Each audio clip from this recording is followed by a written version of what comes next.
One, two, one, two. Hello. Кликер, да. Кликер работает. И даже что-то показывает. Here is agenda. Here is agenda. Если меня хорошо слышно в Ютубе, Тань, то можешь возвращаться. Ну а если ты не вернешься, значит, ну все, капец рулю.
Testing. Got it. We're going to start very soon, so I encourage you to find a seat somewhere momentarily, and Sarah will be with us in a second. Pour yourself a glass of water, introduce yourself at a table.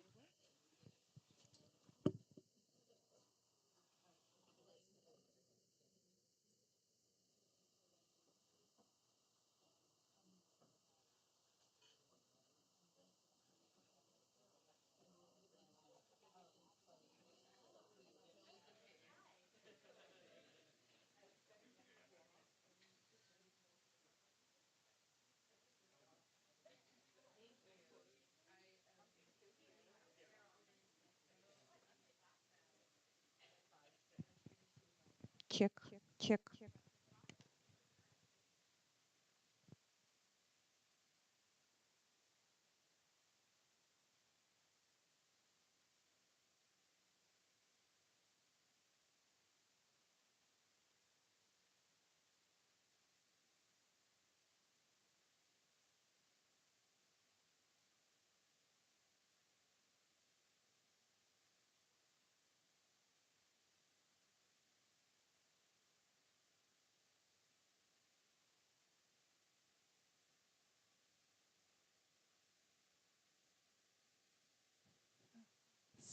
So, welcome and good morning to everybody. Welcome to the World Class Responsible and Sustainable Business East um, in this year's edition.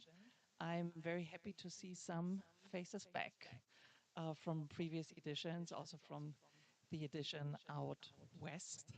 And yeah, I look forward to have a great day of intense networking and best practice exchange today with you. My name is Sarah.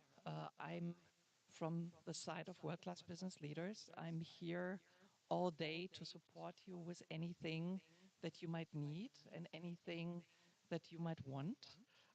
And well, my main role today is to make this also for you a success. So don't ever hesitate to come to me if you need any help with networking, any help with anything technical on our platform, anything like that. And I can certainly either solve the problem or point you into the right direction. Just a few notes before we go into the um, content of today.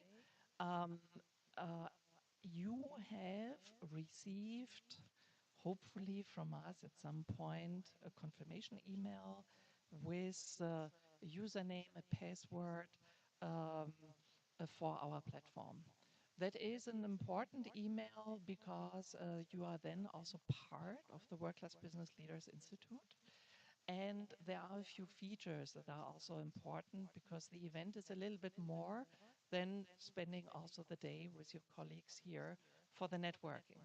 Because as you can see, we have a camera here, so this event is streamed to um, others on our platform, so other sustainability leaders, because we actually run this event around the world, always in a classroom, small setting, but we run this very regularly, and every one of the community has access to all the proceedings from everywhere. So if you are then also not only interested in having the videos of the sessions here, but maybe from previous editions in other places or also in the future, you can always log back in to have access to a lot of content and a lot of sustainability um, presentations and actually also a lot of other topics on our platform as well. In addition, in case you missed somebody here for the networking, you want to contact them maybe after the event, there's also a full delegate list in our think tank, which is on the platform, where you have access also to the group here, and you can connect, reconnect, message to the platform, and also have the contact details of everybody here. Um, Throughout the day today, I guess that most of you have been to conferences, so I'm not going to walk through The obvious, there's maybe one thing that is not so common is that we have breakout discussion rounds throughout the day. So there will be no Q&A session uh, within the presentation time, but basically the Q&A is at the round tables in regular intervals that you can see on the agenda. I have an agenda on a tablet outside, but you can also always have access to that at any time on your own phone through our conference website. So these are the most important things. I wish everybody really a very successful day. Like I said, never hesitate to reach out to me. I'm here to solve issues for you and for the content and for the introduction from, let's say, the side of the content. I would like to hand over to Billy Efken. She will be the chairperson today, and I wish everybody of you, but also you, Billy, a good hand and a very nice day and a very productive day with all these discussions. So welcome one more time, and Billy, the microphone is yours. Thank you, Sarah. Hey, Tatiana, is there a second microphone also available? Great. Good morning, everybody. Welcome to Miami. It's weird that I'm welcoming you to Miami because I'm not from here, but I flew in from Portland, Oregon yesterday to be with you guys, and I am so impressed. Yay! Alan says yay. Also from Portland. Anybody else from Portland? Really? Get out of here. I love that. I'm also super impressed with the roundup of people we have today. Your colleagues are here, and it's a pretty powerful group for such a small conversation. So you have really untethered access to some brilliant people in the room and that are going to be here in the room all day. So encourage you to do that. I come from a safety leadership historical background, even though you never leave that space. So I want to cover some important things. We're on the 12th floor. So there are two emergency exits that I have checked out. The first one is if you walk straight out this door past the elevators, the staircase is to the left. That's the first one. If for some reason that's blocked, the second one is out to the right, down a long hall. There's a second staircase at the end of that. So in the event, just in the event, that something happens and we need to get out, we will go down the first set of stairs and we will meet. Our muster point will be out in the front of the front of the building across the street. Sarah's holding a list of people that have checked in so that we can make sure that everybody has made it out safe. So those are a couple of things there. If you haven't silenced your phone, now would be a good time to do that also. Okay. Like I said, I'm Billy Afghan, and I'm the CEO and founder of Gen Earth. We've been around for about 6 years. I'll say more about that in a bit, and I have the honor of chairing the conversation today, more of a facilitation, just keep people moving. And I had so much fun talking to people leading up to this, getting to know people. Some people I have met previously, and others I don't. But I'm looking forward to learning more about each and every one of you. So if I have not met you, or if you're a speaker and I haven't talked to you yet, because there's a couple I haven't spoken to yet, I'm looking at you, Kylie, come chat with me on the break. Okay, let me just say I have a few prepared words, and then I'm gonna introduce our first speaker. By the way, like what Sarah said, if you've been this before, you know how this works. We have 2 rounds of 3 speakers in the morning, which each round will be followed by a roundtable discussion. Each speaker will go to a table, and you can go to talk more personally to anyone you want about their topic. And then we have a panel, then we have lunch, and then we have a panel discussion that Alan Scott's going to lead for us, and he's going to introduce those folks. And then we have a couple rounds of speakers after that, and plenty of time for networking and talking. Lunch out on the patio, and we'll go from there. Okay. Well, here's my sort of take on what the state of sustainability is in few words. The work never stopped. The language just got a lot quieter in the last year. Companies are still investing. Something like 80% of them have quietly increased sustainability spending over the past year. Even as the words acronym ESG gets used less in public reports than it used to, companies are doing the work, just talking about it a little more carefully. Am I right? And here's the part I actually find encouraging. 88% of CEOs in the US, in a US study, say the business case for sustainability is stronger today than it was 5 years ago. Conviction is up, but the volume of it is down, meaning the volume turning up or turning down the volume. That's not retreat. I think that's maturity. It means that people in this room aren't chasing a trend. You're doing the harder, less flashy work of building something that holds up under scrutiny, and under scrutiny we are. Because it's real, state laws that don't agree with each other, we have people talking about that today, evolving disclosure rules, more eyes on greenwashing than ever before. The bar has gotten higher, and honestly, I think that's good news for people in the room. You may disagree with me on that, but I think it's good news, because higher bars are exactly where real leaders separate themselves. Specific, evidenced, well-built sustainability work doesn't just survive that environment, it thrives in it. And that's exactly what today's about. Underneath every session that you're going to hear today, and I've had a chance to check in with many of them, EPR law, carbon footprinting, building resilience, ESG reporting, affordable housing, there's one thread running through all of it, and it's not technology or policy. It's leadership. For a long time, leadership's meant having the answer, holding the authority, and pointing the direction. That worked when the problems were simpler and the timelines were shorter. It doesn't work anymore. I think we all know that and have felt that for a long time. The problems we're solving today don't live inside a department, a company, or even a country. They live in supply chains, and ecosystems, and generations. And you cannot lead something that complex from the old playbook of command and control. So the shift we actually need isn't just a shift in strategy, though we absolutely need that. It's a shift in how we lead, where we lead, and why we even bother to lead at all.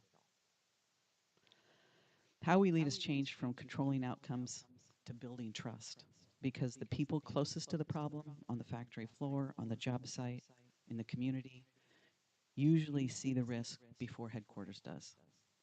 If they don't feel safe enough to speak up, you find out too late. Where we lead has to change too. Leadership can't just happen in a boardroom anymore. It has to happen at the site level, in the supply chain, in a community meeting, in the conversations with the regulators. I call that leadership at every level, because leadership is an act, it's not a position. The further leadership travels from the decision point, the slower and weaker it gets. And why we lead, that's maybe the biggest shift of all. For a long time, the why was the next quarter.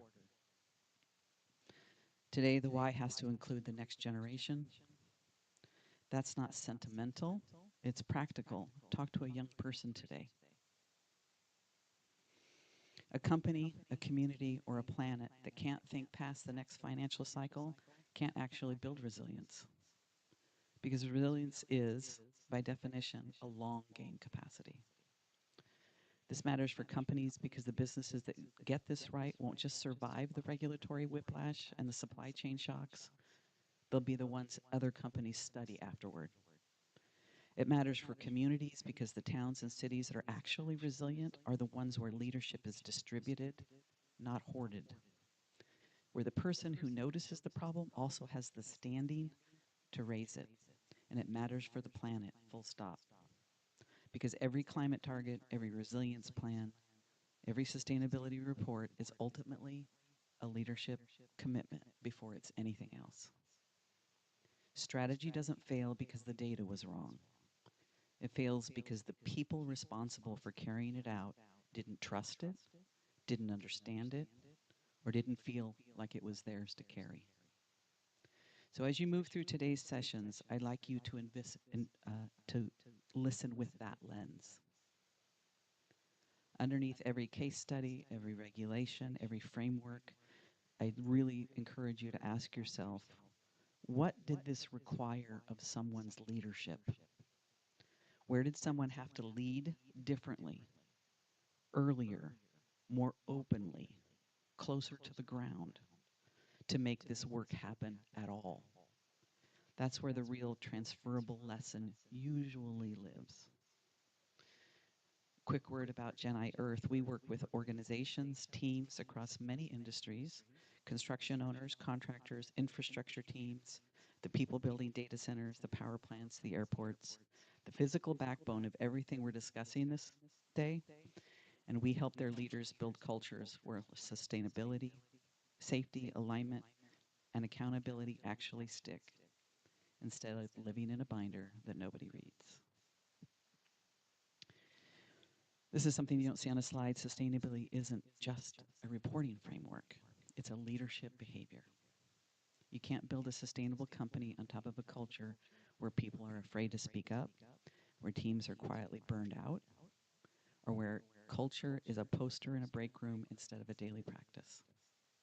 The infrastructure of sustainability is human. It's how leaders show up, how teams trust each other, and whether the people on site actually believe what's written in any report.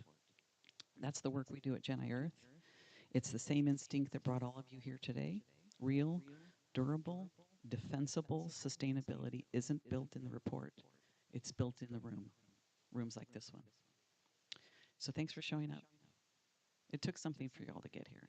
It took something for me to get here because the time is worth it. We have to keep learning. And we're competing with a World Cup, for God's sake. Don't even, nothing's happening here. You don't need to go anywhere today. You can just stay right here and enjoy and suck up all the knowledge that people have. Just a few things. We're going to start on time, and we will end on time. So please play full out. You have access to people today that you wouldn't normally have access to. They've come a long ways to offer you their insights.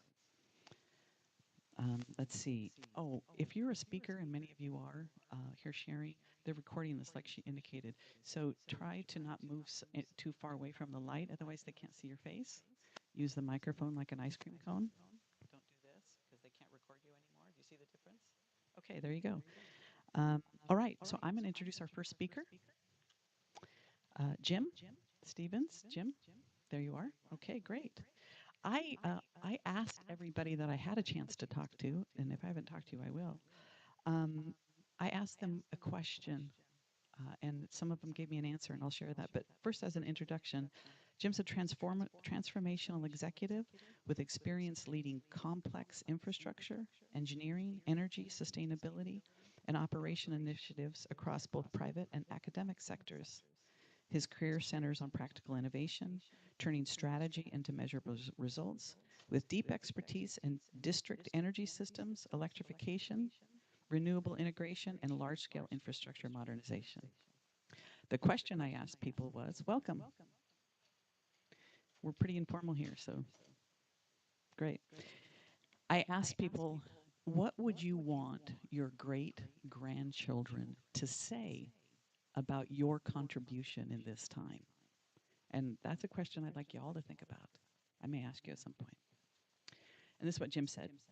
I want my legacy to be that I took action instead of words, to change what I can to improve worldwide sustainability, and that I was able to do so through effective communication. I want to be known as someone who can bridge different views to turn the impossible into possible. Jim? You got one? I'll take this one.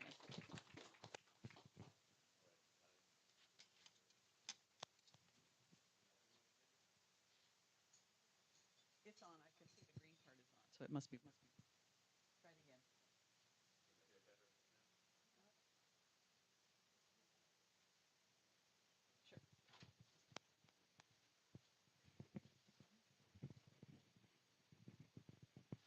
All right, glad to be here today and talk a little bit about sustainability. And we're going to talk about from ideology to ROI, and it's reframing sustainability for business leaders. We're going to talk a little bit about the hidden constraints and how they impact our results. Okay, the paradox. In today's world, we've got more commitments than ever on sustainability. We have more sustainable projects. We have more messaging, but many times that hasn't always translated to larger impact. It has just been something that maybe we see a lot of things going, but did we really put a dent in the problems we're trying to solve? So common observations is often the highest impact work, often is under prioritized, and that's meaning the ones that have the stronger ROI. Many times efficiency is overvalued. And I'll give you an example on that. My brother always buys the most efficient appliances for his home, and he always complains that I don't always buy the most efficient for mine. So if you want to show the numbers, my house is 1,100 square foot, his is 6,000. So efficiency doesn't matter if the scale is too large. Um, Visibility driving decisions. So many times decisions that we're making often are how they look and a little bit less on how the impact is, and we have to watch that. Many times ideology can overcome data, and we'll talk about that in a minute. And some of those things can result, if not done correctly, in the loss of public support. So it's not a failure of intent. We all want good results. We all want to see, um, great outcomes on our impact for sustainability.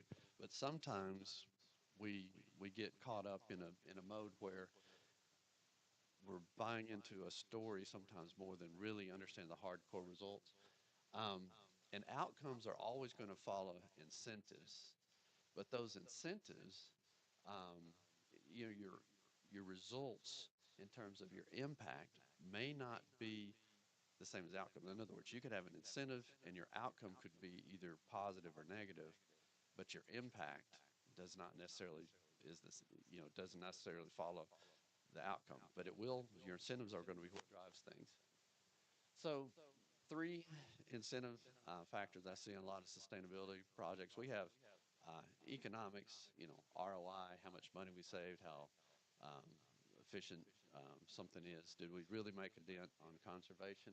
We have signaling. That's a lot of the marketing elements. It's the um, narrative that we want to tell, brand, marketing for our organizations because we want people to know that we're doing, the right things from a sustainability standpoint. Then we got political, which can be alignment that we may try to align with. Maybe we need to get some types of grants or other things. But that same organization can put pressure on you in one way or another too. And that's really a virtue of a lot of the 50-50 splits that we have in today's world. So when someone gets 51 and they tell you what to do, when you get 51, you tell them what to do. But so the systems though aren't aligned. So each of these optimize different outcomes. And so that's one of the problems right there. You have things when they're not aligned that optimize different outcomes, even often using the same exact data sets. So what each system rewards, the financial one's probably the most concrete and understandable. If we do something and it's sustainable, we save money, reduce energy, reduce cost. That's pretty measurable. The signaling ones, and I don't want to understate the value of those can actually persuade people to take different actions. They can, if you're a company, it can have an impact for people that want to do business with you, a lot of benefits in that.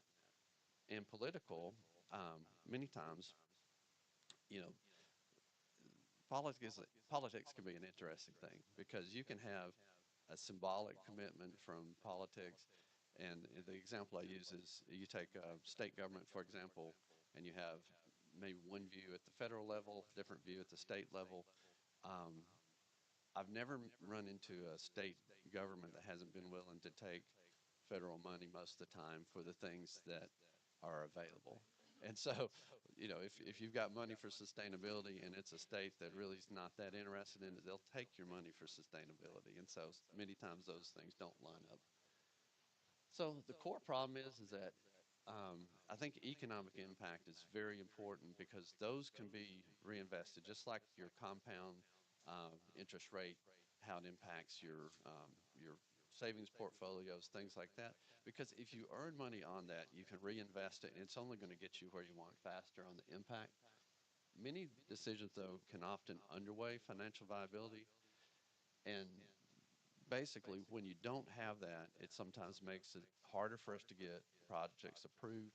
and it makes it a little bit more difficult for us to get the kind of impact that we want. So, why does high ROI projects, why are they sometimes undervalued? Well, they're hard to see. Just like the iceberg we have here, a lot of it's below the field of vision, and you're not going to see them, so they're not as exciting. But they're very important, but they just aren't seen. They're hard to differentiate, and sometimes they're hard to really. There's trade-offs. So, has anyone ever addressed sustainability from the standpoint of behavioral change? Well, to me, that's one of the hardest pieces in sustainability is because you're asking a person to make a trade-off. You wanted their behavior to change, and they're like, why should I do that? And so what we realize is that many times um, we may sometimes go to the easier than the harder work of dealing with the difficult ones. So what fills the gaps? Sometimes, visibility driven types of programs. It can be marginal projects that maybe someone wants to label as more sustainable, but it really doesn't have that big of an impact. And then, politically driven commitments. I'm doing this because I think it will enable me in some way to receive more funding. So these incentives persist because our reputation is important. It is important if you're a company um, to make sure you have that right image for your brand. So I don't want to underestimate that. Politics are always going to exist in one form or another. There's no escaping that from any place or point in history or society. That's always been there. But prioritization of the incentives is the most important. And so as we go into these next steps, what I wanted to hit is important point, I think, is that each organization is going to have its own DNA, and each place or region that you live, it's going to have its own sets of things. And so it's not about me saying what is right or what is wrong about what any group is doing, because it really is all local what you're doing. Now, yes, things are connected. Yes, we have a connection within the world, but we're really talking about the fact that as we look at how to get things done, if it gets too ideological, it's hard to get past that and get down to the details of what we need to do. So the leadership question is, what incentives most drive your organization, economic signaling, or politics? And I want to use an example on this. We just recently did our climate action plan for Georgia Tech. And it is a very, very ambitious climate action plan. And I remember my AVP of sustainability was telling me, well, Georgia's got more of a conservative government. Should we rename it and not call it a climate action plan? And I would say, well, no, because we built this plan to be very financially viable and very supportable. Now, if it was a fluff plan that we had put together, I would say, maybe we shouldn't talk about it or call it something else. So I think the point is, if you put together solid plans that are designed to be able to explain to people who may have a different view that you may have on sustainability, you should go forward with these things, but build them in a way and with the confidence that you can get the support you need down the road. And we're going to talk about some elements of that in a little bit, but I think that's a really important point. So, first test of credibility that I've found is many organizations have not always exhausted their projects that do have good paybacks. Many times they're not as exciting. Their energy efficiency upgrades, their things that we talked about with my brother in his house. Maybe we don't have to have as many square footage in operation. Maybe we could change some standards and put more people in the same space.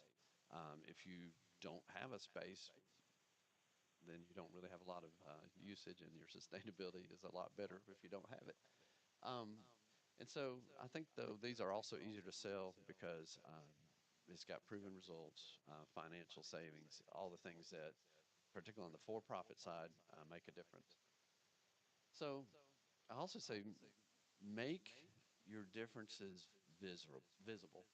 And by that, I'm saying if you separate your economic and your signaling and your politics from three different areas, I think it's really important that you understand those three areas. the reason I'm saying that, that's going to bring you clarity, and the clarity is going to help you better explain and educate other people on how it works. And it's all about being honest about the problem we're trying to solve. Um, so, for example, if the problem that we're trying to solve is truly, um, financial is the lead, put a higher percentage of effort on that in your plan. But don't call something different than what it is, because the minute you try to put it forward, you're going to have a lot of pushback in those areas. Because and the whole intent of what I'm doing today is trying to show everyone how you can get much higher percent support for projects that will carry you through regardless of what different changes happen within your organizations. So as we make the trade-offs explicit, we're going to talk a little bit about this electrification part of my district energy plan at Georgia Tech. I had someone fairly high up in Georgia Power who sells electricity tell me that they didn't really support electrification, plans of like what I'd support put together. But when you, it was a short conversation and I didn't get the chance to explain the whole thing. But what we're doing is we use steam to heat buildings, and we don't want to use steam to heat buildings. If we can eliminate the steam, we eliminate scope one emissions, and you know, but to do district energy on a campus-wide scale, and these are large plants to where we heat or cool multiple buildings out of a variety of different plants. It's pretty much it's going to be 300-400 million dollars easy to do that, and I've got to dig up the campus and put the new pipe in, and all for a project that is going to have $5 to $6 million a year in annual savings. Well, that's not going to fly on ROI, is it? And it's the core of my climate action plan, which I just told you was already, people might question why we would have that. But it's about timing on this. And so I understood and looked at the system on timing. My steam system's at the end of life. I've got to replace it anyway. And if I look at timing it with the times that I've got to replace that system, the difference between what I'm going to have to spend to replace that system or completely change the game and go to a more modern thing is about 20%. And my $5 to $6 million of energy savings will cover my incremental cost. And so that's what I'm. So when I put my plan together, this is, if you want to be a sustainable person, you can say, look, it's electrification. Yay, electrification. If you are a capital planning person or state finance things, oh, look, well, for the incremental costs we're spending here, this is a deferred renewal project. This isn't sustainability. But everybody gets the piece of what they want because I've got the timing aligned and I've got the messaging aligned and how it all works together. So I think that's a very important piece that sometimes is missed in planning. It's longer range planning, it's the timing of the projects, it's the making sure that we're bringing in 60, 70, 80% of the stakeholders involved so that when things change, I'm not going back and forth between um, people radically wanting to change the plan. The so I'm saying reorder the system a bit.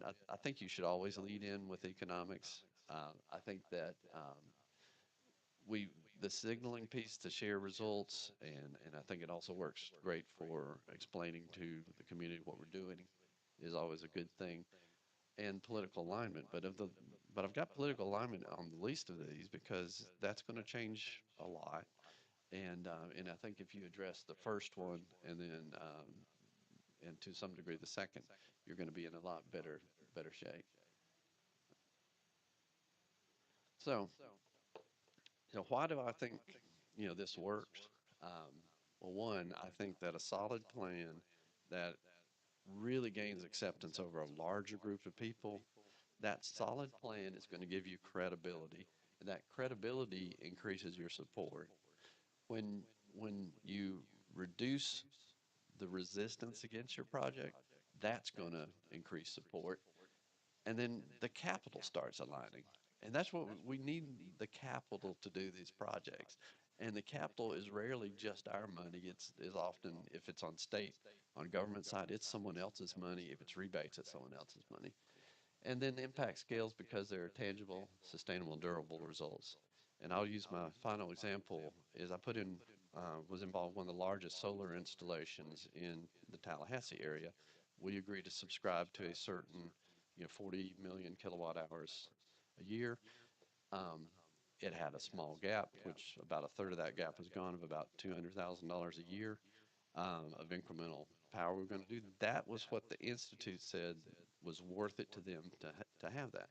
It was at a time when the governor of Florida said, we will not even allow the word climate change to be used in state government. So how did I get all these things to flow through? It's because the way the contract was set up, I had a fixed energy cost for just the solar, and we looked at that the same way as you would if it were natural gas. And then we ran a forward fuel purchasing contract, and no one supported it from a sustainability standpoint so much on the state level, but they did support it as a financial hedge on. And so a lot of times it's how you put it together, and it gave everybody what they needed. So there are innovative ways to solve these problems, and I would, look forward to some of those discussions later today to discuss them. But just like engineering, everything is unique for each case. And in closing, sustainability isn't impractical. It isn't impactful when our outcomes are not prioritized. Um, Leadership determines priority, and together we can build this broader coalition that we need to continue to increase sustainability. So it's all doable. It's all, but we're talking about increasing the number of executable projects we have by bringing and meeting the needs of an ever growing and larger group of stakeholders. And that's essentially what I have today. So, Thank you, Jim. Sometimes you just want people to do it because it's the right thing. But it doesn't work that way always, does it? Thanks for that. Jason Bergquist is up next. Jason is CEO North America at Recycle Me, consulting division of Reclay Group International, with more than 35 years in the industry. He's led commercial and municipal waste divisions, material recovery operations across 6 states, and bottle bill redemption programs in Maine, New York, and California. He holds a JD from John F. Kennedy School of Law and advises on EPR for packaging, container deposit legislation, Superfund compliance, and hazardous waste management. When I asked Jason, come on up, Jason. When I asked him, what does he want his great grandchildren to say? He said, I hope that my great grandchildren know that I used my time here to leave the world a little healthier, fairer, and more resilient than I found it. Jason?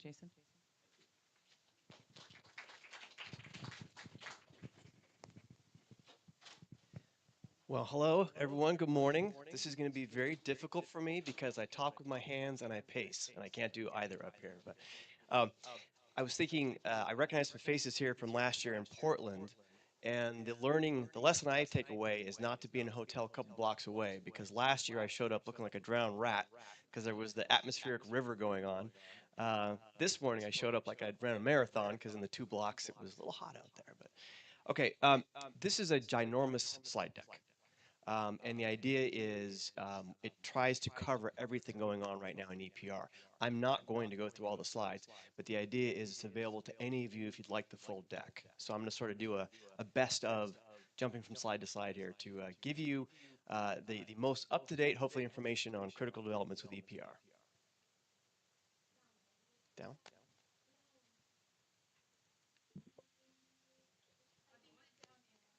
Ah, thank you. Okay, got it. Okay, so thank you for the introduction, Billy. As she said, we're part of the Reclay group of companies. We're based out of Europe. We've been doing consulting with brands on their EPR compliance strategies for close to 30 years. because EPR for packaging has been around for close to 30 years in Europe. We've been in Canada for 2 decades under the same logic, and then broke ground in the US a couple years back, and now have a North America consulting group as we put the two groups together. We have several business units, but the other primary one, we do operate producer responsibility organizations in both Europe and Canada. So we've got some operational expertise behind the consulting work that we do. So the disclaimer is not legal advice I'm giving. This happens a lot where actually, I have to submit the deck the week before the conference, and things have changed by the morning of, including in this presentation. I have to add one new piece of information that came out just the other day. So this isn't legal advice. Things change, but this is again just kind of trying to skip the rock across the pond, so to speak. So EPR for packaging at a high level works, and it's continuing to gain traction on an international basis. And obviously the concept here, I'm not going to do EPR 101, but the concept is that producers, the companies that are putting products out into the stream of commerce, whether it be packaging, whether it be electronics, whether it be mattresses, whether it be paint, they are contributing financially into the system that has to handle that stuff. So when we're talking about packaging, we're talking about the recycling and waste infrastructure that's required to take care of the glut of packaging that this entire world puts out, right? Particularly here in North America. So you are seeing continued traction, not just here in North America. Again, we've got the packaging, the laws in Canada, newly evolving here in the US. Mexico has recently introduced sort of putting one step forward in Mexico City, but internationally, we're seeing as an overall concept, it gaining traction because it works. It puts the responsibility on the people putting the product out there to handle it into the end of life type situation. So, this has changed just in the past 9 months. Last year, when I was doing this presentation, we had 3 states that had EPR for packaging implemented with requirements for producers. We had Oregon, Colorado, California. As 2025 progressed, we had more states come online. So as we sit here today, we've got 7 states now that have some form of EPR fully implemented or partially implemented that require producer participation. Those first 3 states now have both stages where producers had to report on the amount of packaging, the type of packaging they're putting into the state, and then the second phase they had to start paying fees. And then the next couple of states, we had Maryland, Minnesota, and Washington State did require reporting this year, and then next year will require fees to be paid. And the one that's kind of hanging out there is Maine.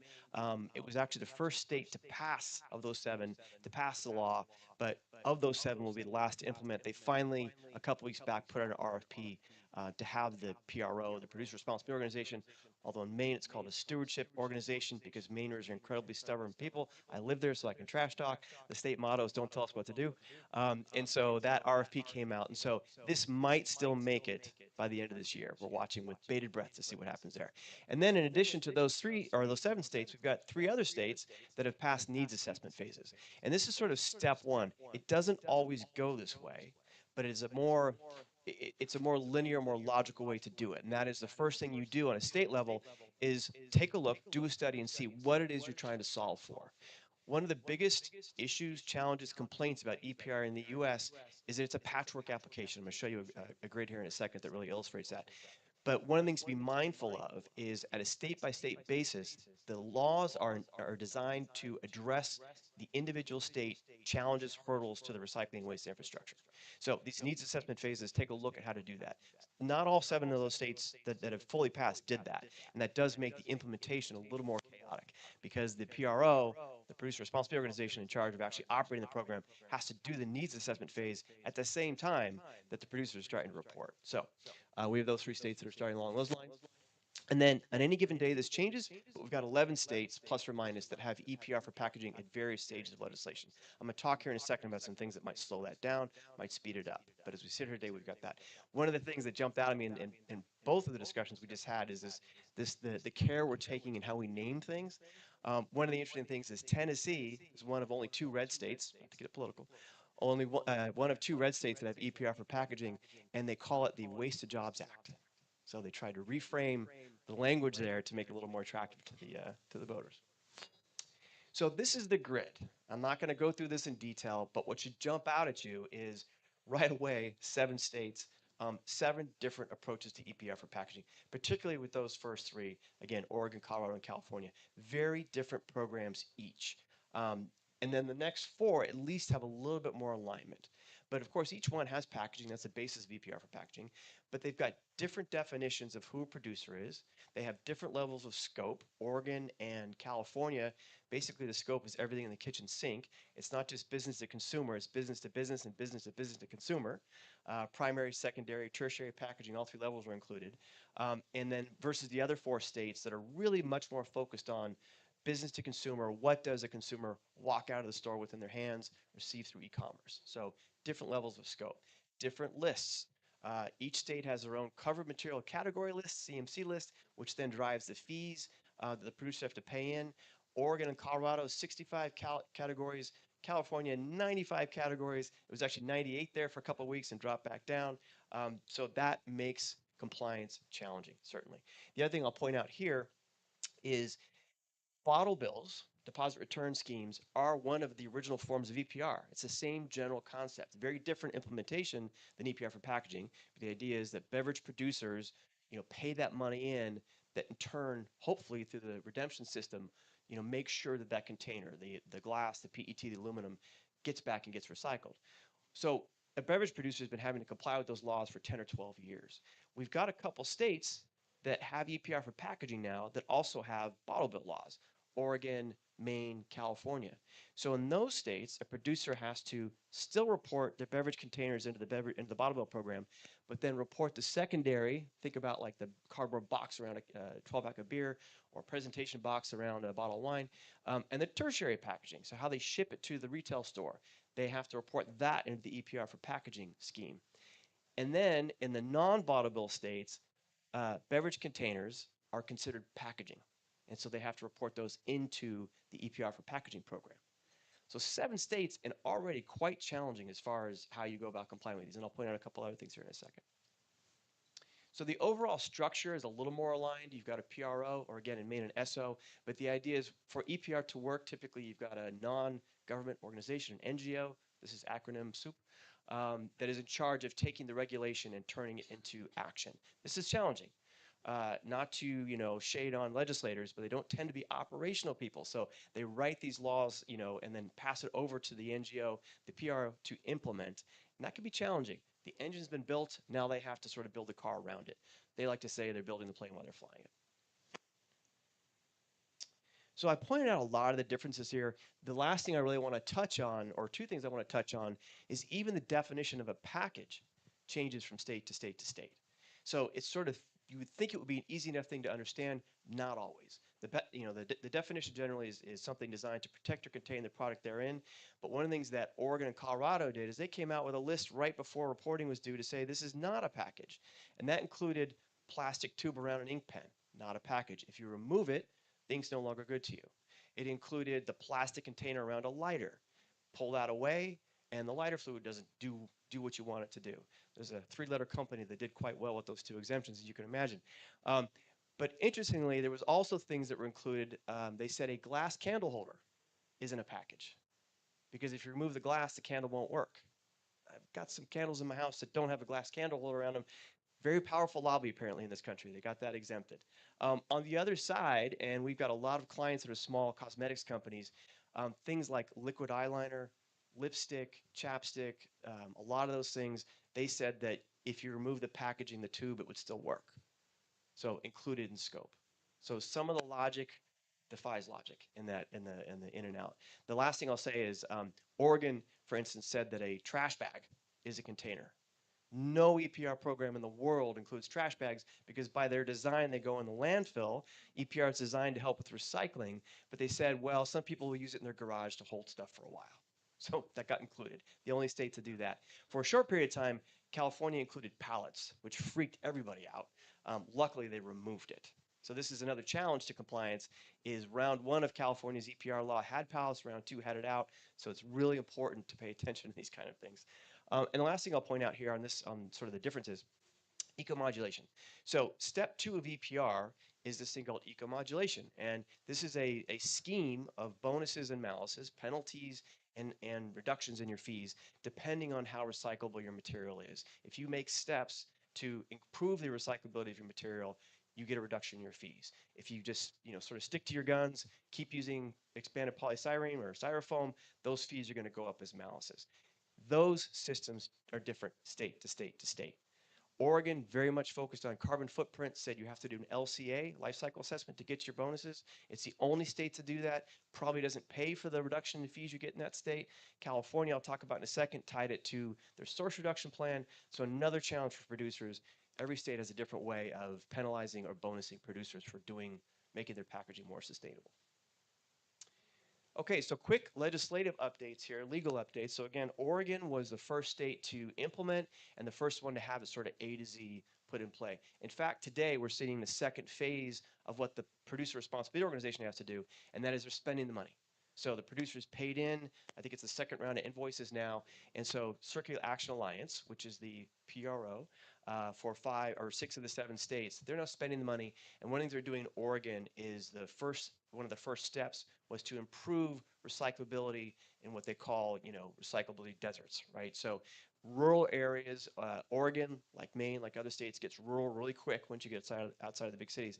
And so they've got drop-off zones they're establishing so that if you don't have a curbside program, you've got a way to be able to, as a consumer, to drop off your recycling. So first state to have it fully implemented, first state to get a lawsuit. And so there was a lawsuit filed last year by the National Association of Warehouse Associates, something like that, that said basically this is overreach. You're interfering with interstate commerce. You're giving too much authority to the PRO, to this non-government organization. And that's being heard actually in a couple of weeks now. So we're watching that very carefully. And I'll say why it's even more interesting here in a second. So producers that belong to that association when it was filed have not had to comply at this time. The next thing that is happening in Oregon is they're in enforcement phase. So quick numbers, in Oregon and Colorado, 3,300 producers registered and reported last year. So there are some missing. In California, the 4th largest economy in the world, 1,800 producers reported last year. There's a lot missing. Now, California had kind of a fuzzy, it was hard to tell exactly how stringently they'd be enforcing that. They certainly will be this year. But Oregon now is the first state to actually do enforcement. And so 2 things have happened. Producers that they feel should have reported have gotten non-compliance notices. That started happening a couple months back. And the other interesting thing, which all the states at this point will be able to do, is there is a naughty list publicly available of 250 recalcitrant producers, or as in the industry speak, they're called free riders. So public can get online and see who's not complied with this. And the idea is to have consumer sort of encouragement for producers to comply with the law. Sooner or later, all these states, and Oregon will be the first, do have daily fines, $50,000 a day for noncompliance, and ultimately bans. So if someone really just sort of digs down and doesn't want to comply, there will be repercussions. So, yeah, and the other thing that's going on there is this is in the center of every state, particularly those first 3, center of debate is around flex film, flexible packaging, around meat, poultry, fish, produce. And each state, in one way or the other, is really having a hard time addressing that. None of the states are allowing chemical recycling as an approved form of recycling. So therefore, the flex film isn't considered recyclable under the schemes they have. Therefore, it's going to get more and more expensive for producers to use it because of the fees will keep going up. California in particular will, faster than the other states, ultimately ban it. So there's a lot of activity happening around trying to exempt it, saying, well, if it's required for the health of the customer, the safety of the consumer, et cetera, they shouldn't be included in EPR. So Oregon is one of the first states, but it's happening everywhere, that is trying to address this, at least have some sort of moratorium until the recycling technology can catch up with the material. And this is one of the things we're seeing happening in the world of EPR, is there's really interesting packaging technologies and recycling technologies that this is getting boosted because these brands are going to have to figure out a way not only to pay less, but again, in a state like California, ultimately in order to be able to sell into the state to address these recycling challenges they have. Colorado had a very not narrow, but a more focused program. Again, mostly just looking at packaging that a consumer walks out of the store with. So a little bit less activity there. No lawsuits yet. They will be expanding in future years, but that sort of rolled out in a much cleaner way than Oregon and certainly California. The one interesting thing that's happened here I want to point out is there's kind of what I call a sub PRO. And this is a way we see in Europe as well, where industry gets together if they have very specific recycling challenges and has a PRO under the main PRO that the brands can participate in, who will be very focused on resolving these recycling challenges. In this case, it's lubricant packaging, because you've got these, PET black, which is more difficult to recycle typically, that is, that is held a petroleum product. Whether it's motor oil or antifreeze, et cetera, it's hard to recycle. So the idea is as a producer can join this group, who will then be very focused in trying to get these challenges addressed. So now California, and this could be a 2-hour presentation, it could be an all-day presentation. It's the gorilla in the room. So SB 54 got put forth, pulled back, put forth, pulled back, put forth. It's now in play. There were actually 2 years required to report on. I will say California has its EPR on steroids. For a while, it looked as if PPWR in Europe might be actually more complex. I don't think so. Most people who are sort of EPR experts say California is the most widespread in scope, the most ambitious, if not aggressive, EPR for packaging program in the world. It has very ambitious goals for recycling. Though at the end of the first period by 2032, 100% of the packaging going in that state will be recyclable or compostable. That 65% will actually get recycled or composted, and that there'll be a 25% reduction in plastic packaging. I'll talk about that in a second. And there's also a $5 billion plastic pollution cleanup fund that producers will be paying into. So you can imagine why it was a bumpy rollout. A lot of people were pushing against it, but here we are today. It's rolled out. This is what I was sort of saying at the beginning. The slide is now out of date. There are 2 lawsuits filed against the California program now. The first that's listed up here from the Oceana, the Natural Resources Defense Council, and Californians Against Waste, said it didn't go far enough. Despite everything I just said, they said it didn't actually represent the goals that were originally built in by CalRecycle, the state agency there. 3 days ago, there was a massive lawsuit filed by the Attorney General in, I want to say, Nebraska, with 17 other states involved, plus that National Association of Warehouses that I was talking about with Oregon against SB 54, basically saying the same claims that Oregon did: overreach, restraint of commerce, abrogation of authority to the state, etc. So that just happened. So 2 lawsuits filed against the California program, one saying it's too small, one saying it's too big. Like the 3 little bears, we'll see if it ever gets just right. But that's happening. The other thing I'll say here is California has a couple other kind of adjacent bills, and one of them is getting a lot of attention. That is, got a bill called SB 343, Truth in Recycling, Truth in Labeling. And the idea is to prevent greenwashing. One of the biggest challenges to recycling infrastructure, I used to run MRFs, I can tell you, is that through bad education, misleading labeling, et cetera, close to 30% of the packaging that ends up in a standard single stream recycling MRF ends up going right back out the door, hopefully to a more responsible end of life, but sometimes it goes to landfill. And so one of the things this law is trying to address is that problem. You cannot put the chasing arrows on a package in California unless it is proved to be recyclable by their definition, under their program. Of those 95 categories I mentioned, they've already identified 42 that do not have a path for recyclability. So 42 of those categories you are not allowed to put the chasing arrows on. The problem with this is there are 26 other states where by law you have to put the chasing arrows on if it has a plastic resin. So you basically are forcing producers to have 2 types of packaging, one that goes into one state and one that goes into all the others. So there's a lawsuit for that. There's a lawsuit filed against that saying you're making it impossible. Producers have no ability to control whether or not something is recyclable in that single state. And it's also interesting, it's a First Amendment freedom of speech lawsuit saying you can't tell us what to put on our packaging. So we're watching that very carefully.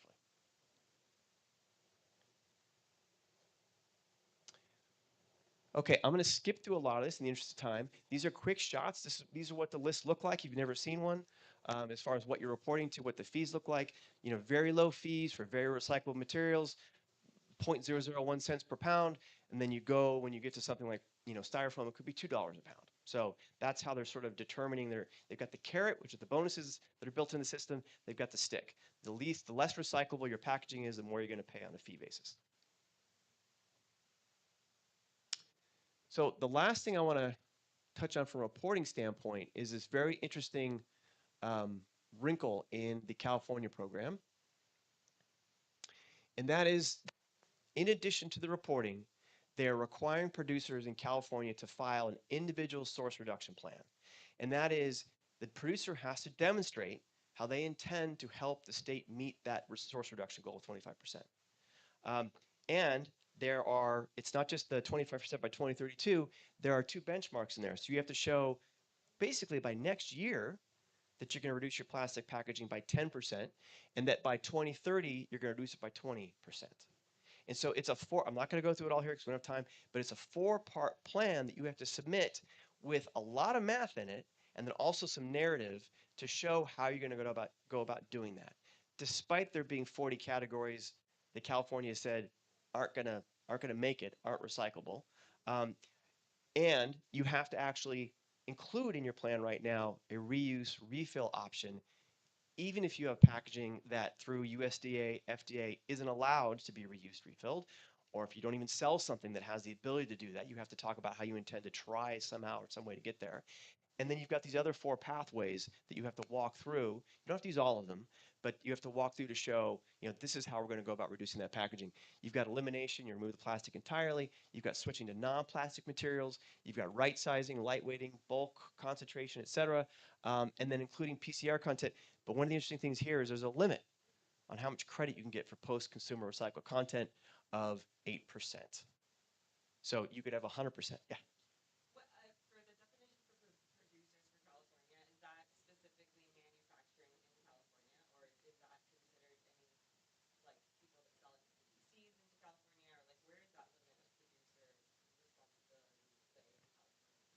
Yeah, most states in the U.S., the way it has nothing to do with where you manufacture. It's you could be overseas, and there are rules for that. But the point is, does your packaging ultimately end up in the state?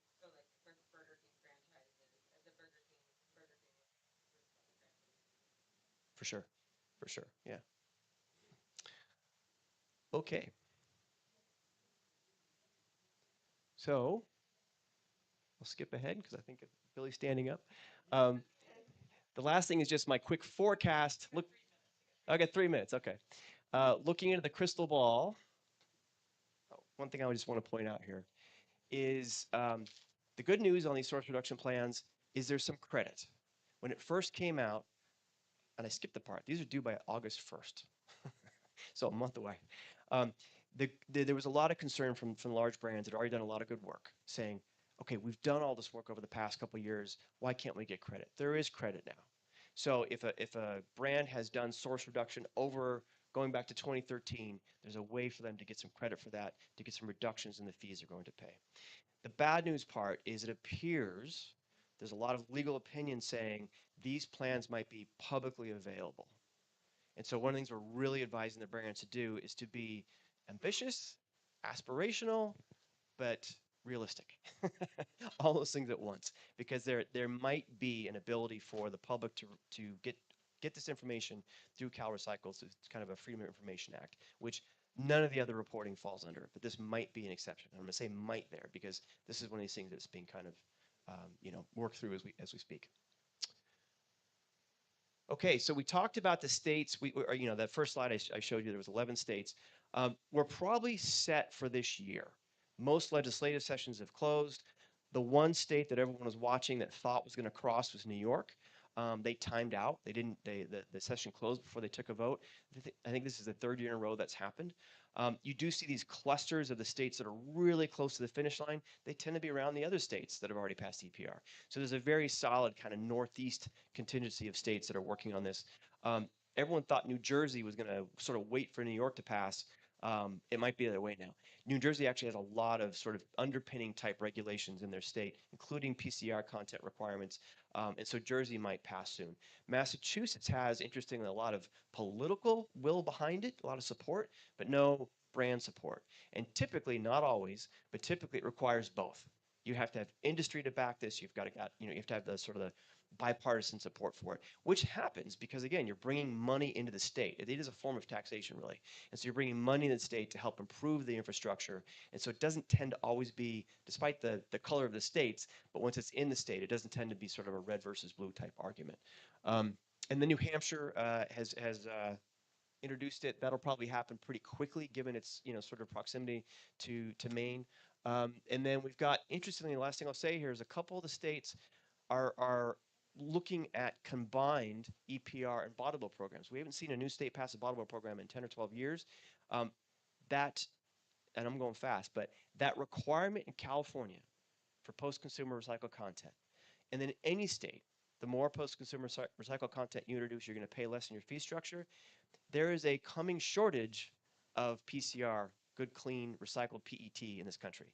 One of the best ways, and there's recycling facilities closing left and right, one of the best ways to get good, clean PET that avails itself for further recyclability is through bottle bill. Once you put it into a mixed stream system, it degrades, and it can be downcycled, but its chances of being a new PET bottle get much lower if it gets thrown into a mixed system versus a separated bottle bill system. Okay. So again, there's a lot more content here. Please reach out to me. I think there was QR codes as you went. Anyone can get this full deck. There's I think close to 60 slides on it if you want to know more. But there you go. Thank you very much. All right. Wow. Thank you so much, Jason. There's about how many people grew up with a bottle bill in your state? Yeah, I grew up in the 70s. You had a bottle bill, and you get 10% for 10 cents for glass, 5%, 5 cents for aluminum cans, and you just go around and collect them, and go to the grocery store and get money. It's great. We have one more speaker for our morning group after a break. We're gonna take a coffee break, and then after that, just as a reminder, the Q&A will happen at the table discussions. So we're gonna have Daryl come up after the coffee break, and then our table discussions where you can ask all the questions you want of all the people that spoke so far. Okay, so we're going to be back in the room ready to go by 10:30 is what I'm shooting for. So you got about 25 minutes to network, chat, get some coffee. Okay. Go to the pool? Sure. Bring your swimsuit. I brought mine.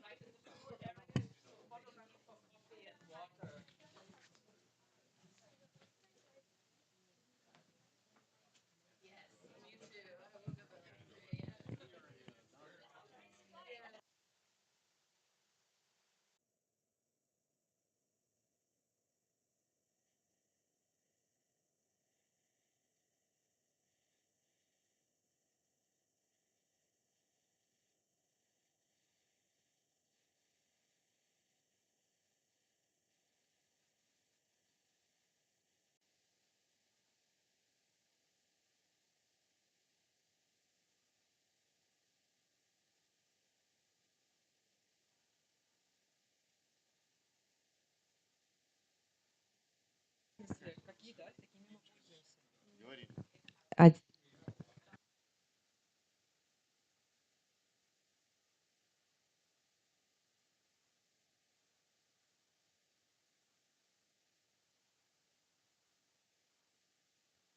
Раз. Раз.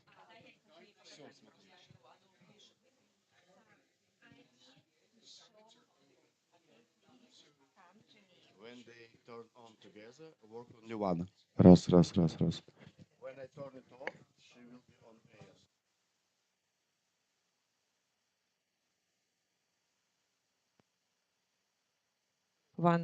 one. Bluetooth mode.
Bluetooth mode. Testing 1, 2, 3. Yes. Let's find a seat. We're going to get going. Are you Chris? Billy Afghan. I tried to get a hold of you. So can I talk to you at the break? Not right now. At the break? I'll talk to you at the break. Thanks.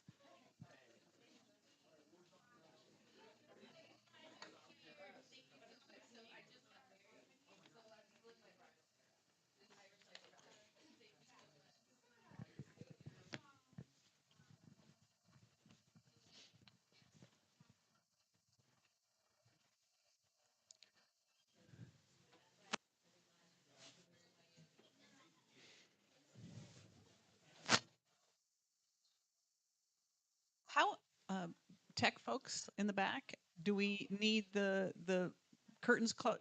Let's leave it open, right? Okay, good. I wasn't sure whether we had to or not, but I would much prefer to leave it open. I think yeah, that's a great idea. Terrific. Okay, we're going to get started here in a minute. There, Sarah's got the door. Okay. So we have one more speaker I'm excited to introduce, and then immediately after Daryl speaks, we're going to have tabletop discussions where each of the folks are going to be at a table, and you can go to any table you want and ask questions for the next 25 minutes, which will be great. I'm really looking forward to those conversations. Okay, I'd like to introduce Daryl. Had a great chance to talk to Daryl. Dr. Saborin leads global sustainability strategy, reporting, and stakeholder engagement at ASR. He served more than 20 years in the U.S. Marine Corps, retiring as a major after roles including helicopter pilot and environmental engineering and auditing leadership. He holds a Doctor of Management in Environmental and Social Sustainability and serves on the Sustainability Consortium's Board of Directors. Wonderful, Daryl. When I asked Daryl what did he want his great grandchildren to say about his contribution, he said, it was really quick too. He answered promptly. I always ask, did it hold integrity? I want them to say their great grandfather did this job with an incredible amount of integrity that stood the test of time. Daryl?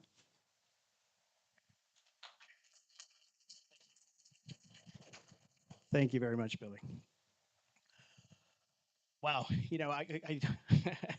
I'll have to start with a joke because that's how you do these things. You start with a joke, and I was making the joke outside here that Jason has become my joke today.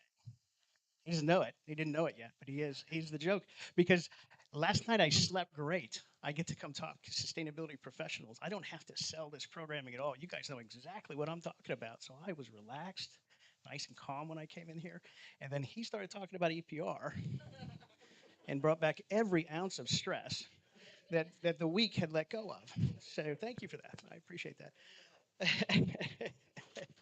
So ASR Group, most of you know us better by what we sell you, and that is sugar. So Domino Sugar, Tate and Lyle Sugar, Red Path Sugar. If you happen to wind up in Belize, we are Belize Sugars Industries. If you happen to wind up in Mexico, we are in Rio San Nicolas. So we're kind of everywhere. We're mostly cane sugar refiners, but we also have our farms. Here in Florida, we have a sister company, it's Florida Crystals. Here in Florida, we have 3 refineries and mill organizations. In Belize, we have a refinery, mill, and farming operations. Same in Mexico. But for all of those, usually we go directly to consumer. We don't stop at the refining process after we produce the raw. For 360 other mills around the globe, they go to raw, which then comes to our refineries. And our refineries sit at cities at closer distribution locations.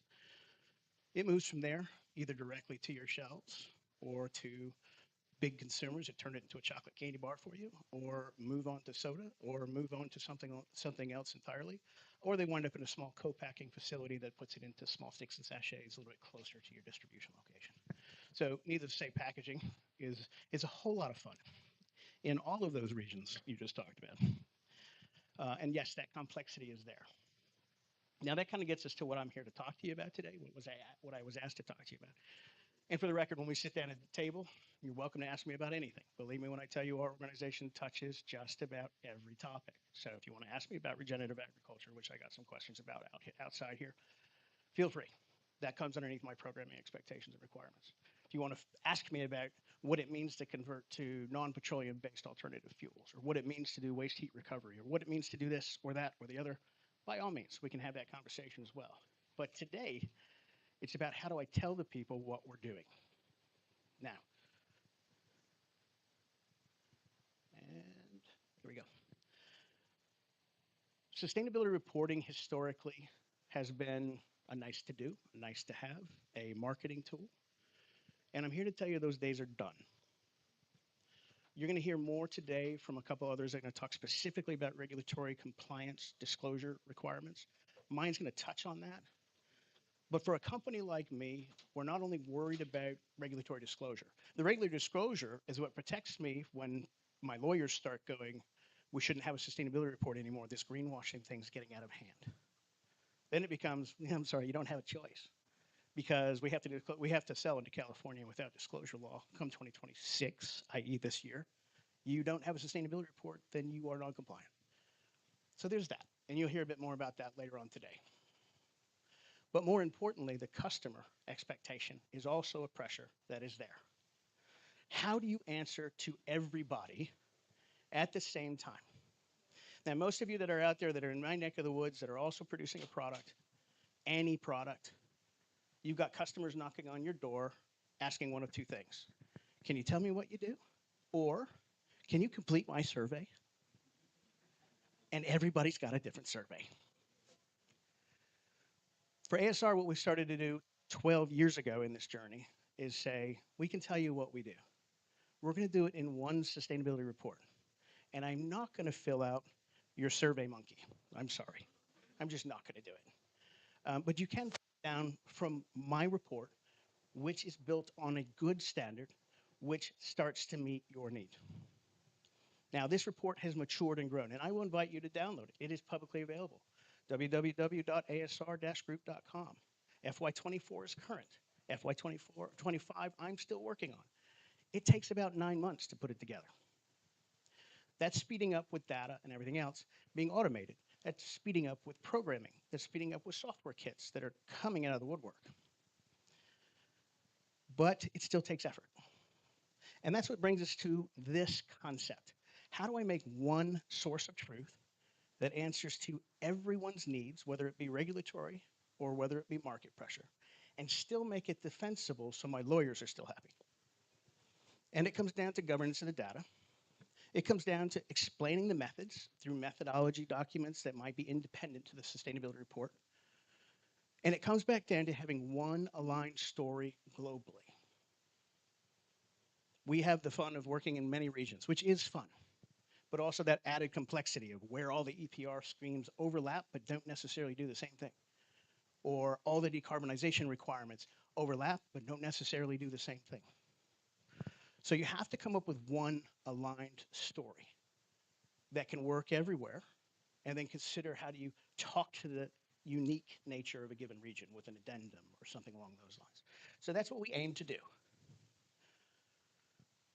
As we push through it, you start realizing things start to align.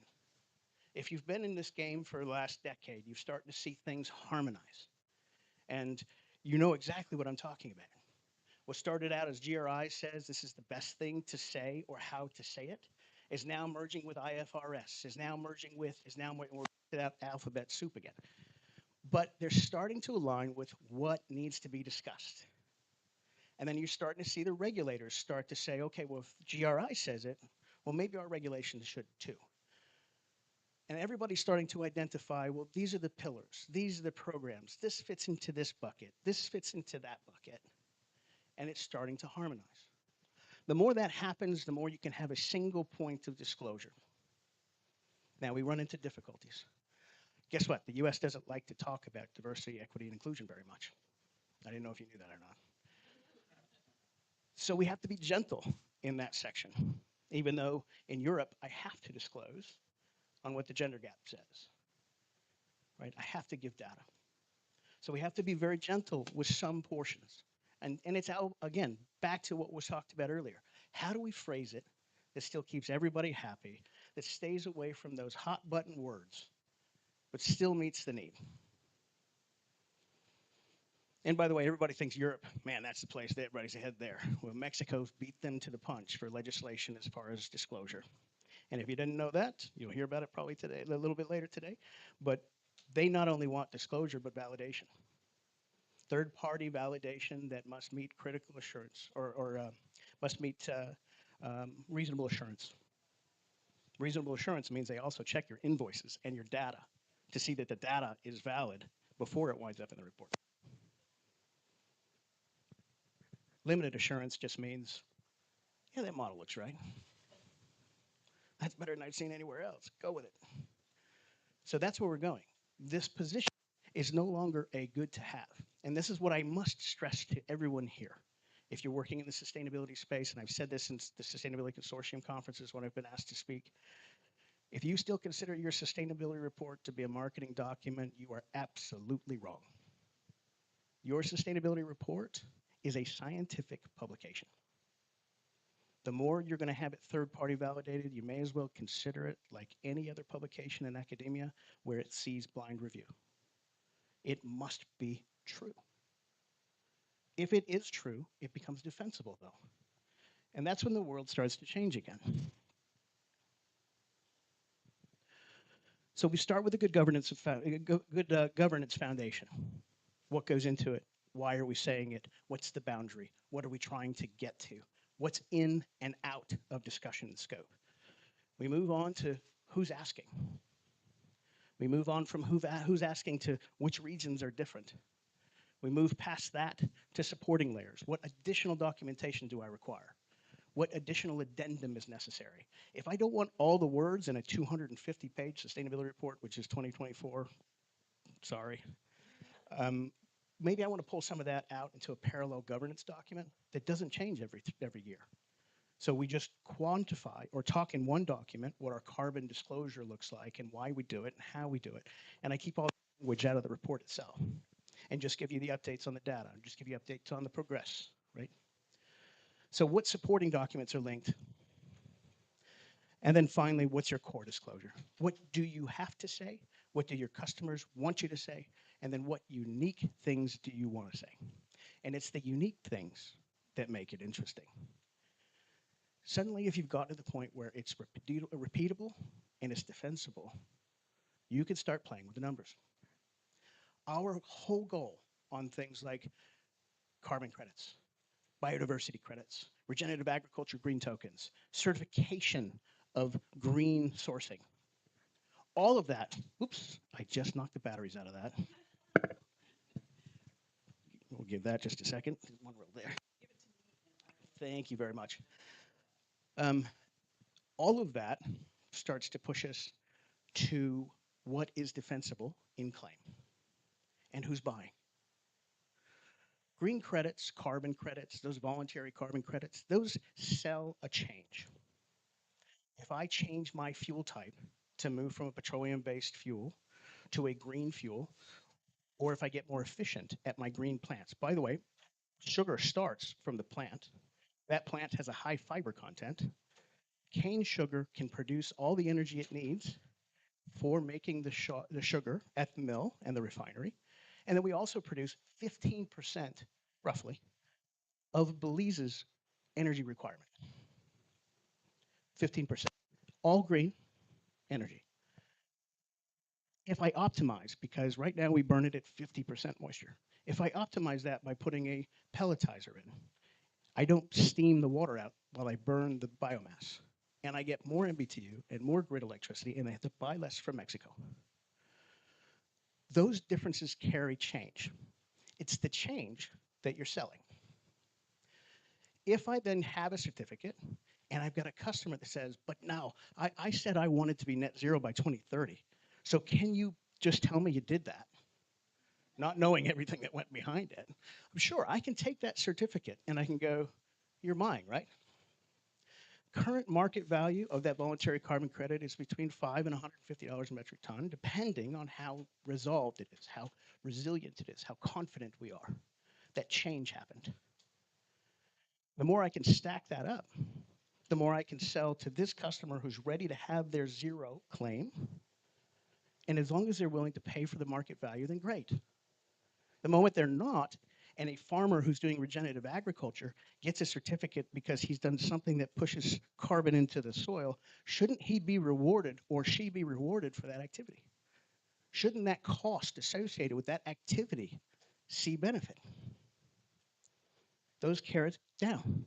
It can be inset with the product, or they can step out of the product stream and use it as an offset. And then they can sell it to American Airlines, who wants a 0 per air mile. But there's value in these transactions. But still has to come back to the core disclosure. If I'm making all those claims, and I'm also double counting it when I tell the rest of the world, look how great we are, and lowering the whole of the carbon footprint, I'm double counting. Those must be avoided. This is a scientific document. It's what keeps the lawyers happy too. So keep that in mind as you're doing disclosure. But as we start talking about disclosure, I threw these up. I know that there's going to be talked about a little bit more in depth later, but these are some of the things that are hitting us. And yes, we've heard about some of the California laws and some of the disclosure laws associated there, specifically when it comes down to labeling. There's also ones that tell us we must tell the company, or the country and the state, what our carbon footprint is, and it must be validated. That's regulatory now. Can't get away from it. Mexico, same thing. Europe started to head down the CSRD track and then backtracked a little bit as legal gets involved and everybody kind of delays. But make no mistake, those are just delays on the way to disclosure. And then last, you're going to wind up with this idea, this single backbone of disclosure and requirement that is then shadowed by other assets, other tools, green tokens that can be chain of custody and passed. Invoices that carry a 0 carbon footprint because here's the green token and the green credits with it. Then it's moving us from a reporting ideology to an operationalized sustainability ideology. That's the transition we are in now. That's what legislation drives us to. It gets you past the hurdle that everybody has to talk about it. And then as soon as everybody has to talk about it, if you're in market discussions and you want to hedge your market, you want to stay ahead of your market, then you want to talk about your differences. The moment you're going to talk about your differences, you better have it so solid that it's defensible. So that's what I wanted to talk to you about today. And we'll certainly take the opportunity to talk to it more at the table if you like. There's a lot of products that we have out on our website. You're welcome to them. Please plagiarize as much as you can. I give you permission. The more we spread the best-in-class way of talking about what sustainability is, the more we paint people into a corner of saying that it's just fluff, or that's just because we are tree huggers still. No, this is all about profitability and efficiency and stability. Get over the old and let's move on to what it is, which is trying to improve our world and our existence within it. Thank you very much. Wow. Thank you, Daryl. Do you remember the word I used that he used to describe what he wanted his grandchildren and great-grandchildren to remember? Integrity.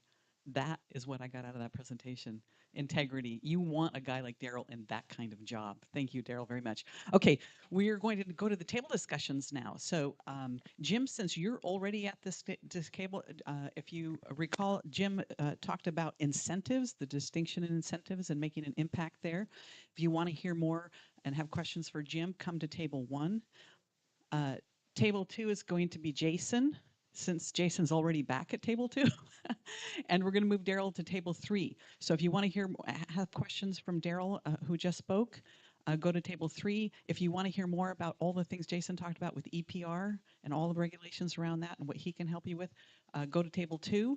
And we're going to go, this will probably go for about 30 minutes. So you have some time to dig into the questions. Get everything you can out of this opportunity. This is very high quality people that have come and talked to us already. So, all right. So go ahead and make your moves and we'll go from there. Thanks.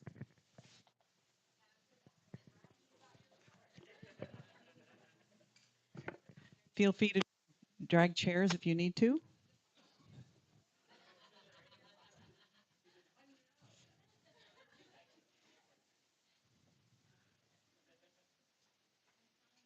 Drag chairs over if you need to.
got about 5 minutes to round up the conversations at the tables. 5 minutes.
Okay.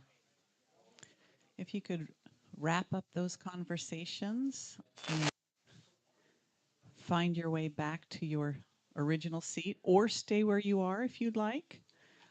Our next speaker is going to be starting in 5 minutes. We're going to do a test of the system because our next speaker is going to be on video on screen rather than in person. So we're starting back up in 5 minutes. 5 minutes.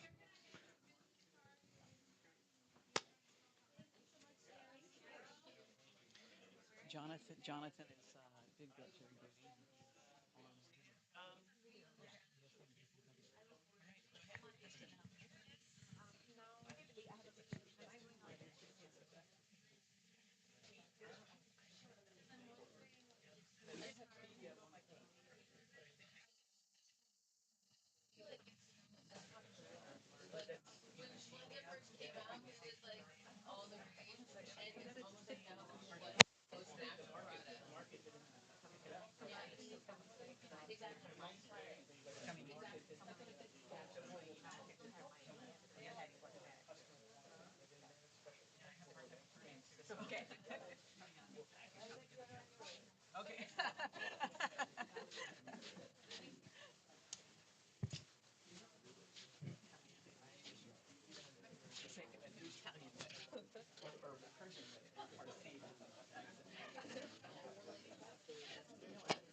sharing.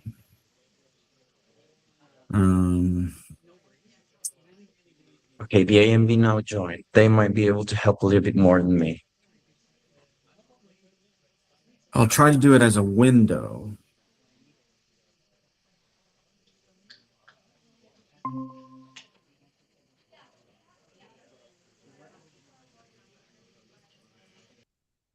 It is not advancing. Are you currently on the, no, you're not on the call, right? You're not on the Google call. You're on the document of the presentation, I presume. Yeah, I mean, I'm clicking on it. It says to exit full screen, press escape. Okay, let's escape.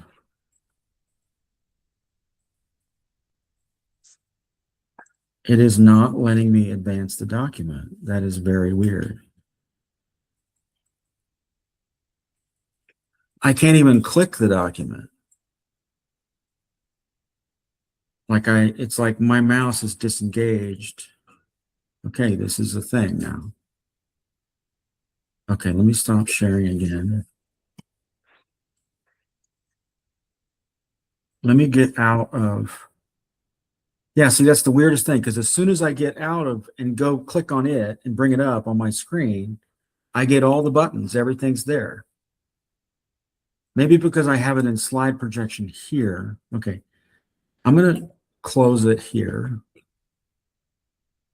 Close the presentation. Now I'm gonna try to do it. Oh boy. Okay, let me see here. Okay, now I'm going to share again my PowerPoint window. Share. Now from here. Now, no. You can go down below in your, so like right down a corner, there's a small symbol right next to like a sort of like a percentage bar, right? You're hovering right over it. It's right. Okay, that. I don't know how to describe it really, but there's a button, right? If you click it, you should go into presentation mode. How can I point you out that? So do you see that there's like on the down part, it says notes, and then you have like 4 buttons next to the notes. And then right after you have like a sliding, sort of like a volume type of thing. Yeah, I see that, but I'm not able to click on that. That's my point. That's the problem. My mouse does not activate there. It does not let me click anything. I think that's the issue. Let me see if I can do it in full screen. As soon as you start presenting. I don't know. It's so weird. Okay, I stop present. It may be I have to give you this and have you guys advance it on your side. If there's no chance for you to actually fix it, that might be the only solution. I'm not able to access it once I share the screen. Like it's really strange. Okay, now I have choices. I can share the window edge tab, or I can share a window, or I can share the entire screen. Maybe try. So you have a GPT. Don't you have it maybe uploaded into a drive folder? You could maybe try having it showing from a drive tab. I don't have that available right here. That is so weird. Okay, now I click on the thing and I hit share window, or do I share entire screen? What's the best? Or I share the tab? If you show the entire screen, everything's going to be visible. So that's not really what you want to do. That's not what you want to do. Right. I mean, I get that part, but I'm just confused. This is really bizarre. I've never experienced this before. I'm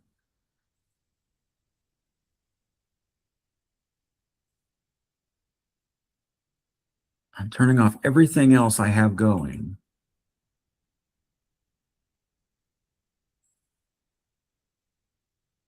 What in the world is going on here?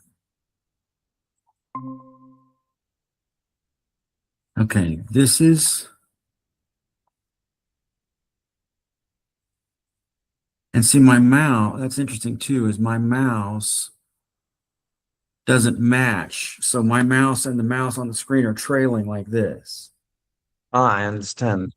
So that's a little weird thing too, that's not normal, but I cannot click on the document that I'm sharing, which seems totally weird to me. All right. Okay. So I'm receiving information. Unfortunately, Jonathan, I'm receiving information internally that if you're not being able to show the PDF, if you can maybe do it without the presentation so that you can just explain it. Well, It is. what I no, I can, I suppose I can, but I mean, that's going to be a very different presentation. My thing is I just need someone there to be able to present it on that side. I can send it to you right now. We should have it actually. So give me just Actually, one. yeah, it's the same thing I sent to her the last night or whatever, yesterday morning. It's the one that's the file is it starts with, well, it'll look like this if you see it. Okay, yeah, sorry. Jonathan, I'm sorry, but because of time, we should already be presenting. So please just go ahead and present without the slides. Support yourself with the slides that you have over there so that say the information. Either way, we're going to later on upload the document for everybody that is interested to see it, okay? Well, hold on, I will now. okay, hold on. I mean, okay, okay. I mean, this is bad. Yeah, it is unfortunate. Really, I cannot help you to solve it because it's not something that I overview. I'm sorry, but yeah, I have to go out of the call so that they start showing. So best of luck, Jonathan. Go for it. I know you will be able to do it.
Jonathan, sorry.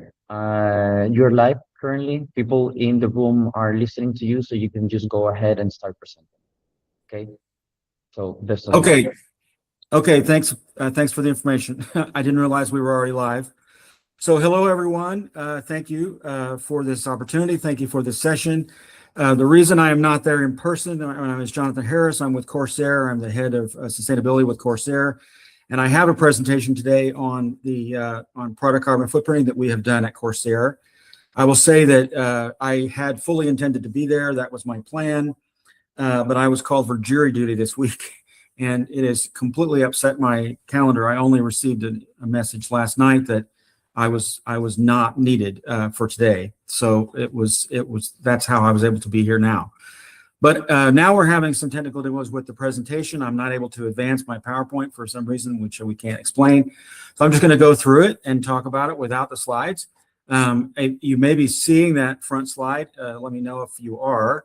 But so basically, the idea here is what we did at Corsair was we were looking at different ways to lower our carbon footprint, but also seize upon the idea that product carbon footprinting on certain products can be very beneficial. We had worked with Amazon and the Amazon Climate Friendly Badge. That was something that had turned out to be a really great partnership with us. That Amazon has been a really important channel for us and our products. So, and they have very much helping us, very much a good partner with us. And so we went into this with the idea that that that was something that kind of had a somewhat of a baked in market, market reasoning, or an idea of a business case, if you will, that there was a business case for the LCAs, and we had to figure it out.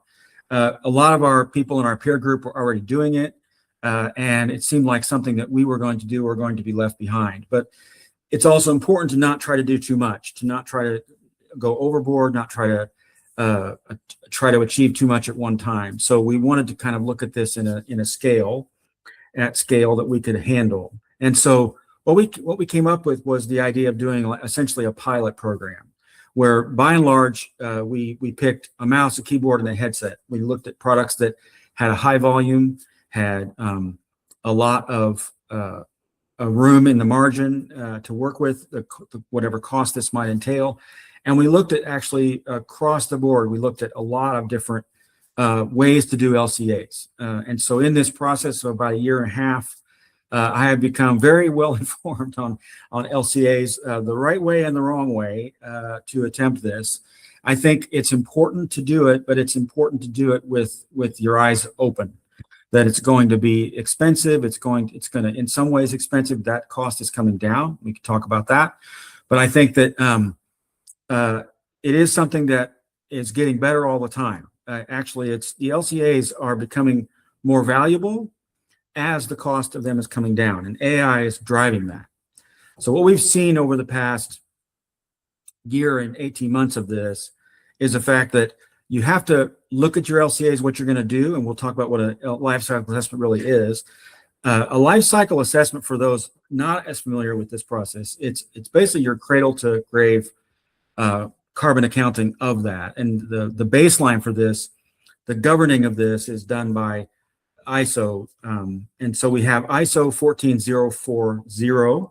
and ISO 14044. These are kind of both the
Glad I tested it. Okay.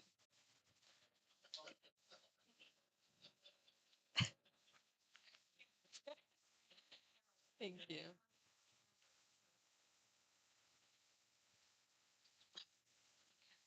It's just me. What do I? Is it somewhere in the center? Oh, okay. It just needed your touch. Oh my God. Okay. I'm the worst person to be here.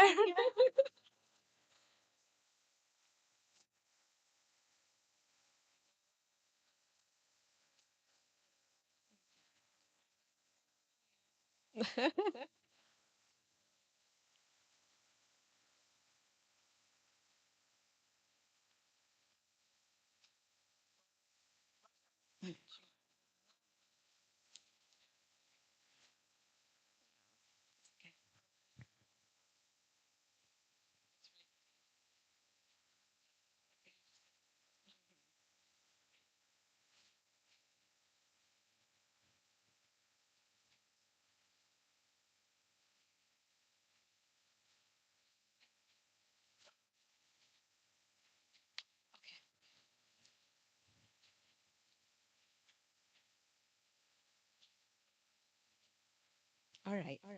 I won't jinx it again. Happy Friday, everyone. I'm going to talk about from disclosure to delivery what sustainability looks like when it grows up, which meant it had an awkward teenage phase. It did, and we were all there. Remember all the net zero pledges we made without a plan?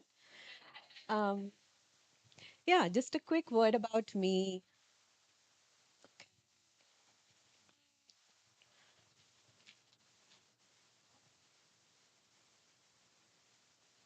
Okay. My name is Kamaini Barshilia. I am on that sustainability advisory team with Climco.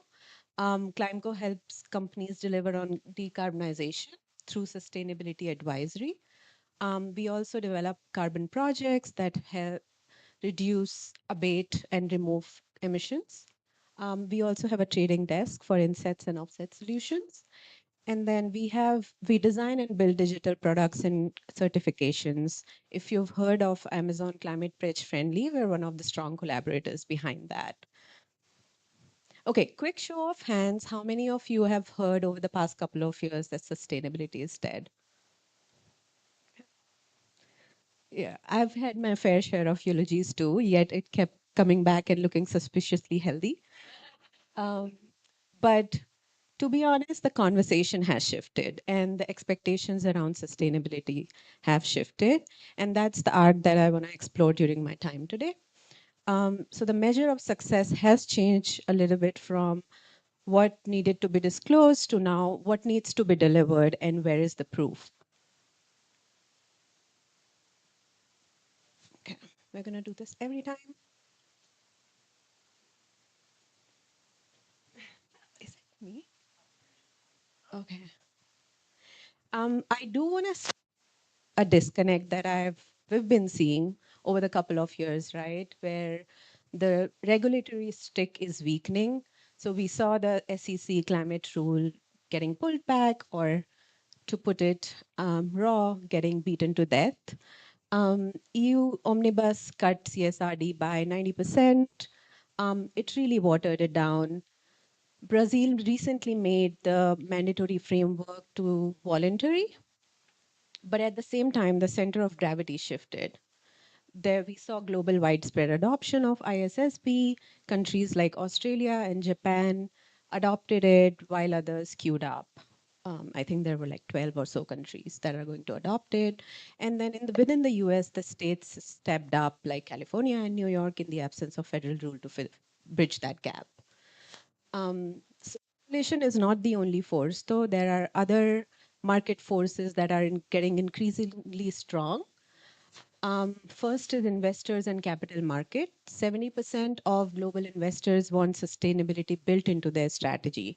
What that means is investors price climate risk into the cost of capital, and we're also seeing rating agencies building disclosures into their rating, like MSCI, S&P.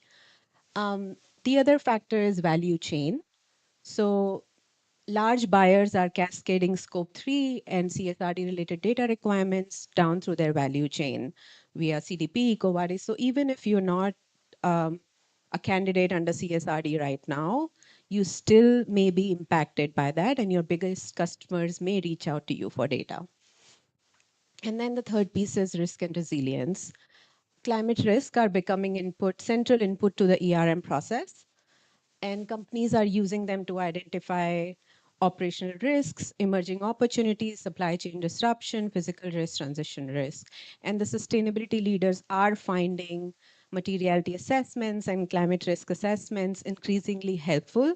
So sustainability data is becoming business grade intelligence.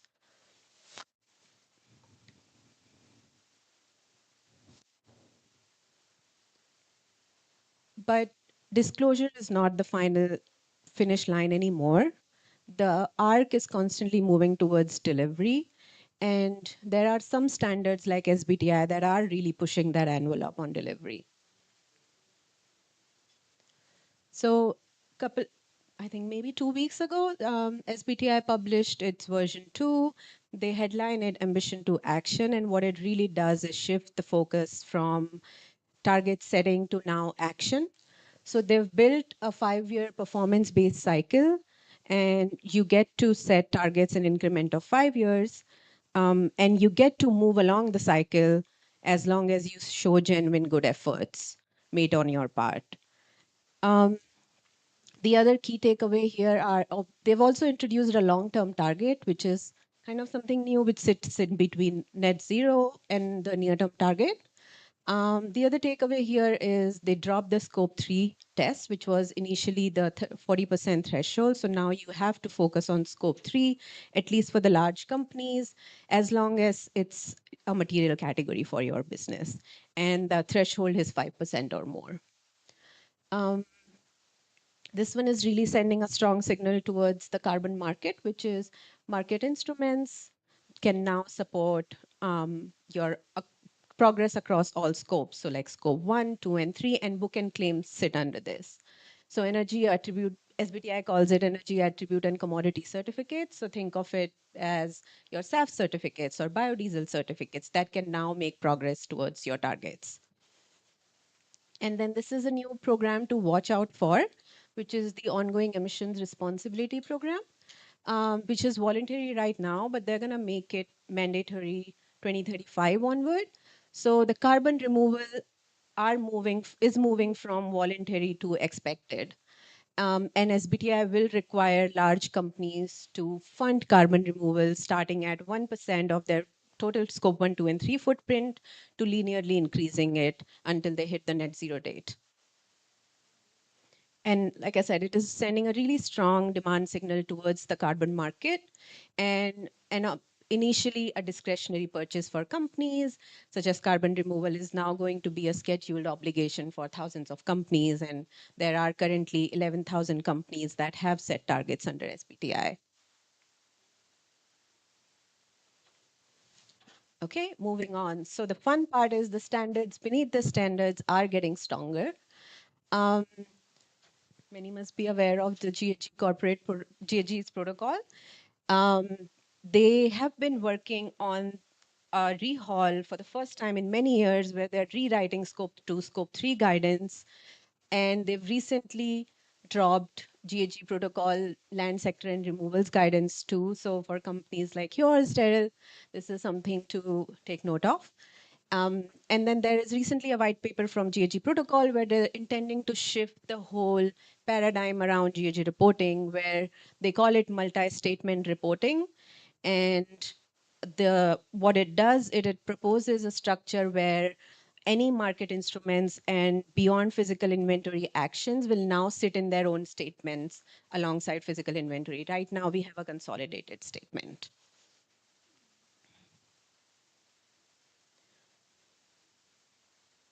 All right. So the third piece here is not just the disclosure, right? And not just the delivery. The question is now, did you deliver and can you prove it?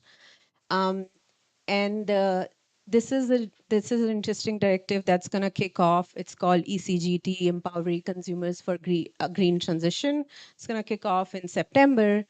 And what it does is really blunt. So it prohibits any generic green claims. So something like eco-friendly or sustainable without proof can no longer fly, or even like carbon neutral without offsets. So you need independent verification for making such claims. And even forward-looking claims need a verified science-based plan underneath them. And why it matters now is because marketing, you can no longer market your way to net zero with a nice little green logo. Marketing unverified claims will now become a liability for companies. And that's a sign of growing up, right? You don't just say something you've done, but you sign your name to it, right? So you get a third party to validate those numbers for you. At the same time, CSRD is requiring limited assurance. California is going to ramp up its assurance from limited to reasonable by 2030. And targets like SBTI are asking companies to assure their base year so that they have more confidence in the data, as well as the ongoing emissions responsibility program that would need validation too. So yeah, I'm gonna close here. But if there's one takeaway that I want you to take from this session is that um, the arc is constantly moving towards delivery and delivery and proof, and exactly why companies have stopped treating reporting as a compliance cost, because it is helpful. The sustainable data is helpful in making decisions, business decisions for them that are meaningful for the companies. All right, here's how we are helping clients.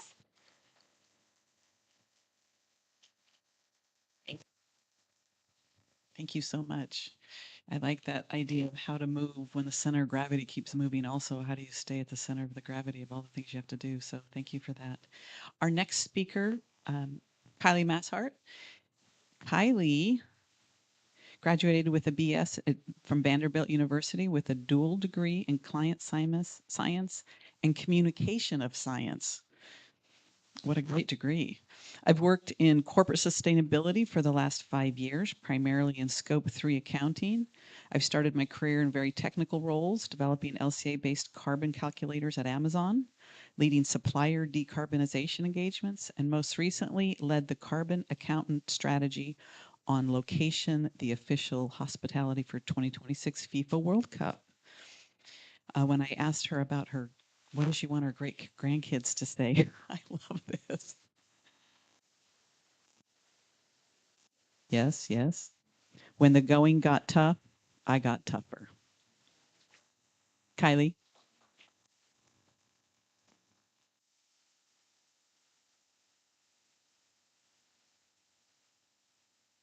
Bluetooth mode.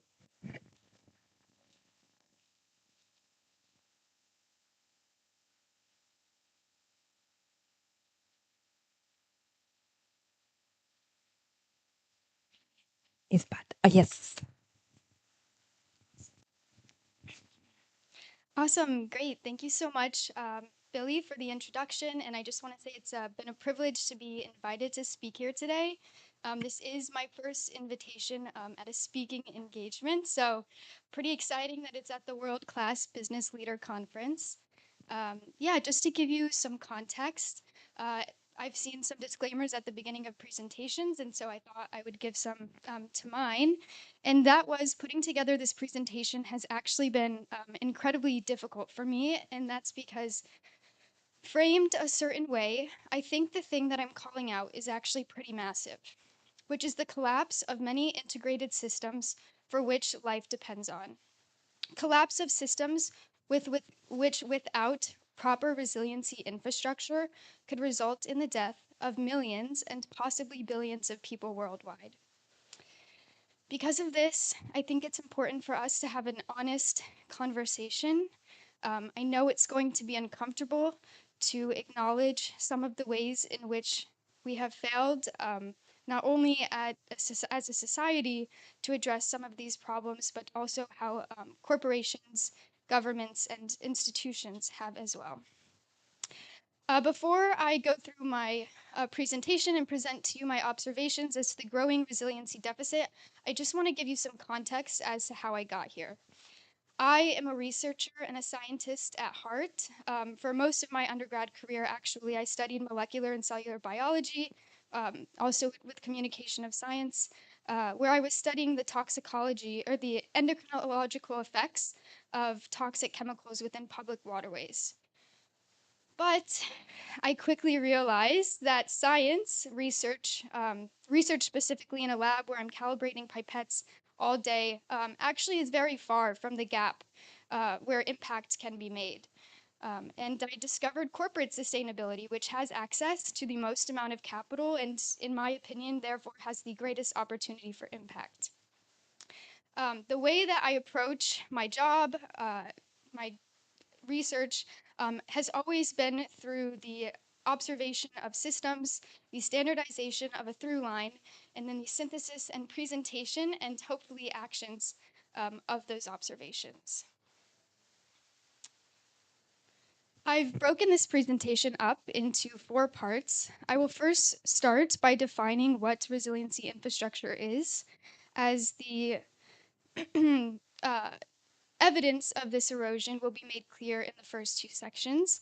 Then I will move on to the real world implications of these erosions and where we as sustainability professionals can take leadership in stepping up to address some of the depletion. Part 1, the erosion of resiliency infrastructure. So I have defined resiliency infrastructure to be the integrated sets of scientific, institutional, legal, and civic systems through which communities are able to adequately predict, prepare to absorb, and ultimately protect the conditions necessary for life. I have also mapped, similarly, the erosion of these systems throughout this presentation. So we'll start first with the scientific erosion of resiliency infrastructure. If we look back to February of 2025, you might have recalled massive workforce cuts occurring simultaneously across multiple agencies. Of those include 400 environmental professional EPA employees. Excuse me, just moving on. Included in those were 400 EPA employees who were terminated by executive order. By the end of last year, 33% of the positions within the EPA's agency were vacant. Of its approximately 1,500 scientists, 1,115 were let go. This included biologists, toxicologists, chemists, meteorologists, and this functionally dissolved the EPA's Office of Research and Development, which had existed since the 1970s. 13 days later, 880 National Oceanic and Atmospheric Administration employees were also terminated. This included positions like hurricane hunters, meteorologists, and radar specialists. By July of that year, approximately 40% of the National Weather Forecast offices reported, quote, significant vacancies. And we'll come back to some of the real world implications of these vacancies later, but moving on to 2026, in April, we saw the White House fired by boilerplate email all 22 members of the National Science Foundation's National Science Board. If you aren't familiar, the National Science Foundation is the primary agency responsible for providing funding for basic scientific research. The NSF has been without a permanent director since May of 2025, and since then they've seen a 30% reduction in their workforce capacity, and they're currently operating at a 20% grant rate compared against their historical grant rate, which means there's been an 80% reduction in the science that is being funded. And this isn't just climate and weather prediction science, this is also science like climate research or like cancer research. We can also track the erosion of resiliency infrastructure by looking at the deletion of scientific data on federal websites. Beginning January of 2025, federal agencies began removing scientific data from public websites. Just 2 weeks after inauguration, more than 8,000 pages were taken down or modified, and 3,000 data sets across more than 24 agencies were deleted. Climate change, as a quote, was removed from the EPA's list of environmental topics. EJ Screen, the EPA's environmental justice mapping tool used by researchers, communities, and corporations to assess environmental risk exposure, was taken down. In April of 2025, the EPA removed its risk management program, a public data tool that allowed any community to search their zip code for facilities storing hazardous chemicals above their federally regulated levels and to map their accident history. A not so fun fact about the United States is a hazardous chemical incident occurs approximately 5 times a week. You would think you would want access to where that is happening. That same month, the 400 scientists contracted to produce the 6th National Climate Assessment were told their services would no longer be needed. The existing national climate assessments, congressionally mandated since 1990 and peer-reviewed by the National Academy of Science, used by every state and local government for climate risk planning, was taken offline. The 6th climate assessment, set to be published in May of 2025, was never released. In September of 2025, the USDA terminated its Household Food Security Report, the annual survey tracking hunger in America that ran continuously since 1995. And the National Oceanics, or the NOAA's billion-dollar weather and climate disaster database, the primary federal source for quantifying the financial cost of extreme weather events, stopped being updated. The agencies that produce scientific data also depend on a public layer to translate that data, to make it legible to community members, policymakers, and markets what's going on with science. That layer has been eroding simultaneously. Following a troubling trend in public communication, public science communication, National Geographic laid off its remaining staff writers. Popular Science closed down. By the end of 2025, more than 2,200 journalist positions had been dissolved across U.S. news organizations. And Allen Media Group, one of the largest local television networks in the country, completely eliminated or replaced meteorologists at their stations in January 2025 alone. And they weren't replaced with other meteorologists. They were replaced with pre-recorded feeds from a centralized hub in Atlanta. These feeds being broadcast out to cities in Massachusetts and all the way to Hawaii. Just to make it clear, local weather knowledge is not interchangeable with centralized content. For the networks that did survive, editorial independence did not. In early 2025, the FCC approved Skydance Media's acquisition of Paramount, the parent company of CBS. David Ellison, the son of a tech billionaire, became chairman and CEO. He appointed Barry Weiss as the editor-in-chief of CBS News and installed a former Trump ambassador as the, quote, bias monitor. Bill Owens, the executive producer of CBS's 60 Minutes, resigned, and in his words, because of the, quote, loss of journalistic independence due to increased unprecedented supervision by parent company Paramount. David Ellison is now also pursuing the acquisition of Warner Bros. Media and Discovery, which would add CNN to this portfolio. The infrastructure that translated environmental and scientific data for public audiences is now being reduced not only in quantity, but consolidated under editorial control aligned with the same administration responsible for deleting that data. We can also look and track the erosion of resiliency capacity through the legal capture of systems. We can look at three recent examples, and the first one is pretty personal to me, as studying Monsanto is actually what got me interested in sustainability. But in February of this year, Donald Trump signed an executive order under the Defense Production Act declaring glyphosate, the main chemical in the fertilizer Roundup, as a national defense priority. This gave conferring immunity from liability to Monsanto, the sole domestic producer of glyphosate. 6 weeks later, the Department of Justice sent a lawyer to the Supreme Court to argue alongside Monsanto that EPA approval of glyphosate should shield the company from all state-level cancer liabilities lawsuits nationwide.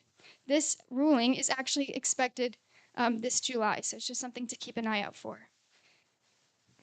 Also, in February, the NAACP sent notice of intent to sue Elon Musk's XAI data center in South Haven, Mississippi.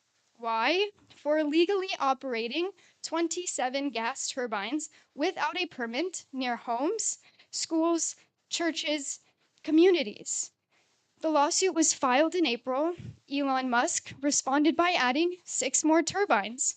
In June, the DOJ intervened to dismiss the case, again citing national security. Or perhaps you've seen the recent interview with OpenAI's Sam Altman, where he said that the building at the groundbreaking of a new data center, this could be used to help cure cancer.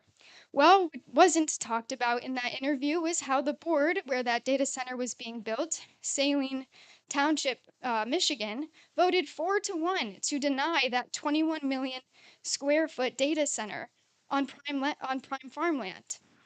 The developer sued 2 days later.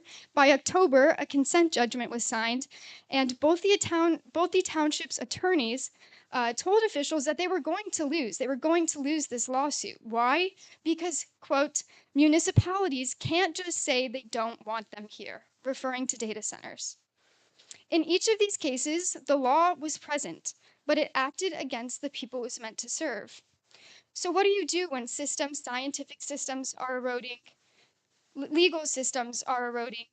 You turn to civic organizing, which is what makes the criminalization of environmentalism incredibly terrifying. To provide some context, I need to first introduce to you an order called NSPM7, Countering Domestic Terrorism and Organized Political Violence. And I have some screenshots pulled from this NSPM7 that we'll review here in just a second. This executive order or presidential memorandum directs the FBI, the DOJ, and the IRS to investigate and prosecute entities displaying indicators of extremism, including anti-capitalism and anti-Americanism, whatever that means. This is also concerning when you hear the rhetorics of these billionaire tech CEO billionaires who have helped architect this administration, like Peter Thiel, who has described climate activists as, quote, the legionnaires of the Antichrist. In March of 2026, when Donald Trump was delivering his 2026-2027 energy plan, he said, quote, the environmentalists, I mean, they are terrorists. I call them the environmental terrorists. This is not just rhetoric. In May of 2026, just a few weeks ago, Wired published a FOIA investigation based on more than 1,000 pages of unpublished reports from the DHS and the FBI, in which documents revealed that there's been a coordinated national shift in a newly designated domestic terrorism threat category called anti-technology extremist. This is primarily directed towards data center oppositionists. So it looks pretty small here. I actually don't even think you can read it at all, but I'll share the slides with you afterwards because I do think it's important for you to be able to read these and see these things yourself. But just for some context to really call out, under the Donald Trump's new counterterrorism strategy up here in the top corner, right underneath his signature, you can see I've highlighted it. His response to these terroristic threats is, we will find you and we will kill you. I don't think this is just rhetoric, and I think when environmentalists are being designated now as terrorists and being called terrorists by the President of the United States, this is something that we should, as a group, take serious. I'll just skip through. This is that Wired report. You can actually see this a little bit better. In the documents obtained by Wire from the New York Intelligence and Counterterrorism Bureau, a report that warns of widespread upheaval in response to AI adoption purports to be an emerging extremism threat. Activities that they flagged, these fusion centers flagged as extremist threats, were expressed or implied threat, observation or surveillance. So if you are observing these data centers, you are an extremist, according to this administration, and photography. And where are they tracking these extremist groups? Well, they're keeping tabs on them at in-person assemblies, community board meetings, school board meetings. The erosion of these systems are not occurring in parallel. They are interdependent, and the erosion of resiliency capacity in one has a multiplicative effect across all the others. When scientific capacity that feeds institutional capacity fails, you can't prepare for what you can't measure. When legal accountability depends on the scientific record as its evidence base, you no longer have evidence to hold people accountable. Civic organizing is what activates all three of these other systems when they fail. When you erode one, you degrade the other, and that erosion has real-world costs.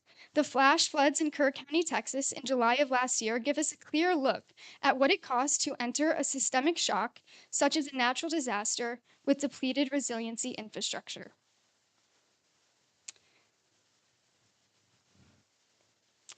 On July 4th of 2025, you may remember the Kerr County flooding, where the Guadalupe River in Kerr County, Texas, the most flash flood-prone region in the country, rose 26 feet in 45 minutes. 139 people died. 28 of them were children at a summer camp, Camp Mystic Summer Camp. Recall what I showed you or just told you about those workforce cuts in February. This is only a few months later now in July. From those 880 NOAA employees that were terminated, among them included the warning coordination meteorologist and the senior hydrologist who specialized in flooding events. Both of these vacancies served Kerr County where this flooding took place, and both of these positions had been vacant since February when these workforce cuts were made. Kerr County is not an anomaly.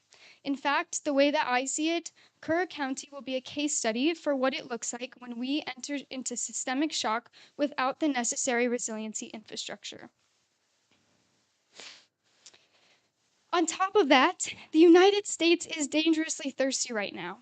After one of the hottest and driest winters on record, we have seen right now, this month, a 72% of the continental United States is in a drought. 50% of the country is in severe or worse conditions. Cities are telling their residents to cut their water usage. Farmers are abandoning their crops, and local officials are asking how much water is left for the millions upon millions who need it. Right now, the winter snow should be melting, but that snow never came. River basins have 10% of their normal snow, and some have none at all. The Colorado River, the lifeline for 40 million Americans, is expected to deliver just 13% of its normal flow this year. In places like Kearney, Arizona, the mayor is warning residents that they could run out of water by July, this month, next month. Run out! Telling folks to try and take family showers, to wear your clothes 3 times, leave your cars dirty, don't water your lawns. Fire season is here, and a dry forest or mountainside is a field for kindling, all of it waiting for a single spark. In fact, it has already been the worst year on record for wildfires. According to a new report, nearly 2.5 million acres have burned nationwide, and it's only June. This is double the previous 10-year average. And into all of this, an El Nino is arriving. As of May 19th, the IRI assigns a 98% possibility to El Nino conditions through 2026 and into 2027. The subsurface heat reservoir in the Central Eastern Pacific is more than double what it was when we entered an El Nino event in 2023 and 2024. The World Meteorology Organization, WMO, General Secretary said, we need to prepare for a potentially strong El Nino event, which will exacerbate drought and heavy rainfall and increase the risk of heat wave both on land and in ocean. The key message in this report, just put out on June 2nd, the last key message from the WMO is it's the time for informed decision making. Planning and preparedness is now. But the agencies responsible for that preparedness, as I just demonstrated, have been eroded. This is where we come in. I also have to acknowledge that all of what I just said is arriving into similar converging risks. In February of 2026, US and Israeli airstrikes on Iranian nuclear sites disrupted the Strait of Hormuz. Agricultural chemicals, fertilizers, and energy, all of these will be disrupted, and they will have delayed disruptions, meaning we will see the implications of these most likely at the same time we are peaking El Nino conditions. Drought-driven crop failures are accumulating across the US and globally. The high plains, which produce a quarter of the US cropland and the majority of US wheat, is sitting in the deepest drought belt on the map that I just showed you. El Nino will exacerbate all of this, and the 2027 White House budget proposes to deepen this depletion. The EPA has been proposed to be cut an additional 52% down from the 2026 fiscal year. The NOAA eliminated completely. The Hospital Preparedness Program, the only federal program supporting healthcare systems for all natural event disasters, eliminated. LIHEAP, the Low Income Home Energy Assistance Program that keeps households from dying in extreme heat and cold, eliminated. The Clean Water and Drinking Water State Revolving Funds proposed to be cut an additional 90%. These are the funds that states and cities can access to build and invest in their water infrastructure. This paints a clear picture of several converging systemic risks arriving with near certainty into a system that has been functionally stripped of its resiliency capacity. There is, however, one function. Oh no. There is, however, one function still producing credible environmental signals. This room. Us, sustainability professionals. So I've gone over all of these cuts, but what remains is ESG reporting, materiality assessment, climate risk disclosure, third-party verifications. These functions still remain. When an investor needs to know whether a portfolio company's environmental claims hold, or a board needs to understand climate exposure in their supply chain, or a community needs to know whether a development project poses a risk, sustainability professionals provide the signal. This is why we need to expand the boundaries of our existing measurement systems. Carbon has become the dominant metric of sustainability success. But I like to say an organic cigarette can still give you cancer. A project can be carbon neutral while depleting a drought-stressed aquifer, displacing prime farmland, or by eliminating community legal resources, and they will still be called sustainable. The circumstances we are in now demand a reorientation around a new definition of sustainability success. I understand employer direction, ROI justification, and the pressure to defend the function of sustainability in financial terms. These are real constraints, but they are not creating a sufficient enough ceiling. What we certify as sustainability professionals is what gets built, which means we must challenge the constraints of the current system as the limit of our professional responsibility. We have responsibilities as agents of legitimization. We are the remaining credible signal in a vacancy of accountability. The star on this diagram is us. Sustainability professionals sit at the intersection of every system that I just explained has been eroded. What standard we are operating to is not an abstract professional question. The practices we legitimize and the science we communicate contribute directly to the erosion or rebuilding of these resiliency infrastructure. And we must operate with the seriousness that that responsibility requires. Which is why I'm calling for the convening of a working group beyond the roundtable discussion of today and toward the establishment of a professional standard. This is not a novel idea. In fact, every profession with an ethical responsibility to serve people before companies have one. Doctors have medical boards, lawyers have the bar, and accountants have the CPA. These institutions exist because the stakes of getting it wrong are too high to leave employer discretion alone, and sustainability is no different. Among its priorities, the working group should look to establish 3 things. I think I'm running out of time, so I'm not going to go over them, but the main being a defined fiduciary standard, and the standard being the preservation of life and the systems necessary for the continuation of life. I will speak more about this in the working group, but if I had to leave everyone with just one thing, it's one that hope is a verb, hope is an action. It is something we do in order to have belief. And so we have to take action together to try and do what governments, institutions, and industries are currently failing to do. And my start of a solution, if you're not joining the roundtable discussion, is to take intentional time off of work. And I mean this very seriously. Take time off work to spend time with your families, outside, and in your communities. Because this is the most difficult way for us to create cognitive dissonance away from our responsibility as sustainability professionals and as people and agents of our community. Thank you. Oh my gosh.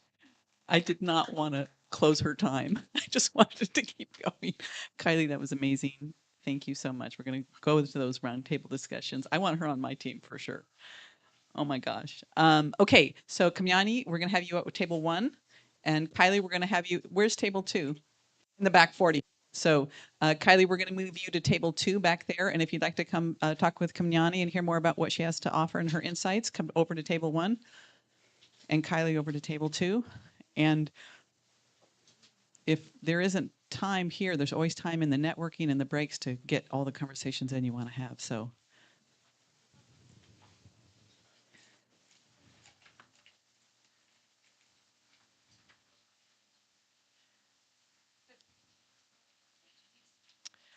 yeah.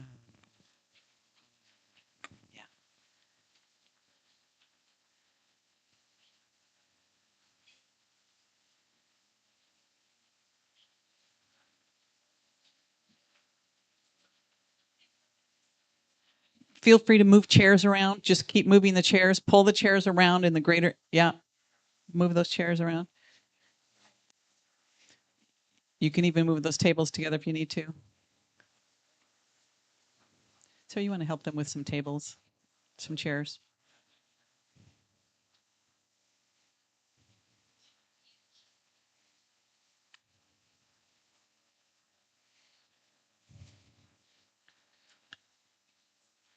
Sarah, Sarah, Sarah, there's some people out taking a break and they'll probably want to sit around some chairs. Can you move some chairs around for them just so there's plenty of room for people to, yeah, thank you.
5 more minutes just to wind down the conversation.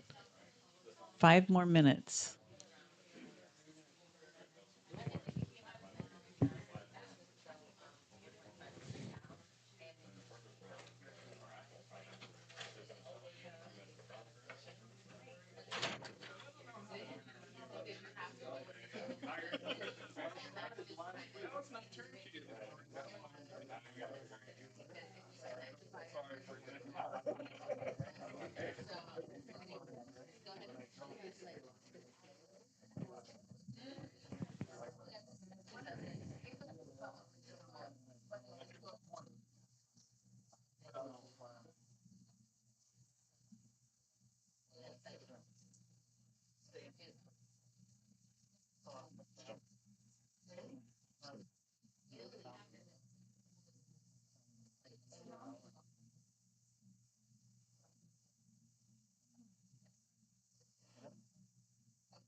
Okay.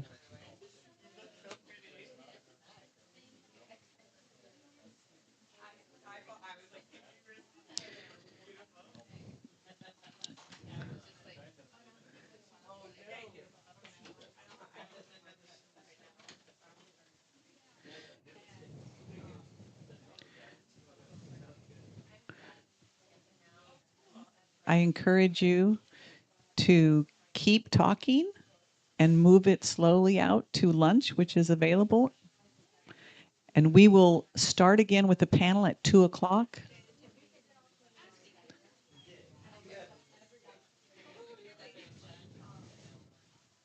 You can go out the back door if you'd like. The back door to the pool is available. Again, starting at 2 o'clock, our panel discussion at 2.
Testing 1, 2, 3. Testing 1, 2, 3.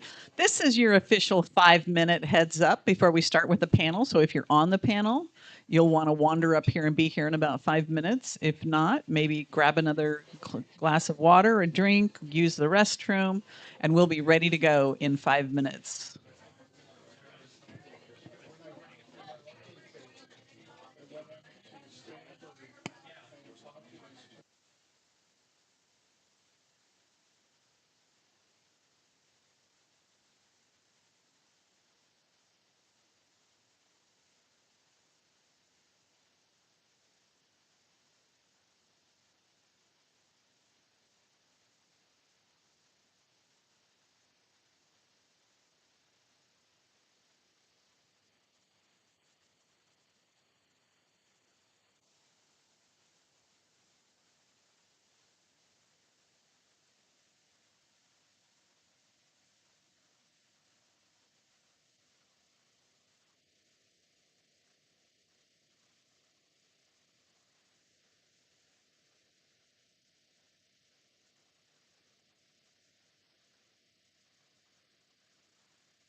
Is this okay? Excellent. Thank you so much.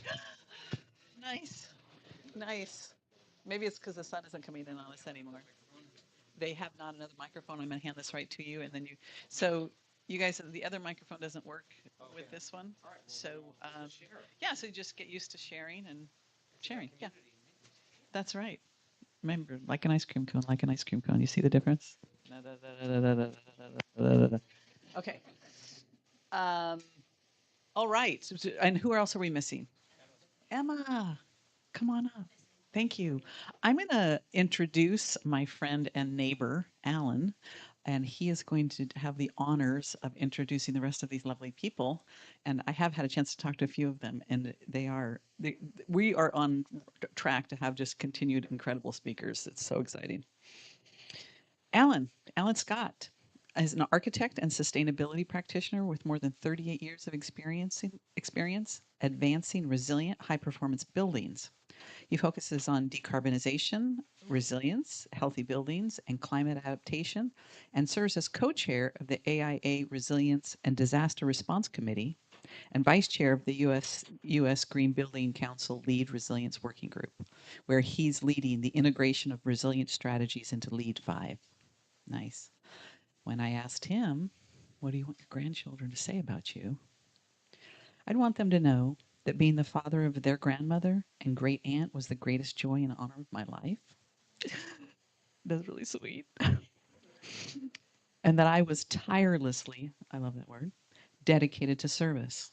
From picking up trash in my neighborhood, to mentoring young professionals, to changing the building industry, to make the built environment more climate responsive and regenerative. Thank you. Alan, take it away. Thank you, Billy.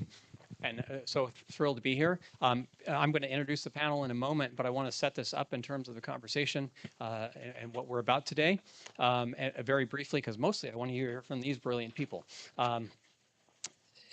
We have talked a little bit about ESG and corporate sustainability and reporting, and there's an element at the macro level of understanding that sustainability and resilience are connected, and that there's a need to start assessing at a enterprise scale or organizational scale natural hazard and climate related risks. So there's a higher level element both in terms of disclosure as well as some voluntary efforts. And I think highly articulated really well why we need to do that, because there's some of the systems that would support us in doing it that are eroding. And then at the more grassroots level, we have architects who now through the AIA are understanding a evolving standard of care that requires assessing and informing their clients about climate and natural hazard risks for individual buildings and projects that they're working on, as well as industries and standards like the AST and property resilience assessment that are coming into due diligence processes to look at individual assets. So you've got individual facilities and assets, and you've got an overarching need to look enterprise and industry wide, and those are coming together in a need for a more holistic approach to thinking about how do we address natural hazard and climate risks along with other sustainability concerns in the built environment. And so that's why we have this amazing panel here today to discuss all aspects of that, from design through operations of buildings. So with that, I want to introduce our wonderful panel. First, to my right, Emma Hughes is a Senior Director of Climate Risk Solutions practice at Retech Advisors. In this role, she works closely with clients to build innovative, tailored programs that accelerate sustainability performance, enhance resilience, and mitigate climate risk in alignment with core business and investment strategies. I'm really honored. I'm really honored that I get to serve alongside Emma on the USGBC's Resilience Working Group. So we work together there. Emma previously spent 8 years at the U.S. Green Building Council developing green building rating systems and the net zero or LEED zero certification program. So a lot of involvement both on the USGBC and now helping the real estate industry with these issues. Next to her is Amanda Barton, AIA, who's Vice President at HKS Incorporated and specializing in coastal hospitality design, guiding projects from master planning through documentation. A former AI Miami president and current South Florida NOMA vice president. She champions sustainable design and resilience through advocacy and education. She was the co-author of the AI Resilience Design Toolkit, which is something I've been promoting and excited about. So I'm really glad to be able to meet one of the two, and I know the other one as well, the primary authors of that tool. Fantastic tool if you don't know it. So co-authored the AI Resilience Design Toolkit and earned the recognition of Engineering News Record's top young professionals and the AIA National's Young Architect Award. So we have an award winner. She continues to amplify resilience and equity through leadership, mentorship, and community engagement. Next, we have Kendall Turner, who is Sustainable Design Specialist at HOK, based in Tampa. She has nearly 10 years of experience working in corporate, commercial, multifamily, residential, federal, healthcare, and higher education market disciplines. She also facilitates HOK's corporate commitments, including the AIA 2030 and AI Materials Pledge. Kendall previously served with me also on the AI, or so the lead resilience working group. So we've had a chance to work together there. And finally, my friend and collaborator, Albert Slapp, down at the end. He's the president of Risk Footprint, a SaaS, natural hazard, extreme weather, and flood risk assessment tech company located just up the road in Boca. Risk Footprint also has a consulting division that works with my company and others to offer help to clients that make better and more informed decisions into buying and investing in properties, loan underwriting, credit terms, and the return on investment of CapEx and OpEx investments in resilient retrofits. Prior to starting Risk Footprint, Albert was a nationally recognized environmental lawyer and a law professor, and was the recipient of the Marjorie Stoneman Douglas Defender of the Everglades Award. So an amazing panel. I'm looking forward to having this conversation with them. So we're going to start off with each of our panelists answering a question. When you hear the phrase resilient building, what is one thing you wish business leaders understood that they most often miss? And so I'll start. Emma, can I start with you? Should I take your... Yes, we have to share one microphone. Sure. So I think commonly you try to compare a resilient building to a decarbonized building, and carbon emissions is a single metric. Resilience is different because it's super location specific, and it really relies on the context of the surrounding communities. So a resilient office building in Miami Beach is going to have different characteristics than a resilient office building in Atlanta, Georgia, for example. Additionally, I think that parallel between building, or that connection between building resilience and community resilience, is often overlooked. You can have the most highly resilient building in Miami Beach, but if all the surrounding infrastructure is destroyed, it doesn't really matter because people aren't going to be able to live or play or work there. And then the last thing, I think building owners sometimes imagine resilient strategies as these super capital intensive interventions.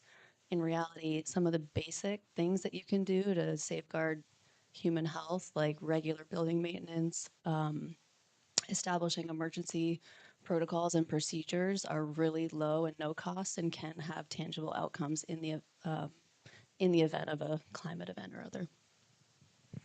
Yeah, so I'm going to give some facts about small businesses. So based off of FEMA, 90% of businesses that don't resume operation 5 days after a natural disaster don't open back up.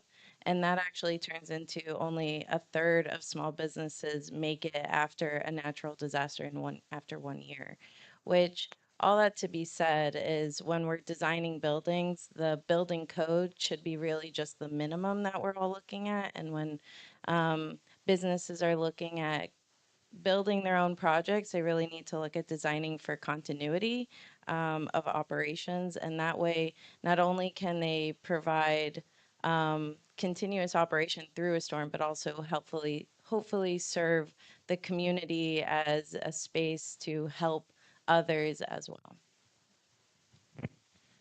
In my opinion, resilience is nearly equivalent to asset management. If you would like to invest in a property and stay in that property for an extended period of time, you will be hit with some natural hazard and you need to protect yourself against that natural hazard. Therefore, changing your design philosophies to ensure that you have resilient design allows you that continuity of operations following that major hazard, because when you have a resilient building, you're able to recover faster and then get back to where you were previously, whereas other buildings that may be more vulnerable, they never return to where they were previously. So you never have that level of capacity in your business that you were able to have before. And then that is just a lack of continuity in your business. So I always say to our stubborn people that you're not investing in sustainable design, as people always like to put sustainability in a box and VE it out. We're really investing in your business and being able to profit off of the work you're doing. Thank you. Um, I agree with everything that was said, but if there's one thing that I would have leaders at the, COO, C-suite level focus on is that in the United States every year, commercial real estate spends about $60 billion on end of life replacement, retrofit, a roof wears out, a boiler, elevators need repair. So every year there's $60 billion of work that's done on commercial buildings. Every dollar spent is a decision point. Are you going to replace in like kind, because you can under the code, with an older building, your 90-mile-an-hour roof that you put on in Miami Beach 20, 30 years ago needs to be replaced? Are you going to replace it with a 90-mile-an-hour roof, or are you going to replace it with a 150-mile-an-hour roof because you're in the hurricane storm surge zone and the wind zone, and make it white so it's going to reflect heat and save you energy? That's the decision point. And my, I guess, biggest concern is that the owners and investors in these big buildings that we see around us simply aren't thinking about safety and resilient upgrade to resilience when these normal end of useful life decisions arise. And that's a change in mindset that really needs to happen. Thank you. Fantastic answers. One of the things I kind of heard is that when we're thinking about resilience and businesses or organizations think about this, they need not only think about their bottom line and their return on investment, but also about their employees, the community who depends upon them, others. So it goes out in terms of a long-term element of community resilience and community sustainability, as well as a particular business continuity in a more narrow sense. So thank you for those insights, and I hope I summed up a little bit of that. I'm going to target a few questions to specific panelists, but then invite the other panelists to weigh in as a follow-up on the answers. And I'm going to start with you, Emma. Many organizations now understand climate risk conceptually, but struggle to translate that into action. What's the most important first step an organization can take to move from climate risk awareness to meaningful resilience planning? Sure, great question. So a lot of the work that we do at Retech Advisors is helping investment managers, private equity corporates, basically companies that own, operate, invest in real estate, move from that planning understanding to actually pulling the trigger to take action.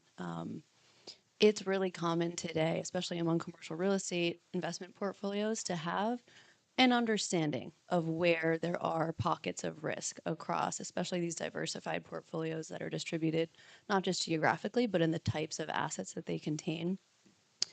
You can get a very reasonable assessment of that risk, and I would call a lot of the entry level assessments to be more qualitative. So think red, yellow, green traffic light of for a specific address. What is the risk categorization there? There are more sophisticated climate risk analytic providers that also move toward the quantification of physical risk in financial terms. And I think that is one of the first steps. But B, once you've completed that sort of corporate facility level or portfolio level assessment of risk, really the most important first step is prioritization. And I would say hand in hand with that prioritization needs to be proactive and intentional communication. So when I talk about prioritization, it's first, what are the 1, 2, 3 most critical risks to your company operations or your portfolio? And considering, again, things like geography, the number of tenants or employees at a given facility, use type, and the downtime or the impact to revenue in the event of a major storm, helping to both categorize those risks, understand which are most important, and then identify the suite of, we'll call them mitigation strategies that you can implement to reduce exposure to those risks is really an important step. When you think about prioritizing the specific mitigation strategies, I typically advise sort of a framework approach that considers the cost, the difficulty of implementation. Retrofitting an entire building mechanical system is much more expensive and disruptive to tenants than changing the exterior landscaping to improve the percolation of water on site. So I'll just acknowledge that there's different factors that can help you get sharper in how you prioritize not just which risks that we want to address, but also how we want to address them. And I think something that's understated in a lot of these interventions are the co-benefits that you can realize, not just to improve the ability to adapt after a hurricane hits, but you can reduce operating costs. You can avoid penalties from building performance standards. You can ideally protect and improve human health and safety. There are so many co-benefits that come along with making these interventions that having that holistic picture gives you a better platform to prioritize. And then to inform this prioritization exercise, I think communication, proactive communication to targeted stakeholders is paramount. A lot of my clients are super motivated by insurance payments. They've seen insurance as a percentage of their net operating income double in the past 5 to 10 years. So they really want to understand, reach out to insurers and ask, what are you looking for to evidence a really effective climate physical risk management program? What is the documentation that I need to put in place to make that happen? A recent study, Aon is a insurance broker among other things, and they noted that 65% of the insurance underwriters that they surveyed will take things like an engineering study as documentation and be able to use that to say, this company, this portfolio is more intelligently managing risk, and that can unlock conversations where maybe you have coverage where you weren't able to access it before, or maybe you have reduced premiums, better rates. All of those things I would bucket under helping to paint the return on the resilience investment. So that proactive engagement of insurers is absolutely critical. With that information, as well as the categorization of energy emission savings, improved fill in the blank, you can go to senior leadership, ask them what their strategic priorities and plans are, and help frame the recommendations that you're making in a way that's going to resonate with them. The other group, I think from a more corporate perspective, of course, to engage is suppliers, asking them how they are effectively managing their physical risk, because that will help you pinpoint weak spots, establish contingency plans, and ultimately build a more robust supply pipeline that can avoid this instance where your business is completely offline as a result of a specific acute event. So that combination of prioritization and quantification of the co-benefits, ideally in financial terms, with input and buy-in from senior leadership, makes it a lot easier to prioritize, and that capital allocation just gets a little less clunky. Anybody else want to weigh in on this? Thoughts? Well, so I think there was so much that Emma shared that was brilliant. I want to emphasize two things that I heard in there. One is about prioritization, and thinking back to Albert's thing in the opening round about decision points. And so all that prioritization is about there are many things we could do, which are the most important, and let's have a plan in place and work on them systematically. And the other is thinking about the co-benefits. And I think that was such an important point, Emma, that it's not just about let's protect ourselves from a hurricane or a wildfire or something else like that. There are things that help the people in the building, reduce your utility costs, other things like that. So thank you. So next, I want to target a question to you, Amanda. For years, we focused on making buildings more efficient. Today, we're talking about resilience, adaptation, and regenerative design. How do you see the architect's role evolving beyond sustainability toward creating buildings and communities that can thrive under changing conditions? So when everybody thinks about an architect, they usually just think of, well, they did a pretty building or they did a pretty ugly building. We don't get thought about all the different kind of subcategories that we have to kind of cover and touch as we're working on our projects. And we're at a unique intersection where we're working or discussing climate change or climate science, engineering, policy making, education, business strategy, and finance even. And I really think that we are in the conversation usually with business owners when it's in regards to building performance, not only from day one, but 20, 30 years down the line. So when we talk about sustainability, resilience, and regenerative design, they're kind of threefolds. So sustainability is really an additive approach where you're looking at how you can add singular items to build a more sustainable project, right? I put solar panels on, but then as Kendall mentioned, they can get VE'd off. So how do I integrate them earlier? Whereas resilience, they're interdependent on each other. If I have a weak link in my system, we're not resilient, right? I had a project where one of my, where the owner said, well, can I put hurricane doors only on the front door and nowhere else? And we said, that's not how it works. Just because your front door is covered does not mean your back door is covered.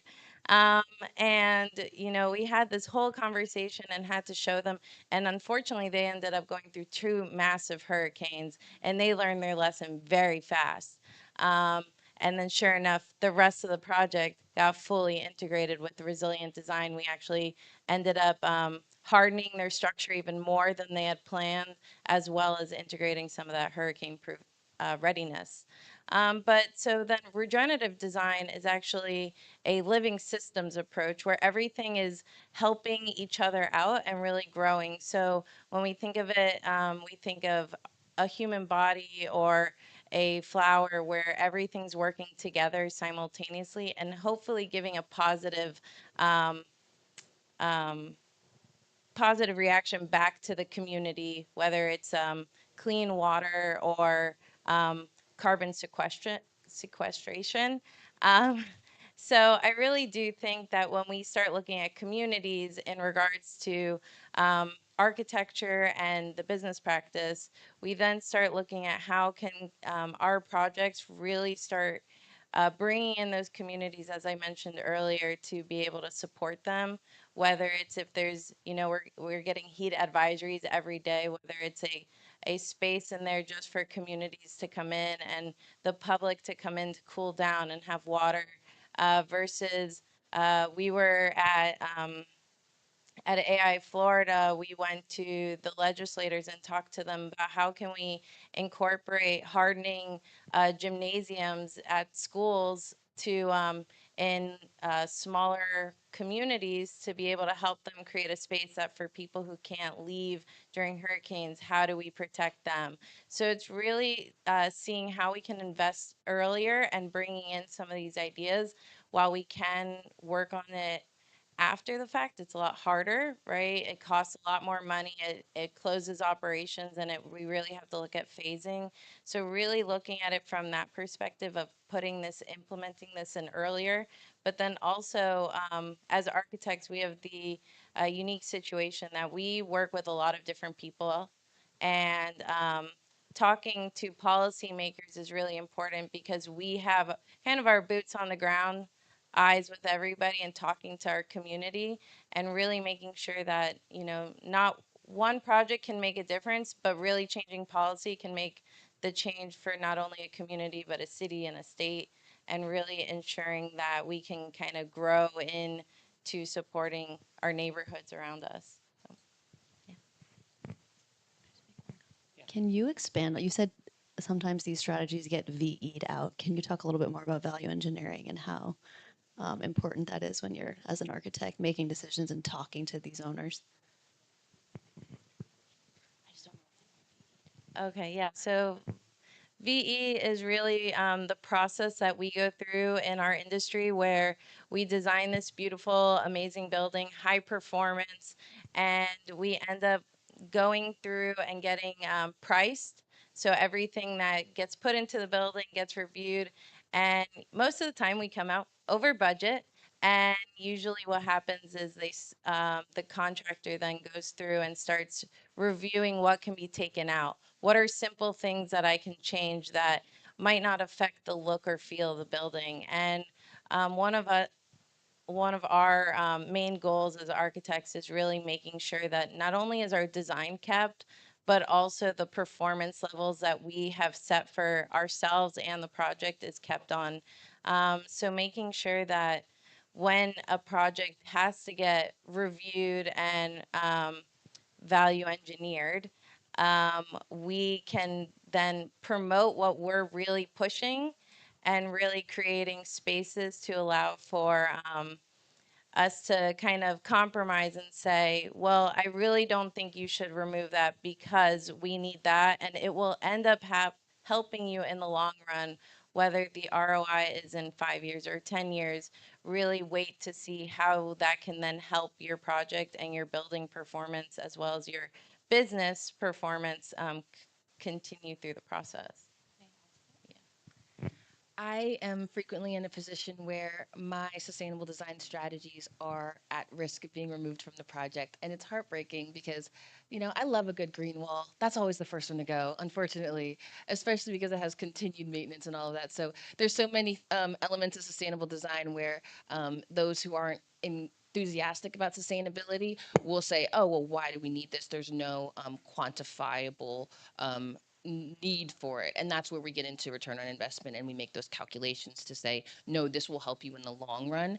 And this is a worthwhile investment. So unfortunately, we have to put up that fight very often. And as sustainable design specialists, I specifically find myself in that position more often than I'd like to be. So we just have to be empowered and be willing to fight the good fight. And really quickly, and we'll move on to the next question. But speaking on that, I think there are also the understanding that ROI doesn't always have to be number driven. We do a lot of research when it comes to what buildings create emotions when you're coming into the space. So really taking in consideration who's coming and using the space. Usually more people rather come to a space with a green wall and being welcomed in that format rather than just a blank wall or just, something that's very white and neutral. So I do think there are elements that might not be financially given the return back, but the users and the visitors that might be coming to the space really do feel it, and they will choose to come back to one of those spaces that's more welcoming and you can feel it rather than just something that might be more efficient in the beginning of the opening. Thank you. And one of the things I was going to add, thank you for the explanation of value engineering. One of the things that I've often said, I didn't come up with this, but I love this phrase, value engineering rarely adds value and often doesn't involve engineering. So there's some short-term thinking there. One of the key things I heard Amanda share was that these elements, relative resilience and regenerative design, need to start early in the process to be considered, but need to be thinking long-term. And while it's easier to think about that long-term thinking in terms of a institutional or government type entity as opposed to commercial real estate, one of the key things that I like to point out, and I think that both you, Emma, and Amanda have touched on this, is that even if it's a shorter term thing, that property turns over and the next person who owns it might care a lot about those issues, and it's hard to retrofit them in at that point. So you can end up with stranded assets if you have not incorporated resilience into that piece. So I love that we got into this thing about discussion about cost, because that was the basis of the question about to pitch to you, Kendall. Many resilience strategies sound expensive until you compare them to the cost of disruption. What are some examples of practical design or material decisions that deliver resilience benefits without dramatically increasing project costs? Thanks, Alan. I'm going to use a wonderful case study, the Luminary Hotel, as our example.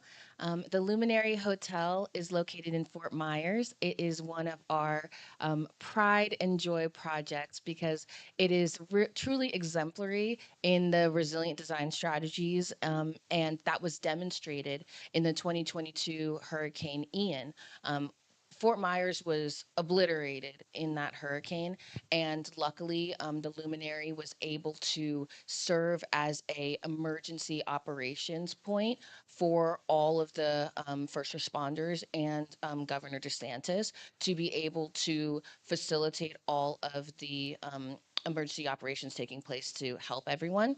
And that was because we had these resilient design strategies in place so that we were able to not lose power, one, and continue operations. While I was discussing this with the architectural team who worked on the project in preparation for this, they said a hotel is no good if there's no power and if there's broken glass. So getting to those individual strategies, right? The first floor is 9 feet above ground level. So when you have a plinth that allows you to prevent those floodwaters from actually getting into the building. And then therefore, you're able to have all of your systems stay online.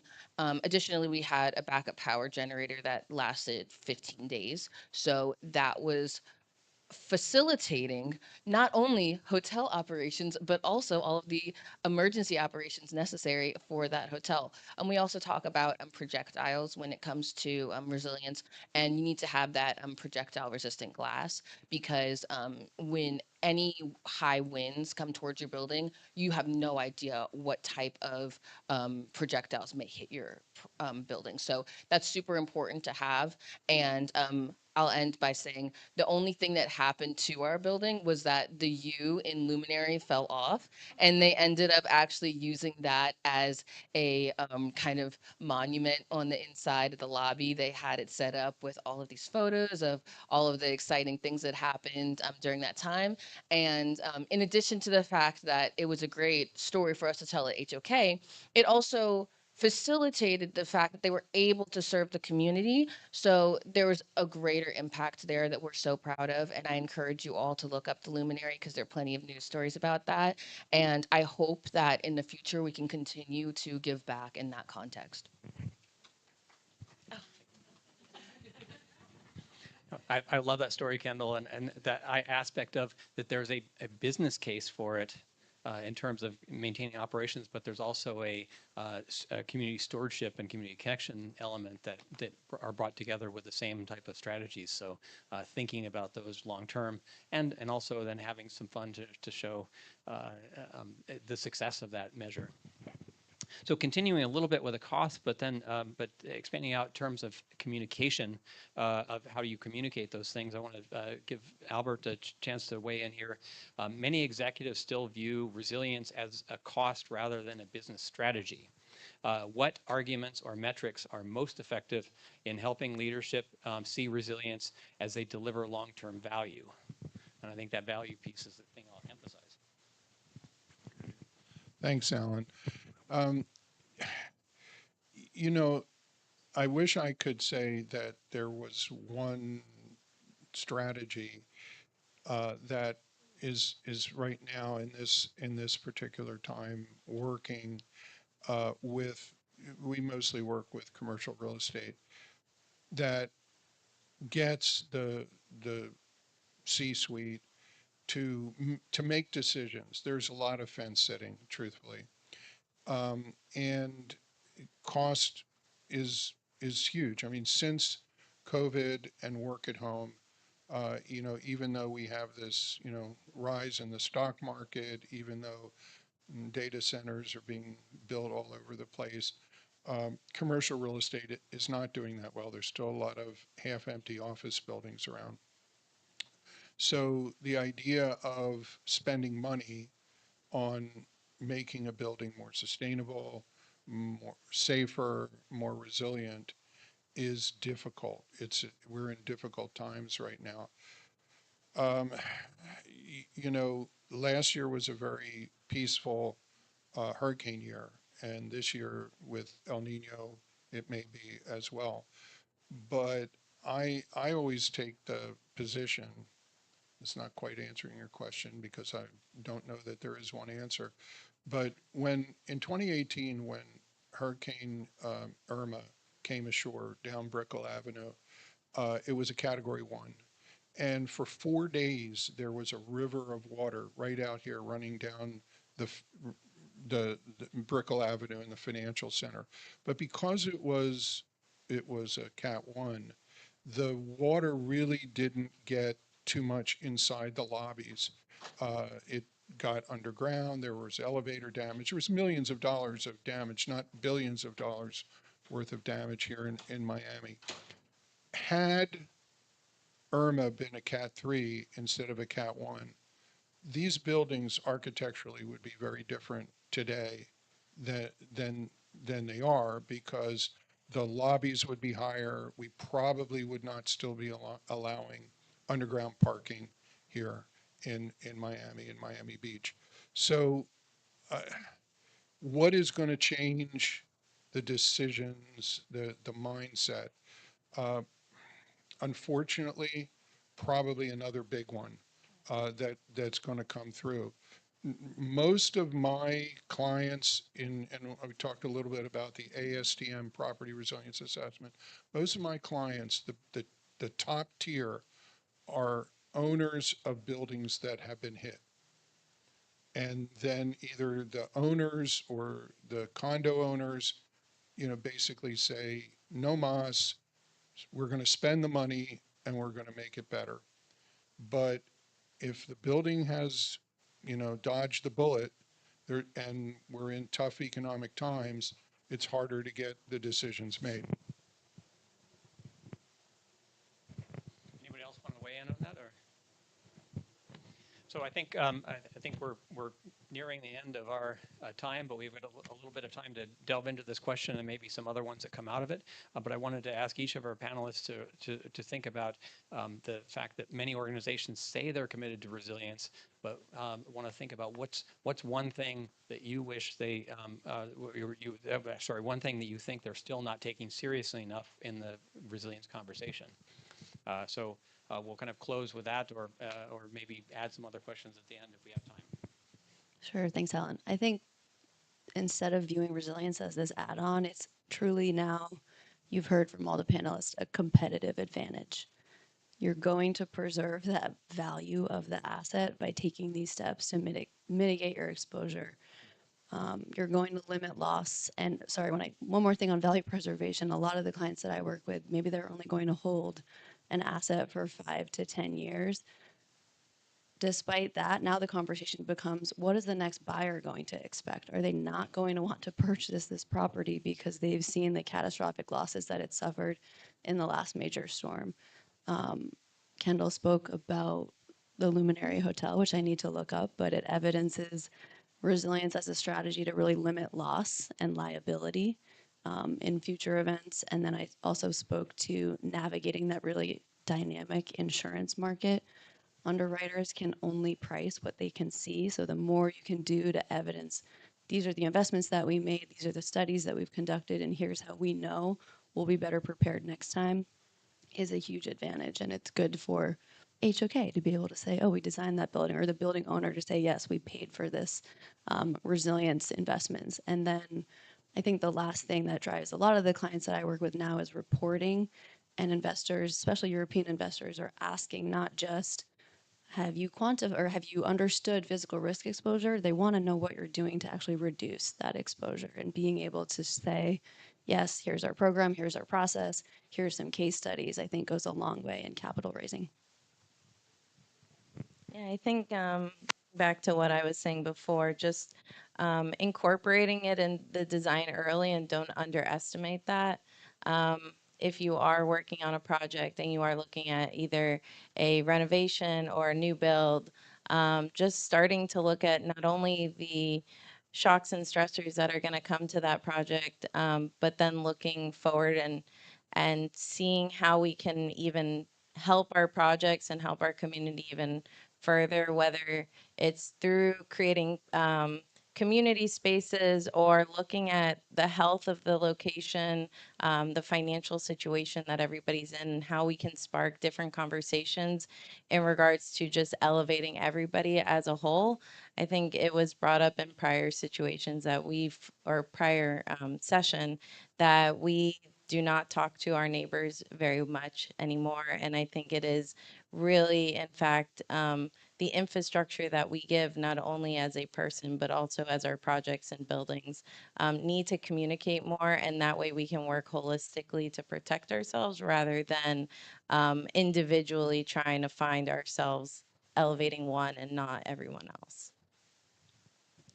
I have three hot topics that you can write down for your notes if you want to further advocate for building resilience. The first is asset management, of course.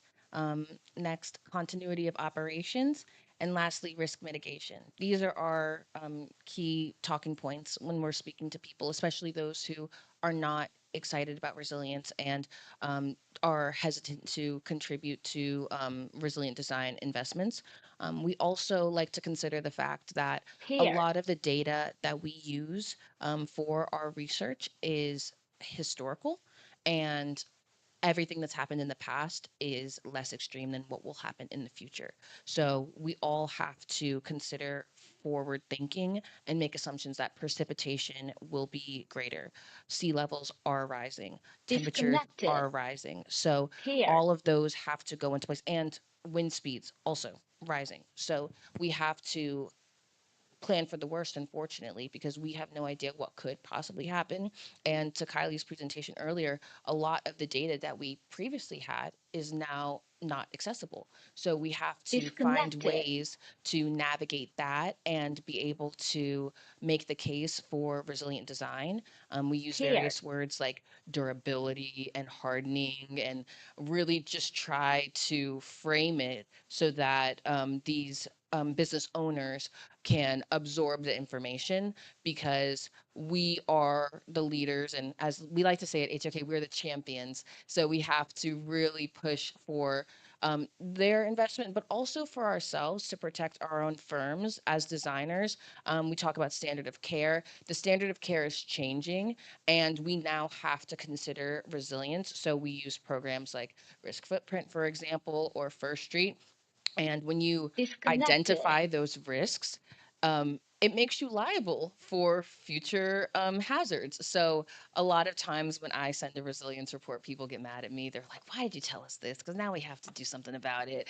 And it's just the case of the world right now. We do have to be cautious of things we've never seen before, and really try to take care of our great grandchildren, and really focus on what could potentially happen. I just want to wrap up. I mentioned the ASTM International's Property Resilience Assessment Standard, and Alan has mentioned it. And it's not familiar to most people.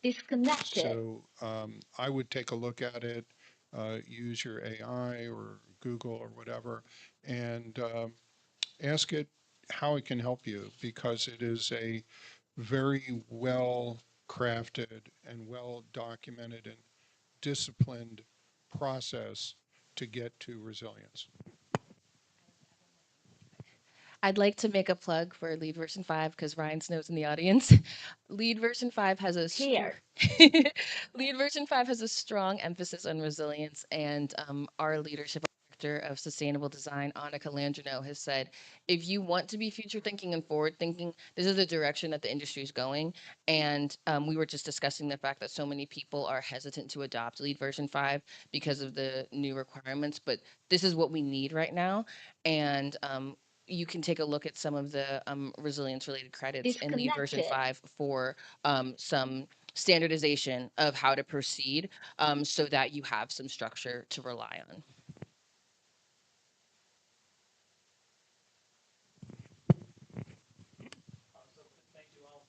I guess it's not. Okay, great. Now it's working. Thank you all. Fantastic. One of the things I think I'll just leave as a final point is this idea of resilience is also about interdependence. And whether we're a public entity or a private real estate or thinking about infrastructure, we're not creating bunkers. We're thinking about how do we all work together and integrate these resilience strategies in with other public and private benefits, both business benefits as well as community benefits. And so it all goes into a system interconnection. So let's give a big hand for the brilliance of our panel. Wonderful job. And thank you very much. So excellent. I learned so much. That is so great. Thank you, ladies and gentlemen. Okay. We're going to go right into our next set of speakers and then have another table conversation or break. But right now, I'm delighted to introduce our next speaker, Sophia Perazzo. And she's a cheeky one, this one. If you think, this is an introduction to Sophia. If you think tourism success is still just about hotel rooms and headcount, get ready for a reality check. Please welcome a sustainability pioneer with nearly 20 years of experience designing and executing environmental and social legacy strategies in the Caribbean. As Vice President of Sustainability at Cisneros Real Estate, she's the driving force behind Tropicalia, banning styrofoam, protecting ecosystems, and proving that true luxury doesn't cost the earth. Sophia Perazzo, come on up. And while she's coming up, I want to read you what she said about her grandkids. What she wants them to know or say about her. That they are the heirs of a powerful matriarchy of the mothers and grandmothers before them. That they stand on our shoulders and that they are now the shoulders for those who come after them. When we extend one hand in front of us, I get so moving. I'm so goofy. Sorry, it's just so moving. When we extend one hand in front of us and the other behind us, we potentially span 250 years as we are ancestors in the present. So know that each one of us is unique, is powerful, and can be a catalyst for change. Know that I was a pioneer, that I was passionate, and that I was also imperfect, but I was never indifferent. That I did my best to be kind. The greatest change I could have ever made in this world started right in my home with infinite love for their grandmothers, my daughters. Sophia. I'm crying too. Hi, good afternoon. You know, when I was like, oh, I'm going to talk after lunch, I thought I would talk to an empty room, but this is a really amazing conference. It's my first time at World Class Sustainability Conference, and I'm very impressed with the quality of the speakers. And I hope that I can, you know, be on par with everybody else with my presentation. So I'm nervous. I always get nervous when I talk. And everything I do is in Spanish, so I'm also translating kind of in my head. So bear with me when I'm searching for words. Basically, what I want to present today is the blueprint for regenerative luxury, how ESG de-risks development and defines the future of tourism. That's our site. It's beautiful. We have really beautiful images coming your way. Let me see. here. Down. Okay. So I actually didn't know where to plug this slide in. It was like later on in the presentation, like what we're developing. And then I realized that it doesn't matter what we're developing, but I have to get out of the way. So I'm getting it out of the way even before getting into the table of contents. We are developing a master planned community in the Dominican Republic. It's a place called Miches. It's about 80 kilometers west of Punta Cana. If you land in Punta Cana Airport and drive alongside the coastline, you'll get here. The vision is a regenerative model for luxury real estate development. Our philosophy is that ESG is integral to our core business development strategy for long-term prosperity, and it's prosperity on all spheres, not just for understanding that if everyone prospers, we prosper. The footprint. Is there a pointer on this? No? Okay, I'm not going to mess with it. Up top is the Four Seasons. That's our first phase of development. We're currently under construction. We hope to open first semester of 2027. And then down below, we have golf club, golf residences, a village and community, signature estates, and dedicated conservation areas planted throughout our property. We are currently stewarding 5.4 million square meters of property and land. I'm sorry, I'm not running on feet or whatever, acres, hectares. You guys can Gemini it, yeah. It's a huge responsibility, and I'll get more into detail. So about how we're building. So really, I got this out of the way up front, so we have context, but it's not about what we're building, it's about how we're building it. So I'm gonna start with an audio visual. So we're a family-owned business. We're in our third generation of leadership. And I have a short video that just presents our ownership and what their vision for development is.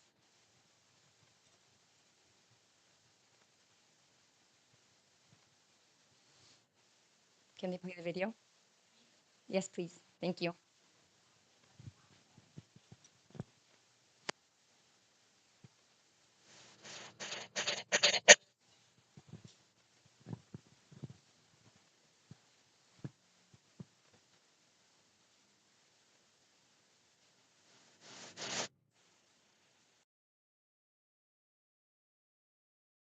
Density to make sure that we develop the land responsibly, also that we give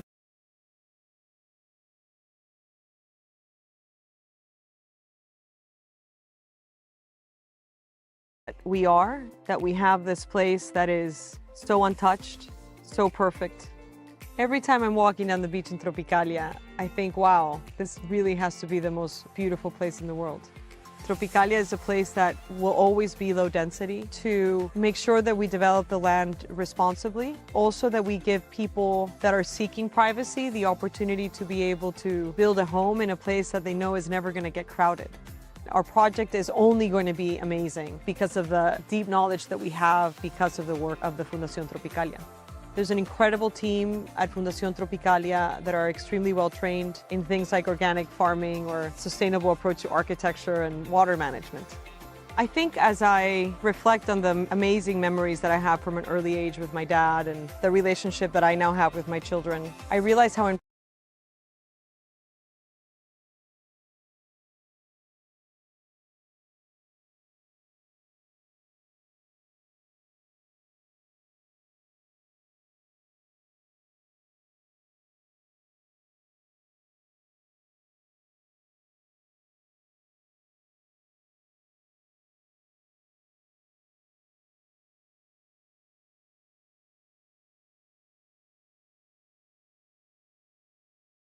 Deeply, deeply understanding the realities of the place where you're inserting a luxury product like ours. Part two is nature as an asset for resiliency. And I find so many times, and it's still happening, which is so shocking, that people are developing kind of like erasing what the land has and then putting back something different than what was there before. And it's like you're constantly going against nature because maybe it was economically more reasonable to do it that way, but it's such a short-sighted way of building. And we know that nature and navigating our ecosystems is actually going to create asset value. Governance and accountability, we're a neighbor for life. We build trust, elevate local talent, and influence meaningful cultural change from within our organization and also from within the community that we're impacting. And then shared prosperity, growing with Miches, building a legally binding architecture of transparency backed by institutional direct form investment oversight. We are a Four Seasons by one of the, backed by the Cisneros family. I call them the Rockefellers of Venezuela. And we managed to access development bank financing to build this property. And I think that our model was so debated that the Inter-American Development Bank is financing our property.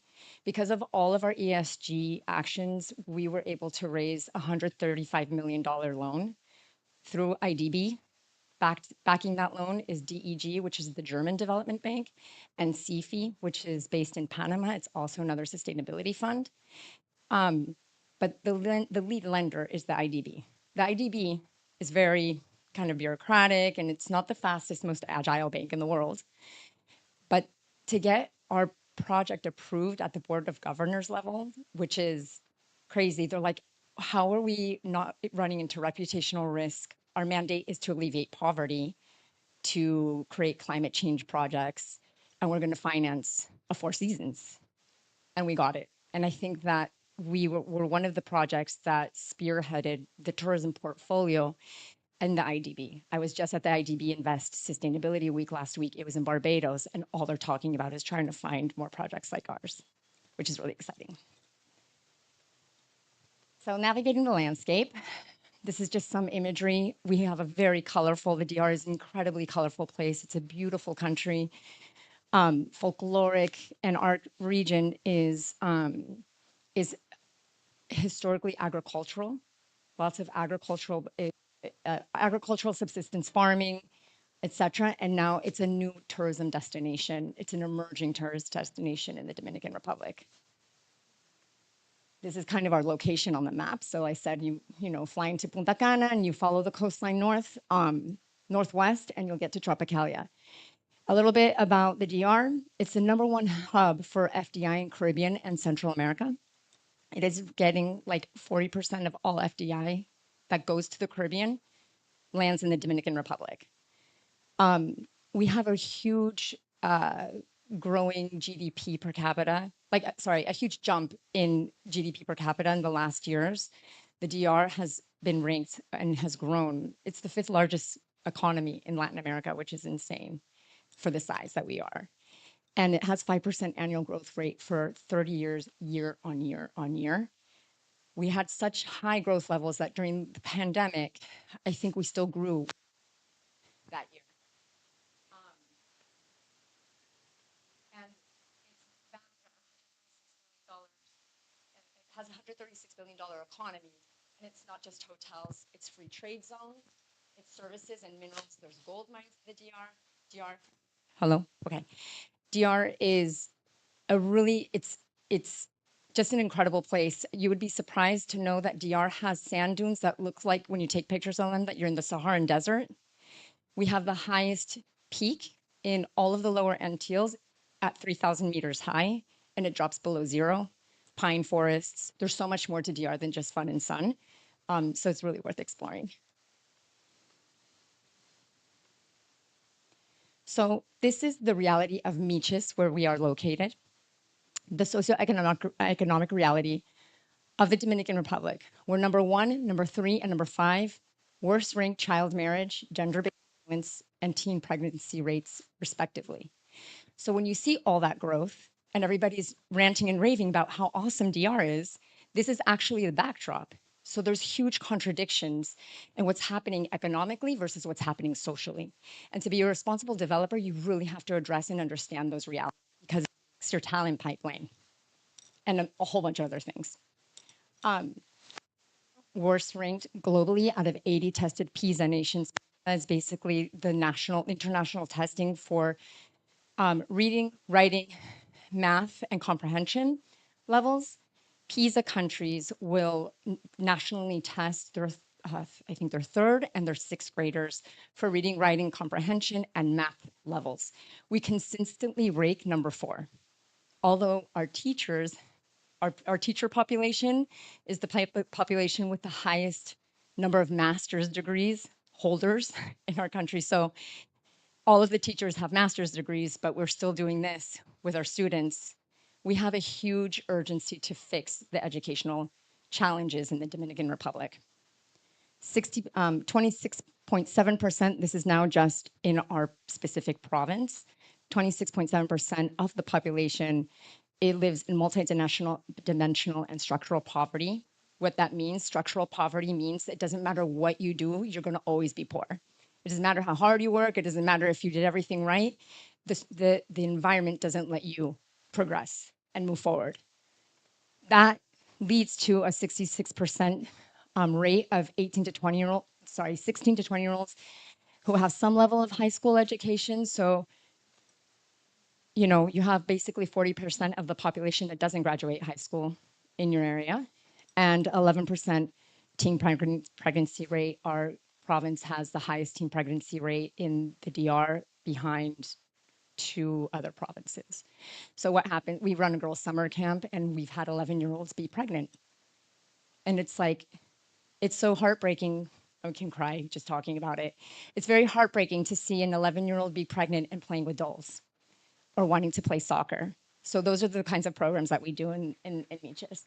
The ecological reality of Miches and where we're developing.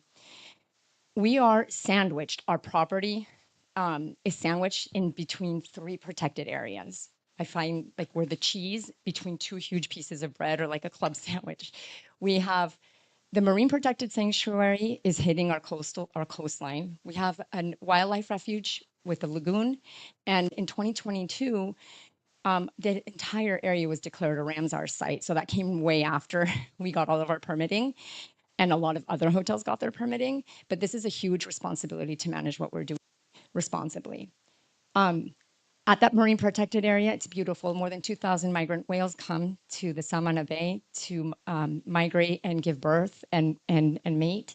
And we're a ridge to reef watershed system. That means that everything that happens on land ends up in the waterways. And our coral reef system that's in front of our property, well, in front of the whole town of Miches, is suffering from contaminants and that runoff. And the contaminants are really due to conventional agricultural practices. As Miches is transforming, it's becoming a more urban, it's adopting more urban activities, and that contamination, that runoff is gonna look different in a few years. So how do we manage all of this? We have a philosophy internally in our organization, and we are running a strategy of we call concentric circles of impact. So a long time ago, when we were running this project, we understood that it meant nothing to be sustainable and manage our own property well if our environment wasn't being ran the same way, and that we had to act in that environment. We started first with the community, Fundación Tropicalia. Fundación Tropicalia started in 2008, and we acquired our land 2005 to 2007. So land acquisition and community work started simultaneously. When we opened the Four Seasons, which will be the first project that our phase of development that we open, our foundation will be celebrating its 20th anniversary. We look at Miches as a territorial development. We have created collective action platforms to solve larger than life challenges like municipal aqueducts, co-management of the beach, roads, infrastructure, etc. And then we have a Caribbean focus as well. What are we doing to protect the entire region? What does it mean to be building the Caribbean? So phase 1, Four Seasons, is our laboratory. This is what we're building. That's our render. Our ESG model penetrated design, construction, and operations. We are running KPIs on all 3 aspects of that. That's roughly a campus of, I was talking to the gentleman from Georgia Tech, and I was like, oh, there's so much in common between what we're doing and the university campus, because we're building a resort campus of 35 to 40 buildings. All of them are getting LEED certified. I know when I was at Santa Barbara at UCSB, they were so excited about LEED certifying 1 building, you know, but we're doing 100% LEED certification on all the buildings. That means we also we're selling the highest square meter of real estate in the history of the Dominican Republic. So the last home we sold was at $12.5 million. And the $12.5 million home, I love this, has the same conditions, climatic conditions, and runs functionally the same as the back of house where our employees will be. So we've given equal conditions to the entire space. Like I said, because of everything that we've done, we were able to access $135 million of ESG financing. Again, this is just another lay of the land where you can see Laguna Redonda. That's a protected area. The Marine Sanctuary is the other protected area. This entire thing got declared Ramsar, going that way off the map or off the picture. We have 67% of our parcel for the Four Seasons is conservation area and is being managed as conservation area. And I'll go more deeply into detail about our landscaping plan, which is our milestone. So nature as an asset for resiliency. First, what does it mean to be building in the Caribbean? And I'm happy that the panel before me kind of highlighted the challenges of building and the realities of building in the Caribbean. First of all, I like giving everybody an idea of what does the Caribbean look like. The Caribbean is basically this area. It's 1.3 million square miles of water and different island nations. It holds 12% of global mangroves, 18% of the world's or the regional seagrass, and 10% of global coral reefs. It is a huge biodiversity hub. And when you look at it that way, we are literally, we're dubbing it the Amazon of the Atlantic. That's the biodiversity value that the Caribbean holds. And then we all know, 3 times, the storms are 3 times more likely to become Cat 3, 4, or 5 today. The storms are coming more frequently and stronger. 3.6 million, roughly 3.6 millimeters of sea level rise annually. So it's always so shocking to me that a developer wants to build as close to the water as possible. I'm like, but the water's rising. You want to be further away from the water. You want your beach to be healthy. Why do we want to build so close to the water? And then the conversation is, because I can charge more ADR at night for that suite that's on the water. I'm like, not if it's underwater, right? And there's examples of this happening today in the Caribbean with properties that were built just in 2019. So it's very recent. I'm just in shock that people still want to build this way. We know that the sea temperature rises at 0.25 degrees Celsius. And in terms of sargassum, 150% higher than the historical baseline of sargassum. That means sargassum has grown 150%, the arrivals and the amount of sargassum in the ocean. Who was talking? You, Kylie, was talking about chemical runoff in the rivers, etc. Sargassum, one of the theories, the running theory, is that basically, and that's why the ridge to reef concept is so important. We all belong to ridge to reef territories. Whatever happens on land ends up in the ocean. The Mississippi, recently I read, doing this presentation, I read that a river in, and I don't forgot the name, so forgive me, in Africa, and the Amazon, the deforestation in Amazon, all of those rivers are dumping fertilizers, basically, into the oceans. So I see it as what we're doing between the increase in temperatures of the water plus the runoff is basically a giant fertilizer production, and sargassum is thriving. So sargassum keeps growing and growing and growing, and it breaks off if it's patch. They have the Sea of Sargasso. It breaks off the patch, and it keeps coming up on all eastern-facing shorelines of the entire Caribbean, including Florida. I'm sure you guys are familiar, the Floridians here, with sargassum. Yeah. So what happened with applying ESG indicators and design indicators on our property? We raised all finished floor elevations above sea level to 7 meters.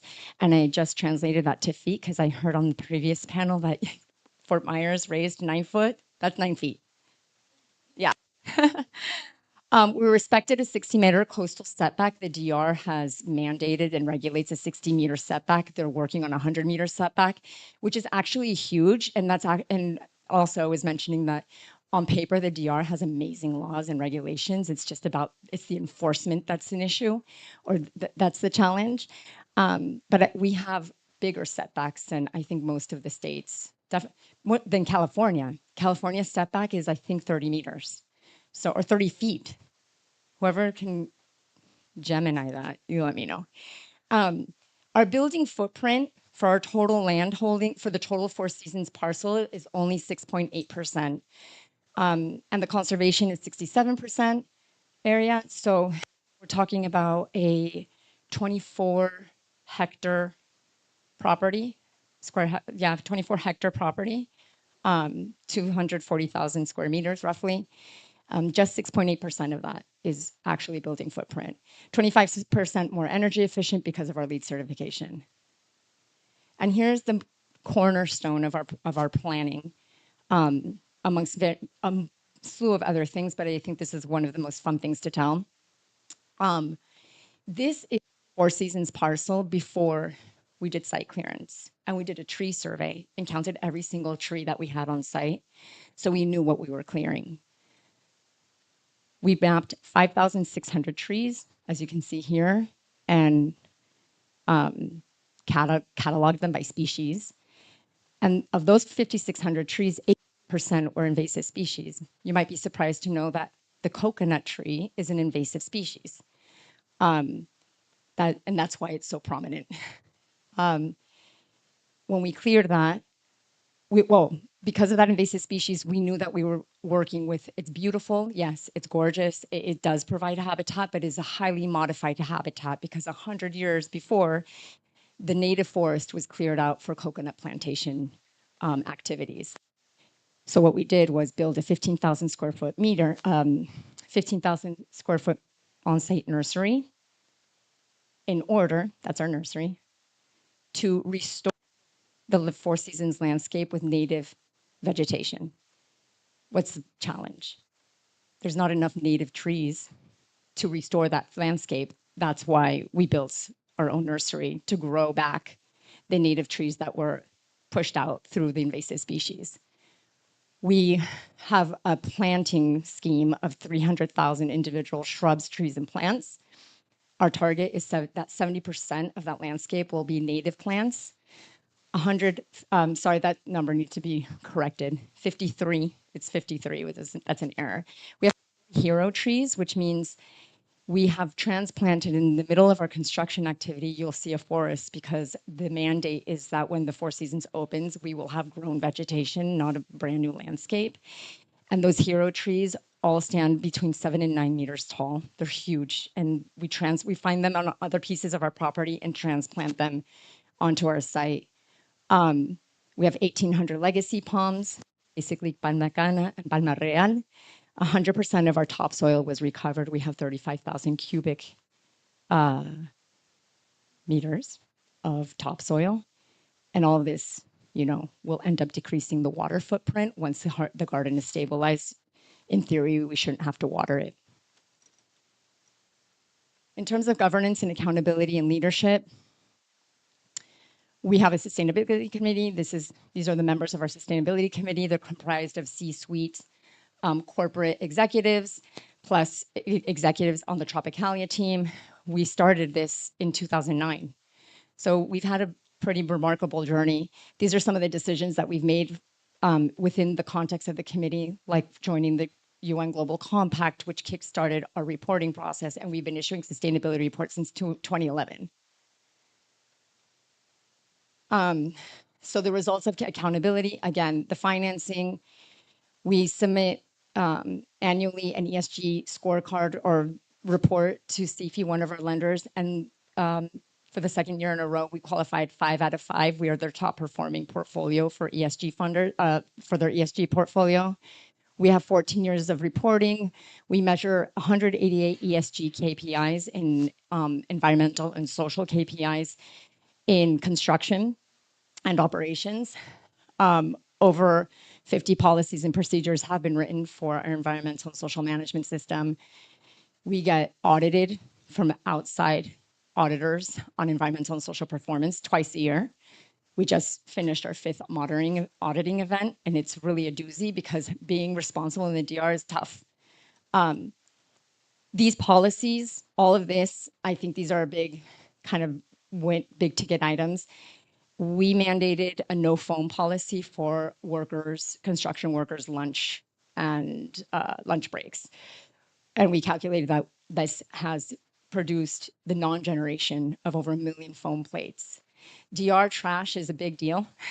Okay, there's nowhere to put it responsibly. There's one landfill now that just started that has the conditions, and it's a landfill. It's not an open air vertedero, like the ground where you dump your trash and burn it. That's basically how trash gets managed in the DR, unfortunately.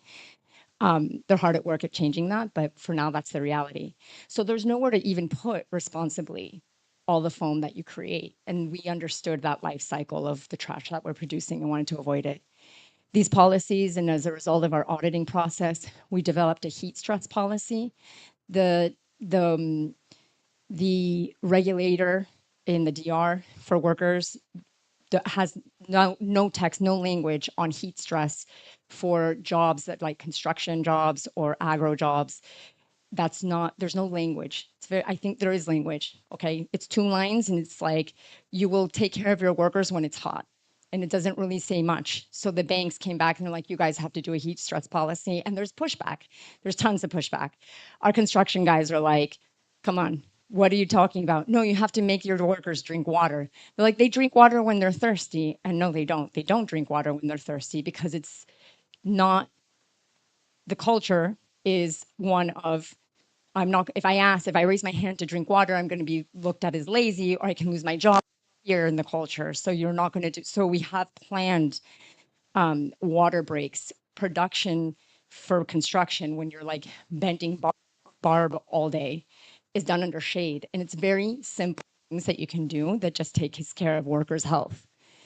Because of the IDB financing, we got $100,000 in gender equality programs funded. So this is also a way to bring in new funding. In terms of regional influence, we work on conservation advocacy. We joined the Nature Conservancy's Caribbean Board of Trustees in 2025. And it was a way for us to, number one, learn more about our region and become experts in conservation. Up. And then we started Promiches, which is the Hotel and Tourism Association for Miches.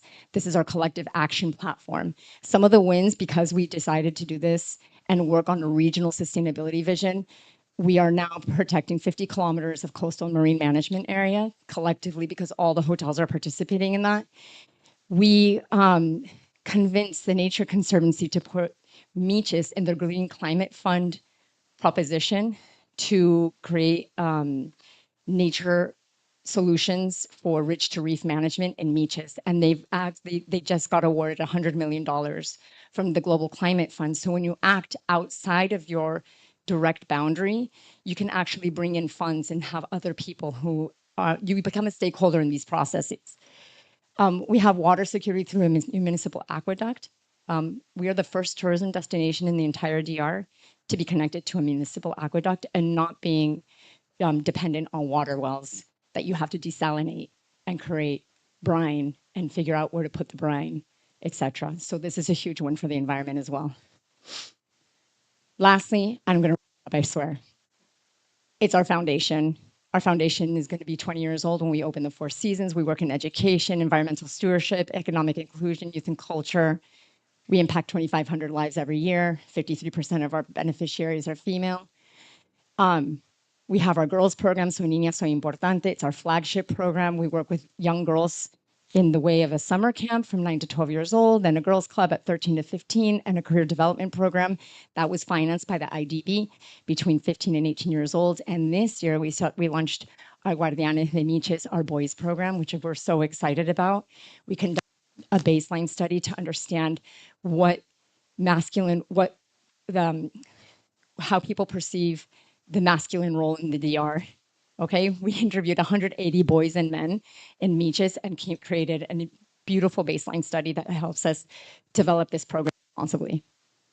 So here I will end.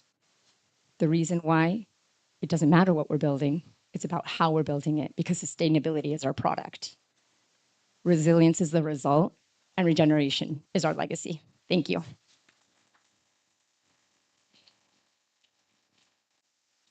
My question is, when does it open? When can we go? That's the question. Thank you. Oh, excellent. We heard that, you guys. We're going to DR. That's what we're doing. Okay, great. We're going to go jump right to the next speaker here. And what I really appreciate about people is that we want this room to be as full as it is right now when we leave, and time for cocktails whenever we're done. So we're going to move right on to Patricia Gomez. Dr. Gomez is a registered professional engineer in Florida with 25 years across the public and private sectors. As aviation special advisor for energy and resilience, she focuses on efficiency, cost savings, and operational reliability at the Miami International Airport.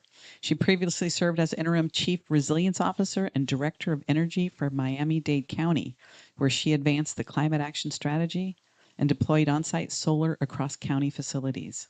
She holds a PhD in industrial engineering from the University of Miami and is a lead AP and vision sustainability professional and certified energy manager. And when I asked her what she wanted her grandchildren to remember, it always comes back to service. I could get that when I talked to Patricia also. It always comes back to service. I want my grandchildren to say I served my community with intention, that I cared for the environment we all depend on, and that I played a real role in building a future that they could thrive in. Patricia?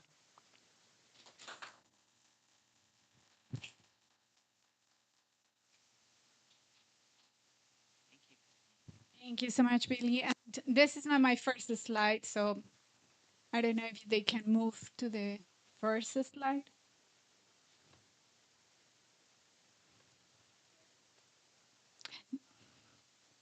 Yeah.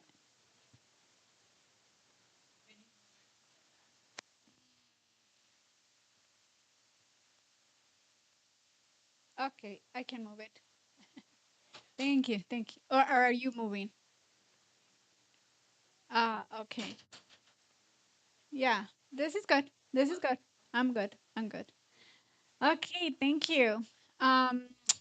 So Miami International Airport is gonna be a totally different landscape. We don't have ROPS, we don't have conservation areas, we don't have lagoons, so get ready. It's a lot of built environment. Yes, I'm gonna move here. So we are part of Miami-Dade County. Is everybody local? Anybody from outside? Um, a lot of people from the outside. Yeah. So we are in Miami-Dade County, and we are kind of like the regional government. We have 35 municipalities here. City of Miami Beach is one. City of Miami, people know mostly about them. Miami-Dade County is the owner of the airport, the port. We have a water and sewer department. We manage libraries, fire and rescue. So we provide a lot of the services to the community. But our mayor doesn't have any, I would say, influence over the rest of the mayors of those 35 municipalities. So that is a little bit of a context. Miami International Airport is our regional economic engine. This number, it's already old. We are providing around $212 billion of economic support to the region. Last year, we moved around over 55 million passengers, and as well as around 3 million tons of cargo. So we are the number one in international cargo and number two in international passenger getaway of the United States. So anybody flew through Miami, MIA? Yes. Thumbs up. Do you have any complaints? Let me know.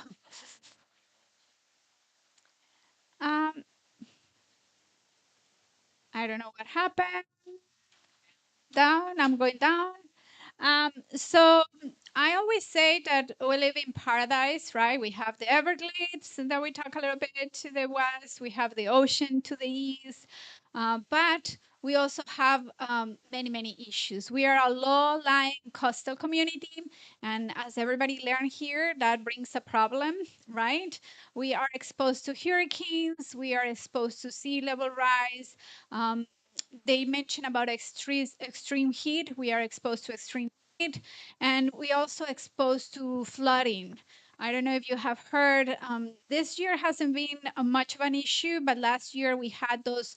They call it bomb rains, where we have a lot of water in very little time, which doesn't allow you to really get that benefit from the land absorbing that water. So because of that, we are thinking how we can be future ready. What are those things that we can implement in our organization of Miami-Dade County and the infrastructure that we are building to serve our community? So our environment is our economy. Many people come here to go to the beach, right? They come to see the Everglades. They come to have fun and have time. So we value our economy, our bay. We have a lot of issues with pollution getting to the bay, the Everglades, and others. So we really need to step up on sustainability. So I am in the aviation department in MIA, and you will wonder, and some of you had asked me, what do you do at MIA? What is your role? And so I have this 4 buckets of what is our program. So Miami International Airport, we have a $14 million capital improvement project. We have around 330 projects. They all vary on scope. I will say that our scope is very narrow, but all our projects are medium size and large. So I'll give you an example. We are doing bathroom renovations, right? So how many bathrooms do you think we have in MIA? Wild guess. We have 250 bathrooms. Each bathroom, you were close, more than 250 bathrooms, but don't think it's one toilet. It's a bathroom that had several women toilet, men toilet. So we are doing 4 projects to renew all our bathrooms, right? So it's only bathrooms, very narrow scope. So what do? We think about water conservation, right? But we are also doing other large projects. It's the first time in several decades that we are building a new Concourse, Concourse K, the South Terminal, and also the regional terminal D60. So those are more bigger scope projects that we are building. The other part is how do we mitigate environmental risk? How do we adapt to the climate and incorporate resiliency in everything that we do? And the third bucket is how we improve. We use a lot of water, we use a lot of electricity. MIA's Miami International Airport, we are 10 million square feet. Our little house is quite big, and it's like running a little city. So how can we like, consume less energy? How can we consume less water? How we can be stewards to our environment? And last but not least is innovation. And I'm new to aviation, as Jeannie mentioned, as Billy mentioned, but not to the resilience and sustainability. And what I've seen is in aviation, there is a lot of innovation going. And it's because we need to adapt very quickly. One of the things that we are testing at the airport right now is, has anybody gone to TSA, gone through TSA? If you have liquids, what happens?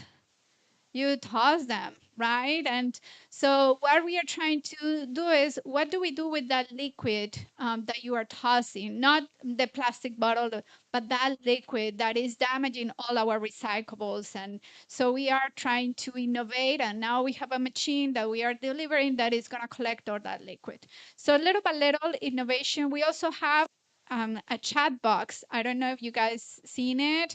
Is this I don't know, it's a chat box, so it's a computer generated image that answer your questions. So again, trying to help people get to their destination.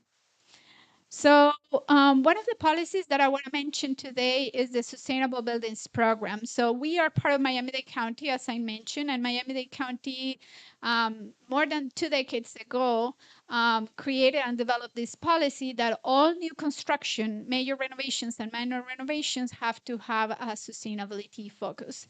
And for the major renovations and new construction, we have to achieve LEED certification for the ones that are vertical, right? Buildings, libraries, fire and rescue.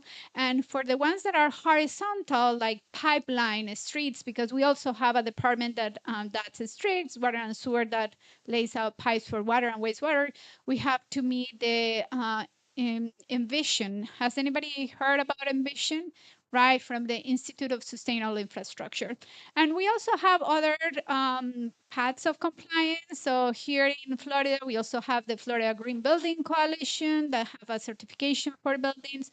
The idea is that we have a chance to use a tool that has the best results for the project that we are building. So this is called Implementing Order 88, was passed in 2007. So we are getting close to 20 years, and it has been resulted in a lot of benefits. So how we are achieving that at MIA? So I mentioned to you the Concourse K. This is going to be our south part of the airport. So our airport ends in Concourse H. So the next one is Concourse K. We are going to have 6 new gates.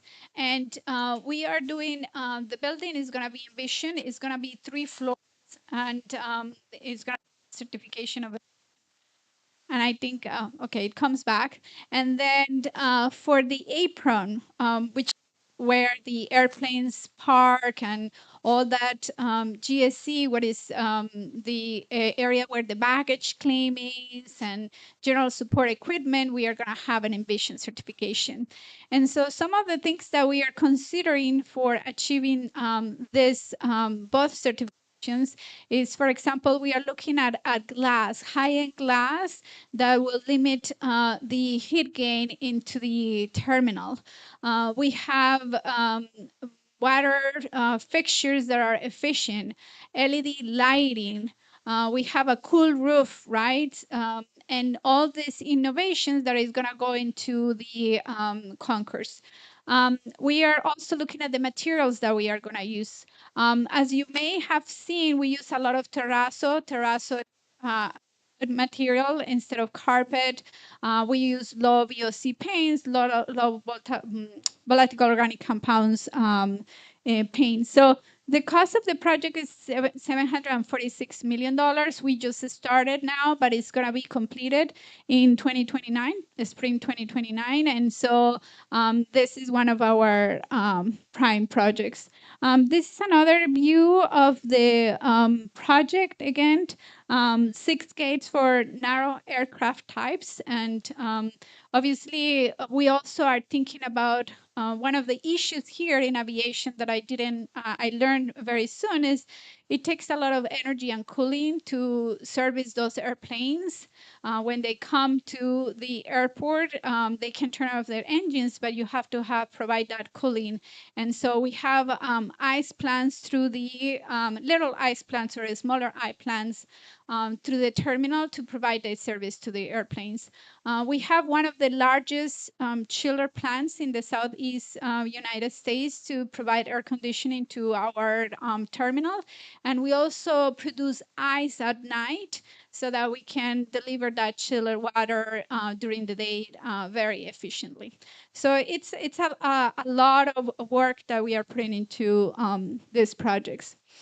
This is the look about the envisioned area. As like I said, it's called the apron where the airplanes arrive. So we look at things like stormwater, right? How we are managing stormwater in this area, where is going that stormwater, and we look at other things that may impact the project. So we have many other projects ongoing. Like I said, it's more than 300 projects. We talk a little bit about the bathrooms. One of the projects that we are doing is connecting. So our terminal doesn't connect from the north terminal to the south terminal, we have a spaces where you cannot connect behind security. So what we are calling that project is the Central Terminal Redevelopment Project, so that we can connect all the terminals together. And we are looking again and certifying that via LEED, creating spaces where we have natural light coming into the airport. As you can see, the new airports have a more light coming in. Our airport is going to be 100 years old in 2028. It's 98 years old. So we will be celebrating 100 years in 2 years. So we are needing to upgrade certain areas. This area of the central terminal is one of the oldest areas of the airport. So we are getting to renovate it, making it sustainable. From the projects, we have a lot of other projects here of cool things that I have learned in aviation. We are deploying VGDS, their visual guiding systems. So when an airplane arrives to the airport, if they don't have a person guiding how they get to the gate, they usually have to wait until, like, let's say it's raining, it's pouring, and you arrive into the airport. If you don't have a person telling where to come, the airport will have to stay there for 15, 20 minutes. Has anybody waited in the without getting to the gate? It's awful, right? So this BGDS or the technology that is going to help those pilots get to the gate without those people there. So it's sustainable because we are not going to have airplanes burning jet fuel waiting to get into the gate. So again, I really like the previous presenter where she said resiliency for us is an outcome. It's not an objective. It's really what we are striving to achieve through the project as the outcome. So that's a cool project that we have. We just finished the parking garage, the Ibis parking garage. So we have the Flamingo and Dolphin that were the older ones. And in the Ibis, it has received the Park Smart certification, which is a cousin. Is that how we define Park Smart, Ryan? It's of the family of LEED. It's called Park Smart, and we have installed 50 EV charging stations, and we have 400 parking spaces that are EV ready. So we are also working with Florida Power and Light with our local utility. We have a $547 million to do electrical hardening of our electrical infrastructure. So it's not as beautiful as looking at plants and trees. It's more looking at the connections of the electrical panels, how we are going to be making sure that we have that continuity of service. I don't know, anybody heard last year about the Heathrow airport being without electricity for like a couple of days?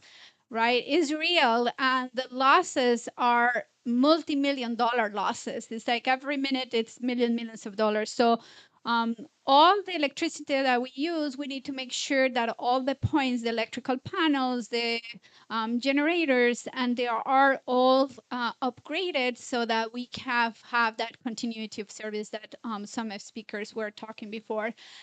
We are also working with FPNL to expand our solar installations. My first project when I got to the airport, it's a very, very tiny project, but it's a proof of concept. And we installed some solar benches in the what we call the central garden. So it's outside the terminal, but people use there to, take a rest or talk to somebody, or, if you are traveling and you want some, air from outside the terminal, you can sit there. Those are self-contained. They are powered by solar, and you can charge your computer, your phone.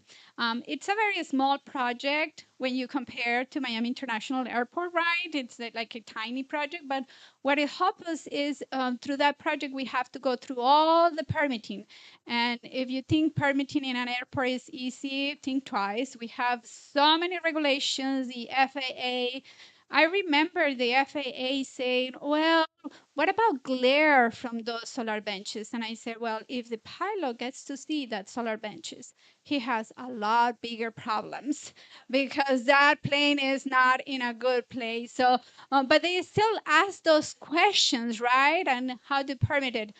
We also have to ground those benches. And the FPNL said they have sold these benches everywhere, universities, corporations, anywhere you talk about it, and they haven't gone through 3 months of permitting. This is our first time, and I say, well, we are special, we are different, we are in Miami International Airport, and so what it allows was to go through all that permitting processes, so that now that we are going to do our solar, and I'll have a slide later on in the roof, we are going to have not only the knowledge of the process, we are going to have already met the people involved in the permitting process. We have the connections. We know how they're thinking. So the bigger projects are going to move a lot faster. And the final component of that FPNL work is EV chargers, how to deploy EV chargers at the airport for employees and for passengers as well. And these are the benches that I was mentioning in that little corner. Those are the solar benches. And our bigger project is we are doing a re-roofing. As you can see, our airport has like a U shape.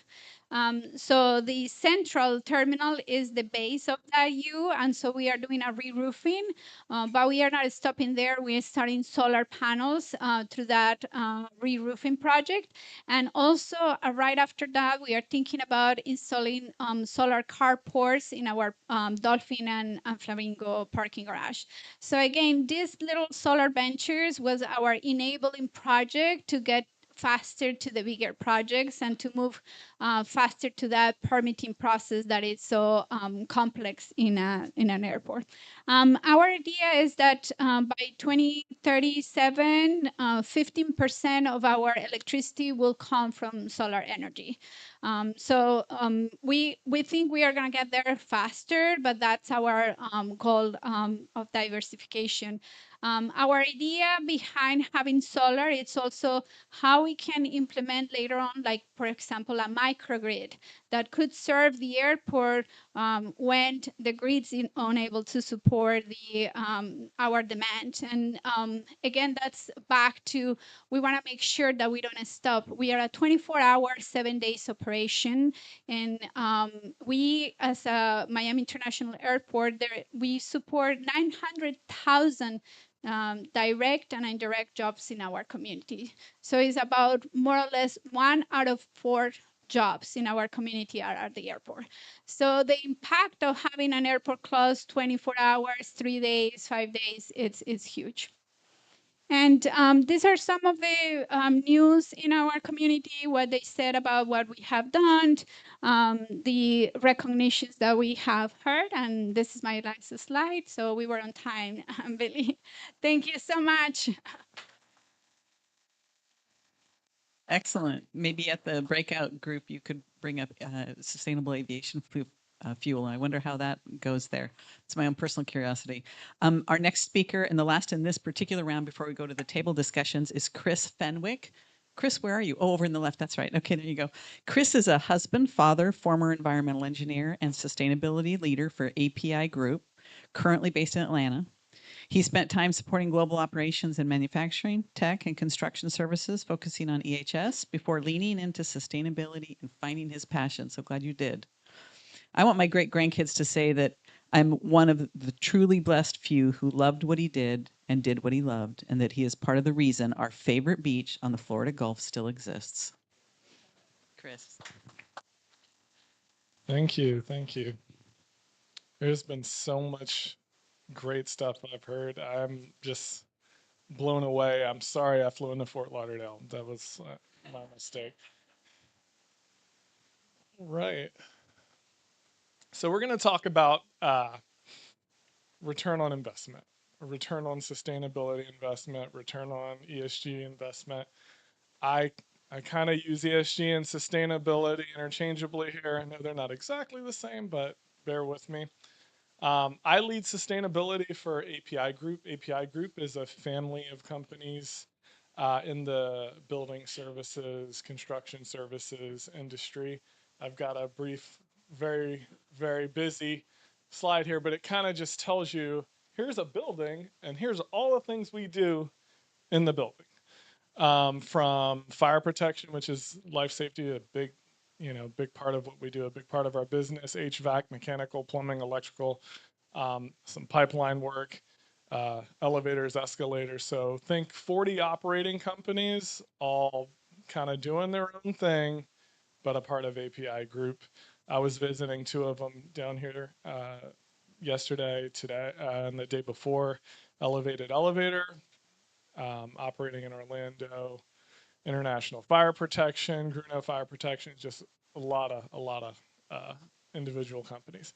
So that's what we do. I think about fire protection. Has a big, impact on resilience in and of itself. How do we protect our assets? And then HVAC and mechanical, how are we using the building, and operating it responsibly? So I'm gonna kind of bring us down a little bit and talk about our shared reality, what we're all dealing with right now. Limited or dwindling resources times are a lot different than they were when I got hired in 2023. It was the regulatory boom and everybody had to get ready, and I had cash in my budget and all the good things, and now not so much. Reporting proliferation and uncertainty, and then regulatory uncertainty. So, oh yeah, I got to report all this stuff. Okay, what exactly do I have to report? Give me the exactly what I have to report. Oh wait, and I don't have to report that anymore? Not until when? That is hitting us pretty hard, I'll tell you. We purchased a software in 2023 for 3 years, 95 grand a year. We will not use it before we actually have to use it to report. It's a mess. And then competing priorities. We're all battling for resources. Everybody is looking for that extra dollar to do the work. Has sustainability or ESG kind of stayed where it was? Is it really important to the business? We get conflicting reactions. We've seen what happened with Target and other companies that kind of reposition themselves on DEI and things like that. So what's really important? I'll tell you what's really important. Value, right? I'm not sure, when I got into this, it was more of a, hey, sustainability, it's the right thing to do. Yeah, we can find some efficiencies. It's a good story. But really now, everything that I am asked, I have to put a dollar to. I have to be able to say, this is good for the business. Is this good for the business? That is the question I've heard from my CFO, my general counsel. Is this good for the business? Yes, it is. And especially coming in the way I came in, we had this traditional mindset. ESG is regulatory reporting, customer questionnaires. You get them, you answer the questions. Anybody get customer questionnaires before you do business with them? Now, when you answer them and you don't answer them very well, do you still get the business? No? See, right. So we still get the business. And so it's like, why did we go through this process? There's no real impact to the questionnaire. They get ignored, but that's changing. That's changing. Of course, investor expectations, that can be a herring too. My investor asks me things, but nothing comes of it. We still, we don't lose them. So really trying to pay attention to that. We all do our greenhouse gas accounting, supplier codes, really basic stuff.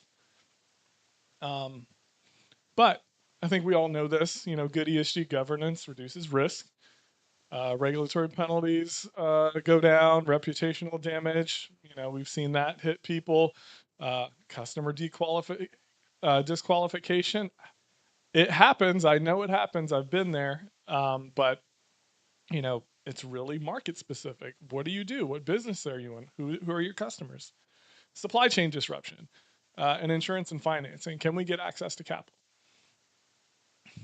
So compliance, I think we all agree, it's the floor, it's not the ceiling. Once the foundation is in place, ESG can become a source of measurable business value, and I completely agree. That's pretty much the thesis of what we're talking about. So as we watch this market, go through its ups and downs, the trend is up, and it's shifting. So the next generation of sustainability leadership is making the connection to aspects of the business. So where can sustainability create cost savings? Where can it bring in new revenue?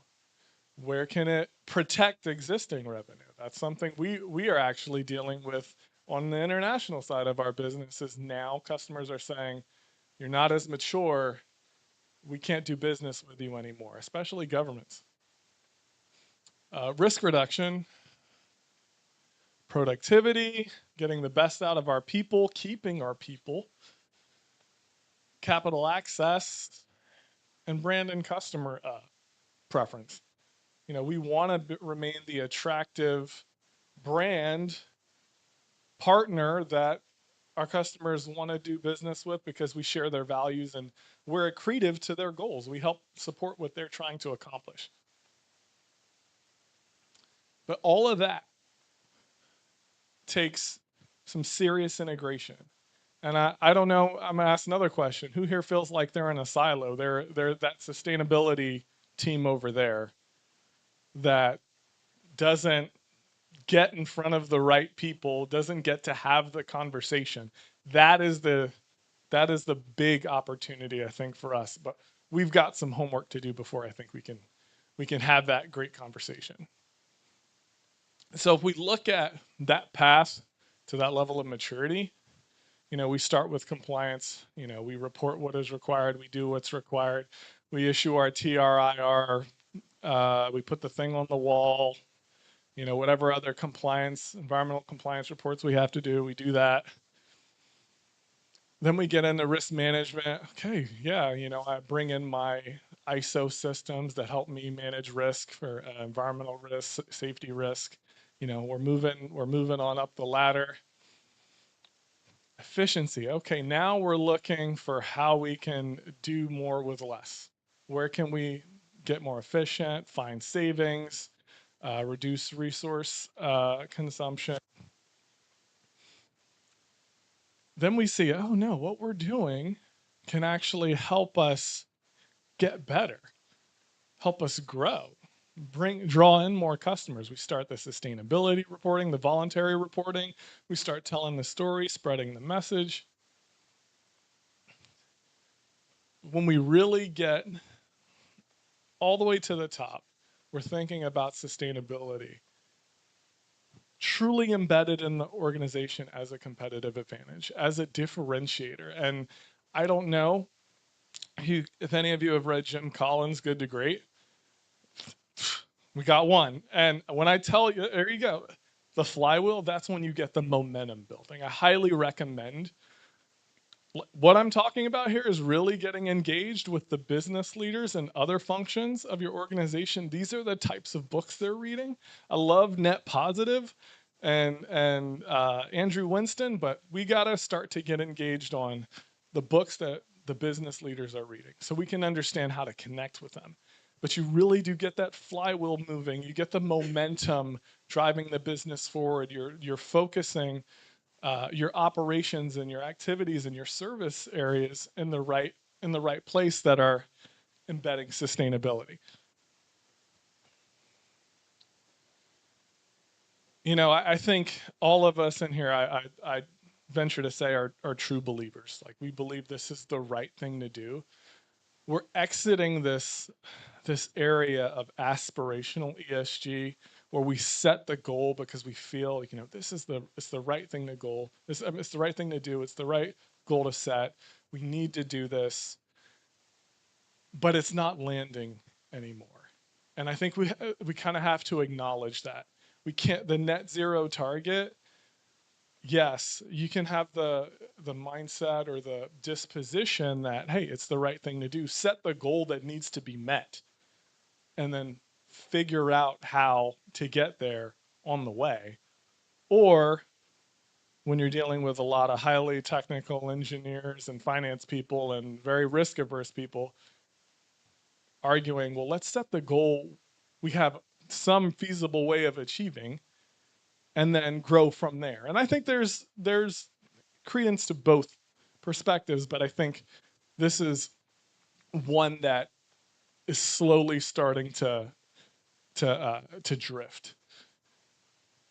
And that's where we get operational ESG. That's when we can really put the dollars to what we're trying to accomplish to show not only are we doing the good, but we're also driving the business. We're creating profitability as well.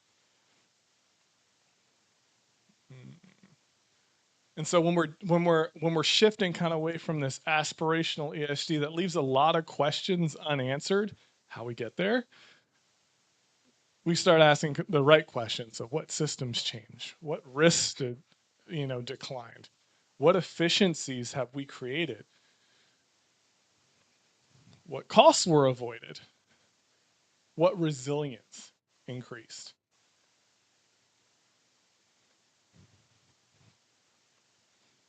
So in order to have these better conversations with more integrated group of operations leaders in your business, we've got to step up our fluency in their way of speaking, in their terminology. So we have to understand finance if I'm going to go talk to the CFO. We got to understand asset management if I'm going to go talk to the facilities leaders in the building. Procurement, that this is that really is a tough one. Are we buying the right raw materials from the right companies? Do they understand the risk? Insurance, our operations teams, how are we actually doing the work? How are we actually delivering the service?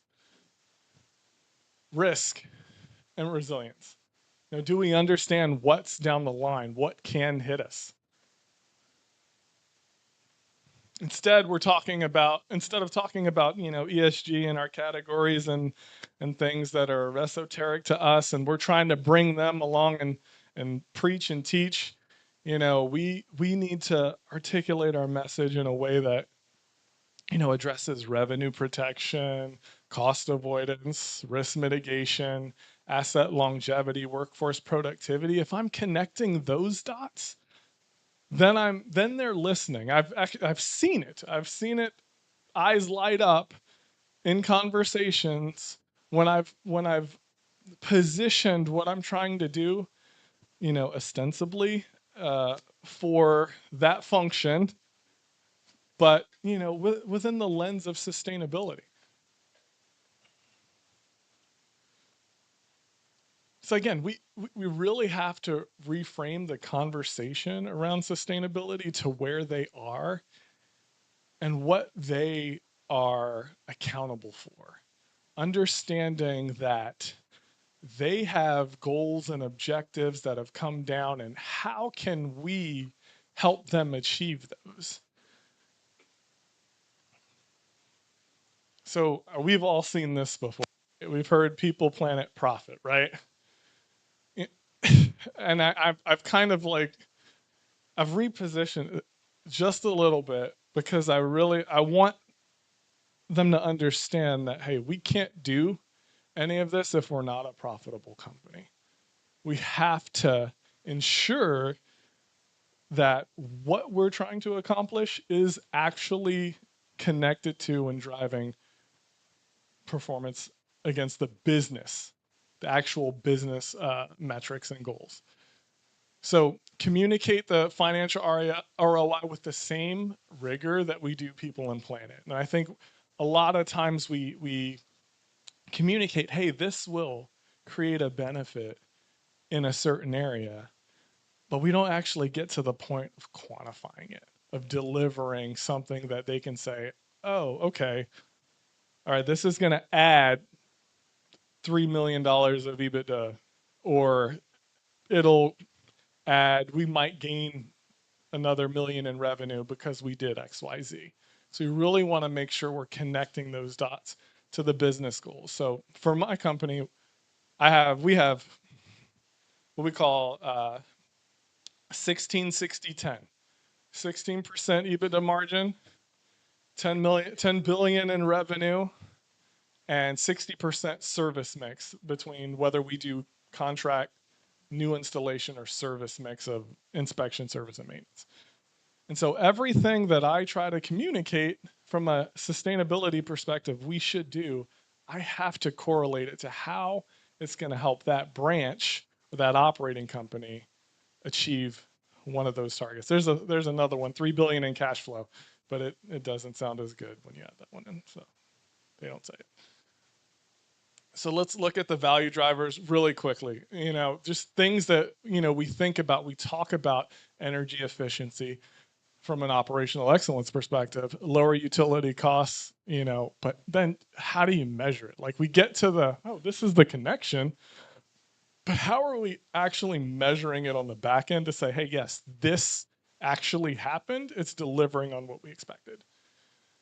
Revenue growth and customer retention, same thing. We have these ideas. We make the connection, but how do we measure it? No, we're not going to go through all of them, but there's a couple here. Those are two.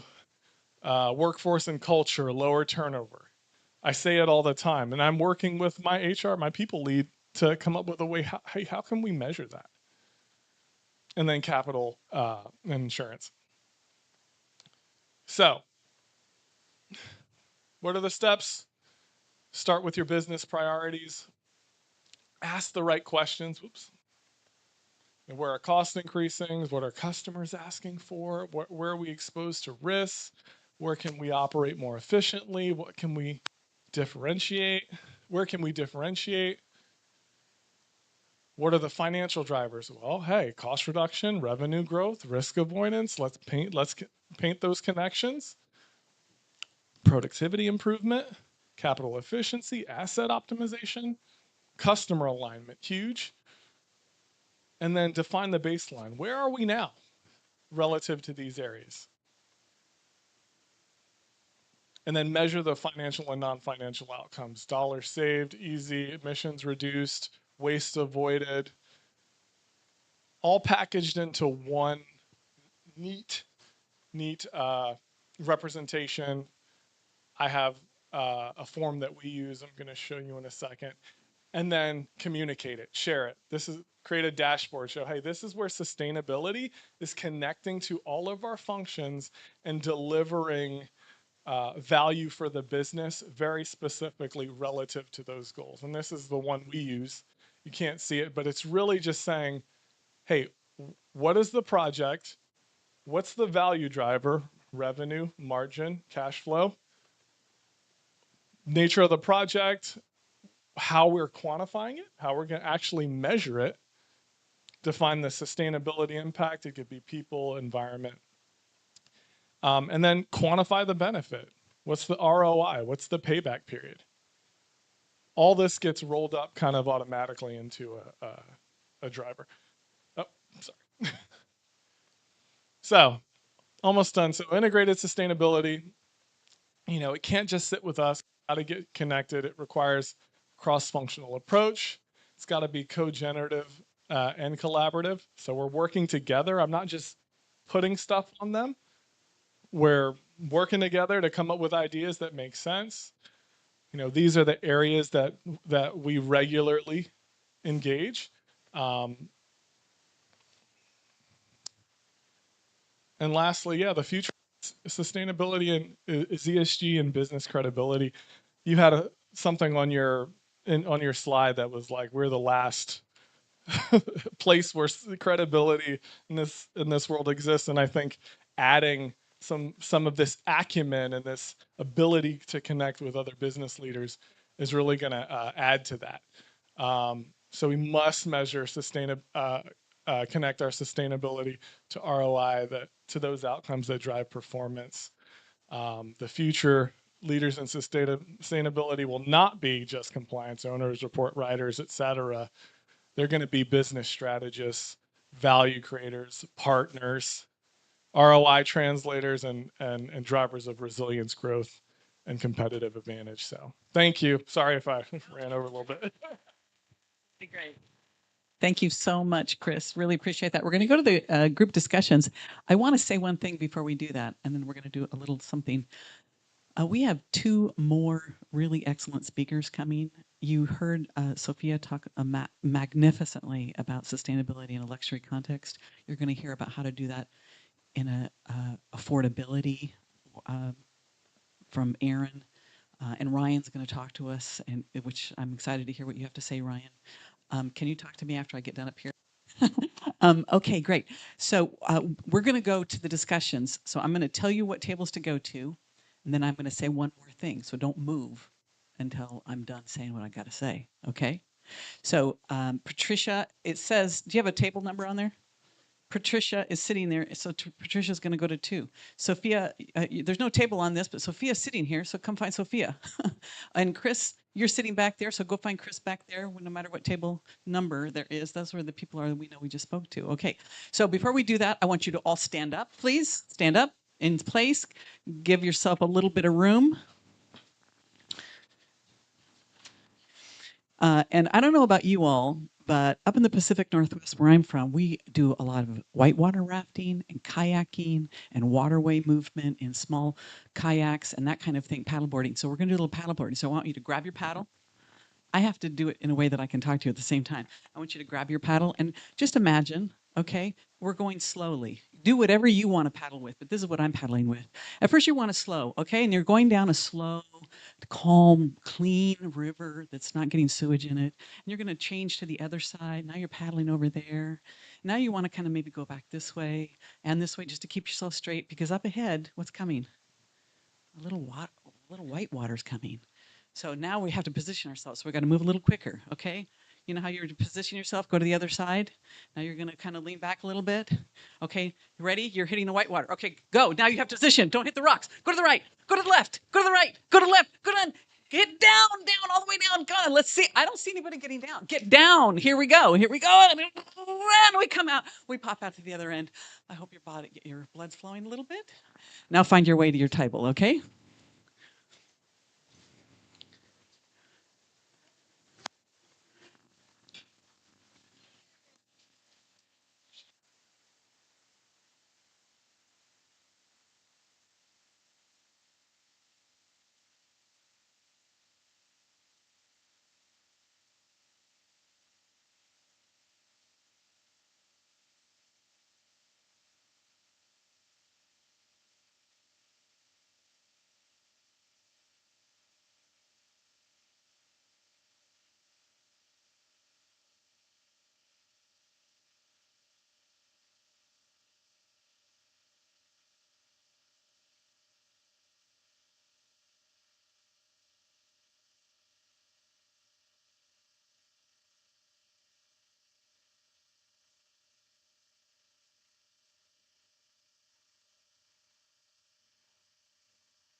We're going to wrap up these conversations in 5 minutes. 5 minutes. 5 minutes. And don't leave because I have a fresh announcement.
Okay. All right. If I could get your attention. Patricia. Thank you. Here's what we're going to do. I'm sorry. We're going to. I have a revised schedule for us. Would you like to hear it? It's going to be great. First of all, it's fabulous. Oh, but it's not on my phone. It's on this piece of paper. So we have some nice snacks and drinks outside for a few minutes. So you can get up, take a stretch, grab a bite, use the restroom, come back at 5 o'clock where Ryan Snow is going to do his presentation. And his colleagues, I know you guys probably work with Ryan, some of you in the building industry, he's going to do a nice summary of things that he has heard for us. And then Aaron is going to cover 5:15 to 5:30. And Aaron's talking about affordable housing and sustainability. And again, nice compliment to Sophia's. Then what we're going to do is we're going to take the table discussion from those two presentations out to cocktails and food. So the commitment is that you spend your time asking those questions out there for at least the first drink, and then go from there. Before we do that, I'm just going to do a 2-minute closing remarks when they're done, and Sarah wants to do a 2-minute closing remark, and then you're going to go have the table discussions over some drinks, and you can stay as long as you want and talk. Okay, so that's the plan right now. So take a quick break and come back at 5 o'clock in your seats, and we're going to get the last final great presentations, and we'll go from there. Thank you. Oh, sure, absolutely. Hold on for just a second.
3 minutes.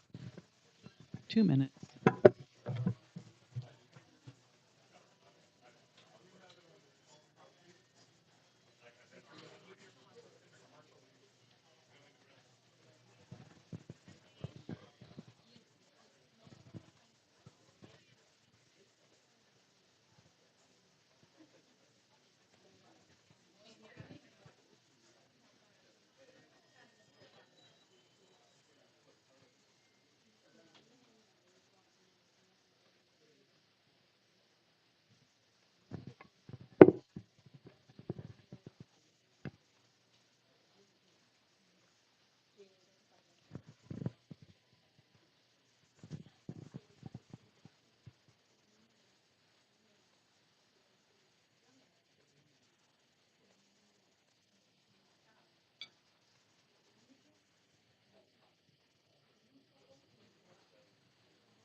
Ready, Mr. Snow?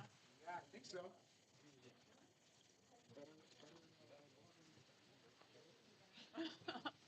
Absolutely, that's true. Yes.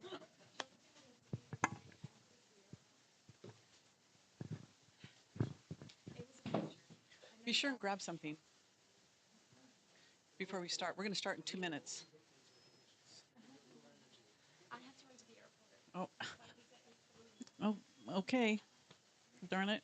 I really was hoping you could hear Aaron, who's talking about affordability, which is, you guys, is a really nice contrast.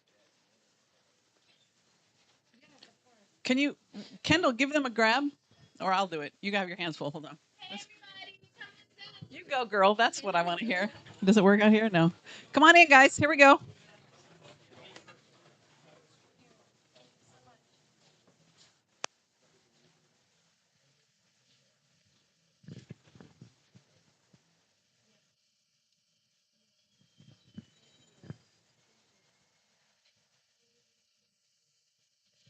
If you stay, you can hear his bio.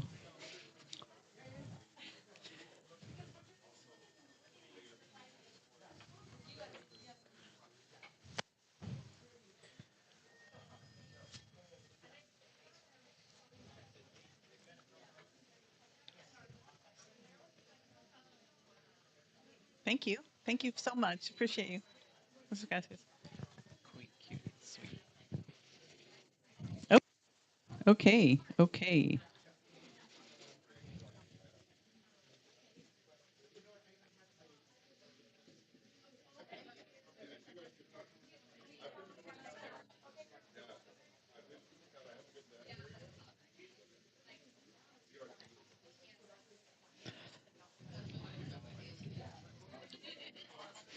Okay, if you can find your seat, please.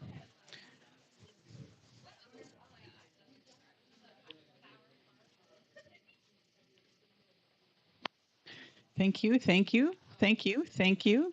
Sophia, looks like you have to stay now.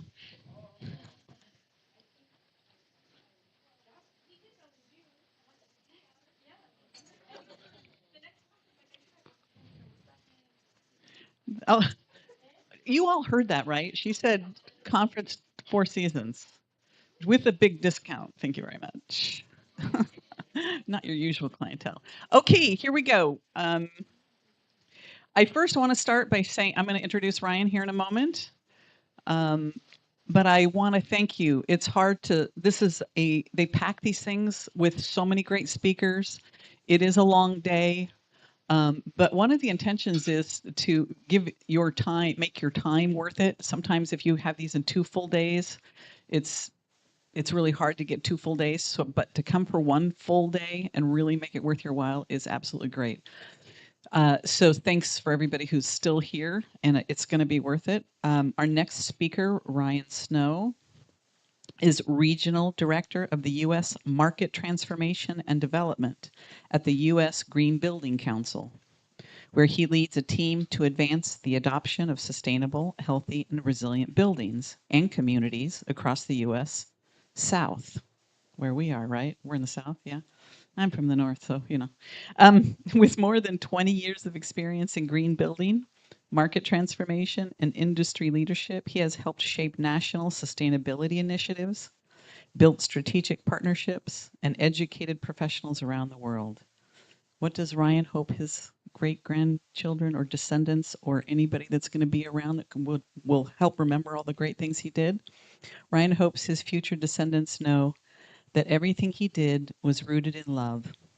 Caring for the planet matters, but a truly sustainable future depends just as much on how much we care for one another, physically, mentally, and spiritually. Thank you, Ryan. Come on up. Yay, Ryan. I wanted to make myself sound really nice. Thank you so much for staying. It's always tough with these things and wanting to get here. I do have to throw the one caveat out there. I'm so glad that this is in Miami. I do a lot of traveling across the U.S. South, and the fact that I forgot socks would not go as well in certain markets. So thankfully we're not in Oklahoma City. All jokes aside, I'm happy to be here. I do work in the U.S. South, which is basically, if you draw a line from Kentucky down to Florida, which they're actually in a straight line, Kentucky to Florida to Texas. So that's kind of my area. But I have been in the green building industry for several decades, since I was about 5 years old. This is not. There we go. Wait. Oh, this is not the deck that I am working off of, but it's not working now. Yeah, I am pushing down. Okay. Well, I'm just going to wing it because this is not exactly what I was preparing on. But we've heard a lot about the things that people are doing in the industry and whatnot. And I'm not going to have a whole lot that's brand new to say on that. But we've seen and we've heard throughout this that particularly the business industry, and in our case, what I'd say is the real estate industry, it is continually changing. There we go. So these are some of the things that many people here have already said that, and what we're hearing from investors in this space is that, tenants, but in many cases, employees, and we maybe say talent in these spaces want to work in places that mean something better for them. The global capital market is decarbonizing. We've talked a lot about that today. Physical climate risk continues to increase. And we've talked a lot about that with resilience today. Transparency expectations continue to rise, whether it's the direct consumer, people that you're working with, and then operating performance is always under pressure. People are always trying to eke out more money, drive down costs in their spaces. So this is the place that we work in within the green building industry. And many of the challenges that we're trying to implement solutions for the board. So first I should ask, how many people are familiar with the U.S. Green Building Council? I know that there are a couple of shout outs there. Okay, yeah. You know people. Okay, excellent. How many people have been in a LEED certified building? How many people have worked on a LEED certified building? Well, then let's go to the snacks. Let's go to the snacks. You already know this. Come on. There we go. So this is really the state of the market right now. There are buildings that are high-performing buildings, and there's buildings that are not high-performing buildings. And we're seeing a differential in those and how people value those buildings in the marketplace.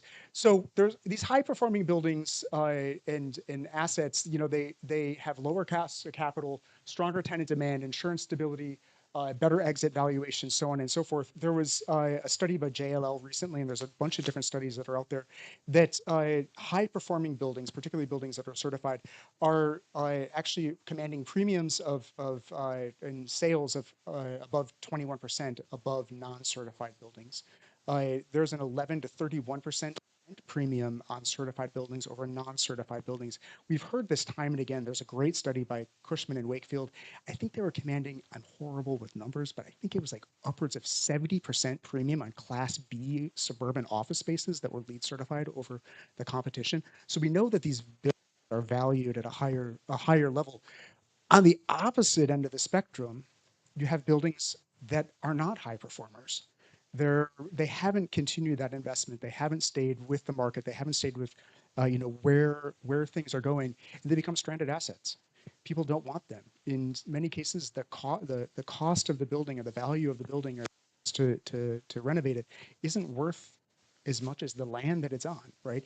If you've got this scenario where there are really great high performing buildings and people are making money off of it, frankly, and doing good things and getting all this PR and whatnot. And in other cases, you've got buildings that now become assets. And so this is really exciting, sick and twisted way, for me, because before green buildings, when I started in the industry in the 1830s, we were always saying, oh yeah, it's great for the planet. It's great for the planet. And really at the end of the day, it's great for business. And we always said it was great for business, but now we're actually up to the point where it is good for business and we're able to see that across the board.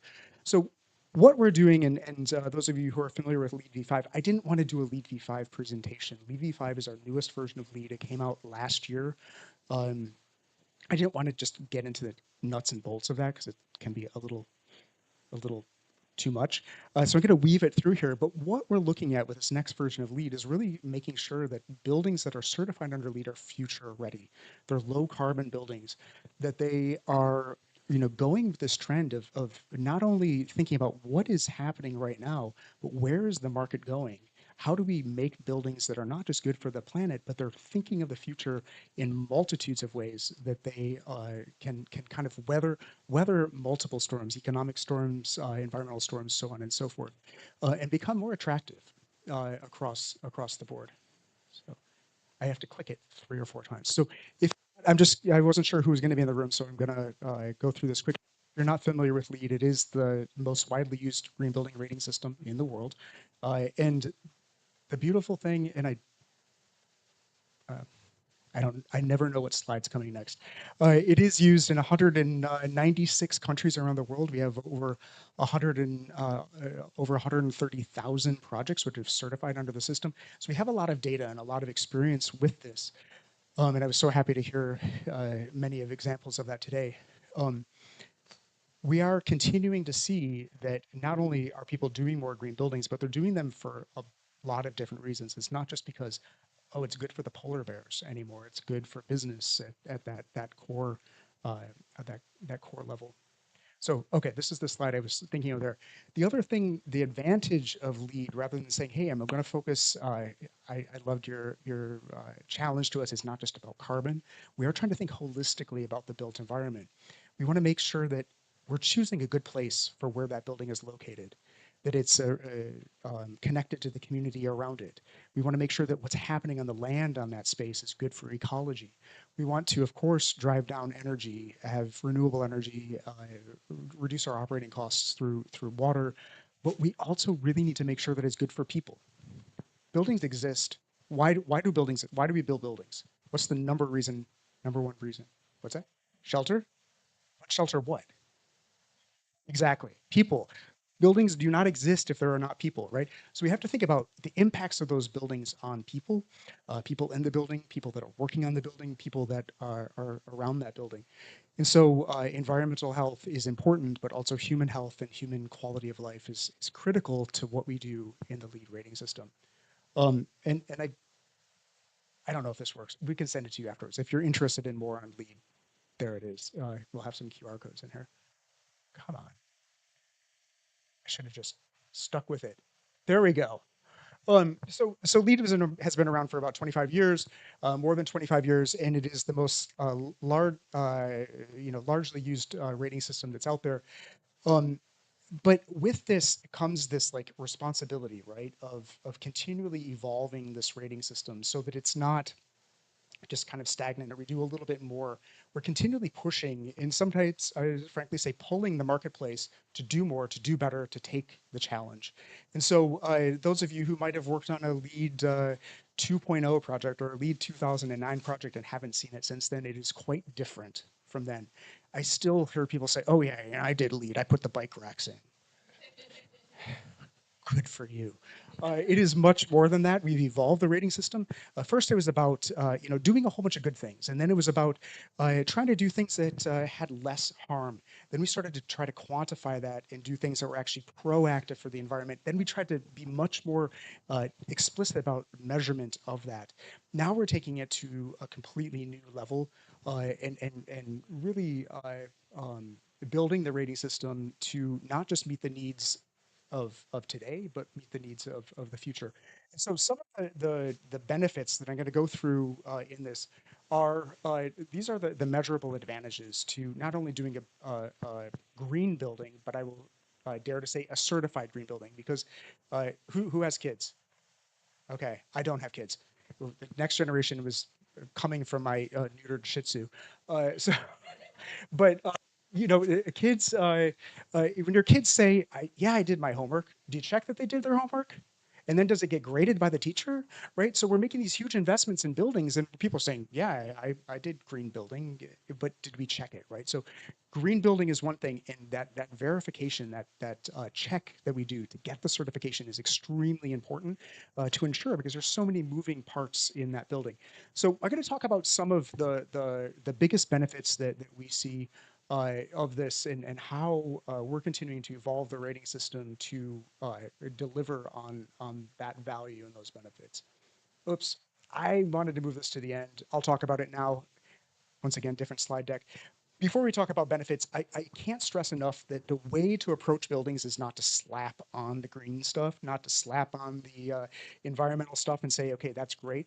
If you make those decisions early and you set those goals early, the pre-development phase, and then they're integrated throughout the process of that building, all through operations, 40 years from that time that whoever developed that building said, I want to do it, that's where you're going to get the most value, right?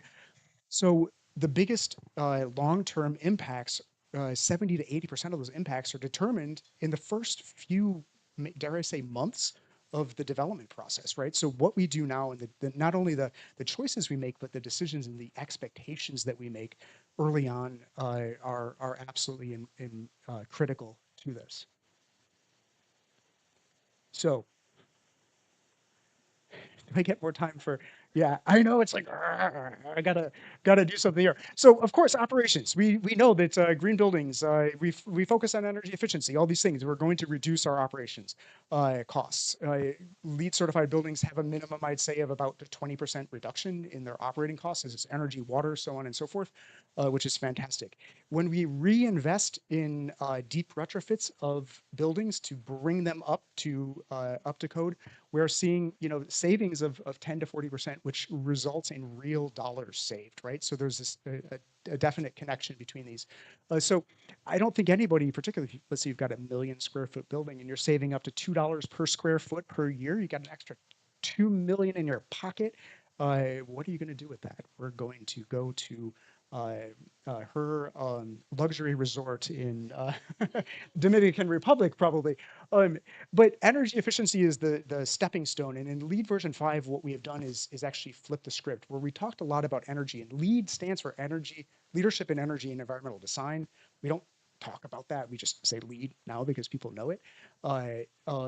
But we've reshifted, or we've refocused much conversation around carbon, because carbon does force you to think holistically in many ways.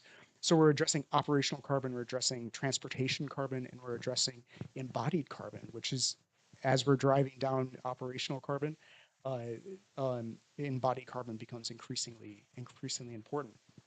So decarbonization is really the about 50% of what's in LEED. It focuses specifically on decarbonization strategies. And we know that when you're focused on decarbonization, your building becomes more attractive, and that opens up doors for all types of incentives. And we'll talk a little bit about that more. It also reduces your regulatory risk, as I think you all probably know more than me, because I don't actually do the work, I just talk about it. So I'm not going to get into the details of this slide, but in this next version of LEED, we're requiring that every single building does a projection of its carbon use out for a certain amount of time to know where that building is going. It's great. Hey, how did I model my energy use for right now, but where is that going, and what does that carbon trajectory look like over the lifespan of that building? And so that knowing that helps you to make decisions early in the process. Once again, buildings exist for one reason. That's the people in the buildings. You can see all of the benefits of this But at the end of the day, one of my favorite stories is of an old building, and I'll just kind of summarize it. They had a bunch of old nuns, average age of 80 years, in there. They renovated their building. There was a nun who was on oxygen. She moved back in, and she went off of oxygen. So all of this great stuff, there you can't quantify the impacts that it has on people and their health. But the biggest cost per square foot is in people. So again, we're seeing that. And people in LEED buildings are happier. We see this across the board. These are just LEED certified buildings, and the bigger investment in a platinum building, people's satisfaction scores are actually higher. This is real data in a snapshot from April. There we go. Resilience. We talked a lot about resilience. Every dollar that's spent in resilience yields $13 in economic impact over the life of the building. There was just going to bring this down a little bit more. The Chamber of Commerce and Allstate modeled all these 25 scenarios across the country. And here in Miami, they said if there's a category 4 hurricane, the potential impact could be 1 to 100. Category 4 could be 184,000 jobs lost, 26 billion lost in productivity, and 17 billion of lost income on top of having to replace all those things. So we know that the impact of resilience is there and increasingly being talked about at the corporate level. So I'm just going to end this resilience conversation and say that one of the things that we're doing in LEED v5 is requiring that every single building do a baseline resilience assessment to understand what are the biggest threats to that building. We require you to do it. Those of us who grew up in the 80s with G.I. Joe says know that knowing is half the battle. Once you know what the impacts are, then you have to kind of do something about it. If you say, I knew that was going to happen, but I didn't do anything, it puts you in a little bit of a situation and gets you past the risk. Similarly, we have one for human impact assessments, which I didn't get into here. And lastly, ESG reporting. We've talked a lot about ESG reporting, and I was so happy to hear of the Dominican Republic example where she was able to, Sophia was able to unlock what was $135 million in ESG related funding. We're seeing this more and more. So if you want more information, you can pull out your phone and pull up this report. We have a great report on sustainable finance. I'm happy to send it to you afterwards as well. We're seeing this more and more and more. And in places, I'm just going to say it because we're in Florida. I know that there's a lot of pressures from the political side here in Florida. We can't say ESG, just 3 little letters. But if you want to have a competitive market and you want to have a competitive place, global markets are demanding this. Global markets are offering this, and you're doing a disservice in your local community, in your local state, by kind of outlawing these things, for lack of a better word, because this is where it's going. And if you're trying to attract investors, particularly global investment, they're increasingly asking for this. So we're excited to see how LEED and other green building certification systems have aligned around, there we go, around that. So I want to point out right up the street, the Citigroup Center, one of the first LEED v5 projects, an incredible example of this. If you haven't seen it, go and check that out. I wanted to give a shout out to that because it's here in, there we go. Heinz is another one. I wanted to give a portfolio example where they've invested in not just doing LEED across hundreds of buildings across their portfolio, but it's looking at their buildings as a big part of their ESG strategy, because they know that certification, they can't just, come on, where do I point it to go forward? It's not, it's like, whatever. They know that that's just part of it, but there's so many multipliers when you start to kind of blow this up and think about it from that perspective. So I'm going to leave you with these 3 things. If you're doing new construction, there's so much that you can do early on in the process to set your building up for the future. If you have an existing building, you can still do things with that. We want to reinvest in our existing building stock. Most of the buildings are already there. And then there are also things that you can do in setting goals at the high level with your portfolio. When you do our breakouts, we have a ton of tools. A lot of these tools are actually free to help you to do this. So I'm happy to talk a little bit more about that. And I don't know. It's just an ending slide. It has my contact information, but you can find me at whatever table. Awesome. Thank you. I know. I don't know what it is. Oh. Did you get it? Or they did? They make you feel like you did it. They actually did it in the back, so that's quite something. All right. Okay. Thank you so much. Okay, and last but not least, we have Aaron Potter, and you probably all know Aaron personally and have family pictures with him by now after today, but I'm going to introduce him anyway. Aaron has driven UMH assistant. What's UMH? Urban Development. Sorry, no, UMH. What is it?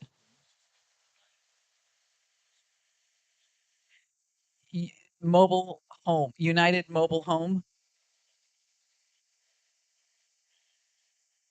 Okay, got you. I should have known that. Thank you. Aaron has driven UMH's sustainability strategy from the community to the national level. Under his leadership, UMH won the Manufactured Housing Institute's 2026 Leadership and Sustainability Award. Nice job. For launching the industry's first solar shingled home product and expanding access to affordable, energy efficient housing for low income families. Nice. He's committed to proving affordability and environmental responsibility can be achieved together, not in conflict. What did Aaron say? Roll drum. Drum roll? Mm-hmm. I want them to know that I inspired a sense of optimistic belief in individuals to tackle hard problems with confidence and determination. Aaron, come on up.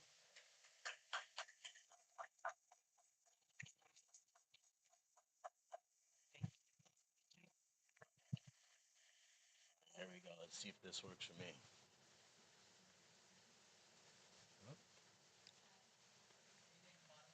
Yep. One more time.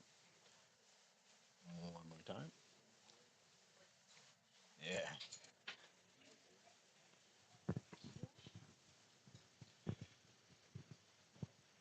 Thank you. Got it. So, just to give you a brief history, UMH was started in 1968, and our goal is to provide quality, affordable housing to the markets that we're in. We do that through manufactured housing. So, a lot of people think of manufactured housing as trailer homes or trailer parks and so on, and it often gets a really bad rap. But I'm here to, kind of, introduce you guys if you don't know, or, give you guys some insight into what manufactured homes are today in 2026. It's really important for us to understand the solutions that are out there in the housing market. If we're not affected by it directly, I know that we know somebody that is.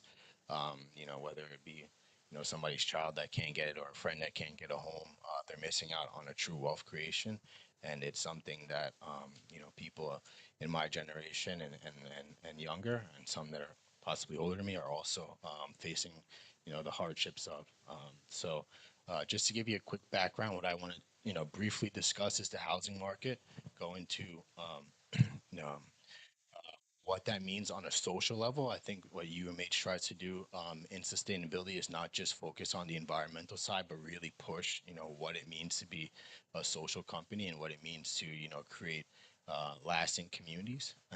Going into the environmental side, finally finish off with a little bit more on UMH. But as we know that there's a 4 million 4 million housing shortage in the United States.